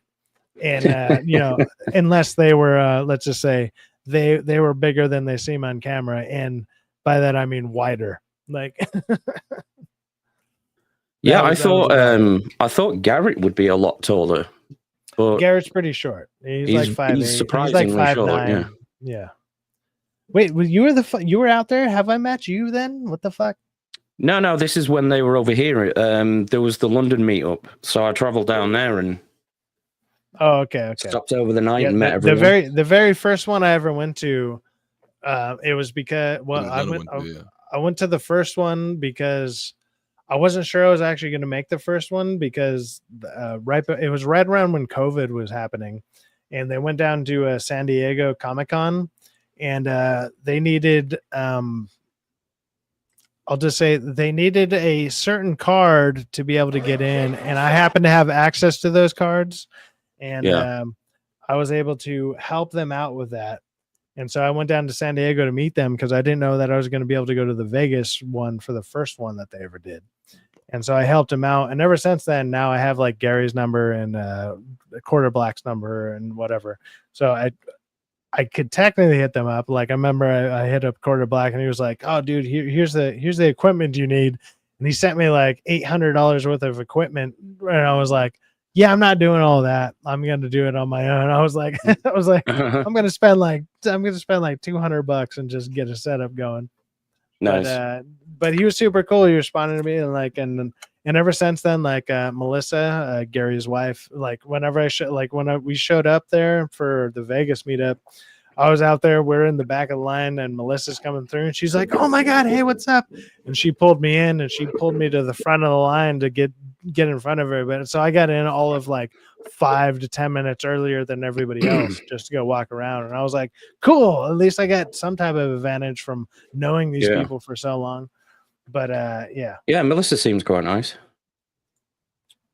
Yeah, Negra says, "I hear Gary's wife is great." No, she's an absolute sweetheart. She's like one of the nicest fucking people. Melissa is great, and I've always wondered because it takes her a second to recognize me because obviously they have millions of people, and whenever they go to so many events that I'm surprised that they actually remember me because I'm like, but I've been to literally every single event in Vegas. And so when she sees me and it like registers, she's like, "Oh shit, hey, what's up?" And then she was like super nice to me. She gave me a bunch of free drink tickets and all sorts of shit. And I was like, "Hey man, did everyone else get a drink ticket?" And they're like, "There was drink tickets." And I was like, "Never mind. Like, don't worry about it." Yeah, the London meetup, I took some of those "My Name Is" stickers, and I took along some felt pens so everyone could like fill them out. Apparently X-Ray was going to do it because I was sat with her and Mr. Porkchop as his brother. But she just forgot. And I was like, "Oh, well, doesn't matter. I already came prepared anyway." And Melissa came over because people then started coming along and asking if they could have one of these things. I was like, "Yeah, sure. I brought them for everyone." She came along and I was like, "Yeah, there you go, Melissa." And I think she was a bit taken aback for the fact that she is now known by strangers, even though she isn't herself a YouTuber. I was like, "You got a pretty famous husband now, you know?" I was like, you know, he always just he always calls her by Mel or whatever, but it's like, yeah, obviously her name is Melissa, but no, she's an absolute sweetheart, and she's the main one. Like if you were to ever to get through to like Nerdrotic's email or whatever, or the Instagram or something like that, she's going to be the one that's responding to you. Yeah, she's the one that handles it all. Yeah. Well, shit, guys. Anything else you guys would like to talk about? We're coming up on 4.5 hours, which is kind of crazy. But yeah, man, I'm ready to play some Star Wars Battlefront 2. I think I'm about to go out because nothing opens up. Battlefront? Yeah, Star Wars Battlefront 2. You don't want to play some COD? Well, I deleted it because it's so much fucking room, and I didn't know if we were going to be playing it. And I was like, I wanted to play Battlefront 2 because I just ordered it for, I think, what day is it? You got to the 12th to buy it for 4 more days to buy it for $4.99 in PlayStation Store. If anyone wants. Well, I was going to say, do you want to watch Man of Steel? I'm down to watch Man of Steel. I guess we can watch. I guess we can watch Man of Steel if you want to. If you want to do that right now, yeah. I mean, it's early enough we can do that. T, would you want to stick around and watch Man of Steel with us, man? Psycho stick around. He ain't going nowhere. If you got some stuff to do, we understand, bro. But I mean, one of the things that A brought up. I'm gonna be sleeping, man. Probably. I wouldn't mind getting some coffee, which opens like 30 minutes. We can like put it on, afterward. We can put it on hold. But I'm definitely going to do it. But just I'm up and about, man. Like I'm not passing out till like. I need some coffee. 6 hours from now. So yeah. Well, before that happens, look, we got. There's apparently 34 people in chat. Thank you guys all for joining and checking out the stream. And oh my God, it's fucking awesome for how small my channel is. The amount of viewers that I randomly get, I find absolutely amazing. That's fucking crazy. If any of you guys are not subscribed, consider subscribing, please. I'm trying to get to 500. I'm shouting out, please. But at the very least, make sure to hit the like button. That would be great. And then yes, I'm trying to get to 500. And with your help, I can get there. And with the amount of, I don't know, people viewing this stuff, and I'm actually humbled by it because, you know, it starts out with like 5 people, all of a sudden it grows to 7, 10, and all of a sudden it gets to like 30 something, and it's crazy. It's crazy. It's crazy how that works. And I'm nothing but grateful for it. And I want to see, for one, hold on, let me see here. 12-hour streams. I can absolutely do a 12-hour stream. Maybe after when I get back. Maybe that'll be my comeback stream for my 4-day. It's not even a vacation. I'm going to be actually working, and I'm going to be helping setting up a wedding or whatever next week. I'm going to be gone from Thursday to Sunday.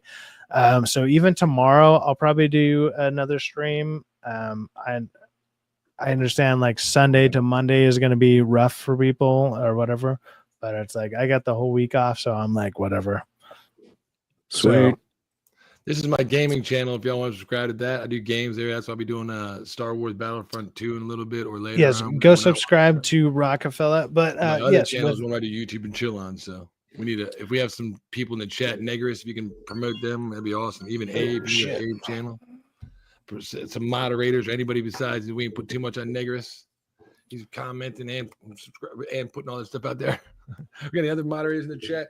I do, but damn it, you know what? You need to make me a moderator on my other channel. So that way every time I'm like, oh fuck, I'm on my other channel. I gotta log out of this fucking thing and switch over to this other fucking thing so I can go into this fucking channel and watch this shit. Yep. And hey, speaking of, I need to make you a moderator on my channel, Abe. We got so much we gotta do behind the scenes chat. We're getting there. We're getting better. We're trying more and more every day. We're getting better for you. We'll figure it out. We'll figure it out, guys. Gotta figure it out. We'll figure it out, guys. We're working on it. We're getting better. All right. Well, with that being said, look, we're obviously we're a little bit past 4 hours and like almost 35 minutes. Somebody was asking the other night where it's like, oh, does Syfaxx do long form streams or whatever? Well, here's your answer. Yeah. Sometimes I do 4 hours. Sometimes I do 1 hour. Sometimes I do 2. I try to go by a minimum of like 1 to 2 hours, give or take, sometimes an hour and a half, depending on if there's enough topics to actually cover and how many people are into the topics. I understand that some things get drawn out or whatever, and it's like you need to know when to end. And I feel like this is a good time to end because, well, we kind of talked about a lot of the topics I wanted to discuss and also the topics that were going on with the last couple of days.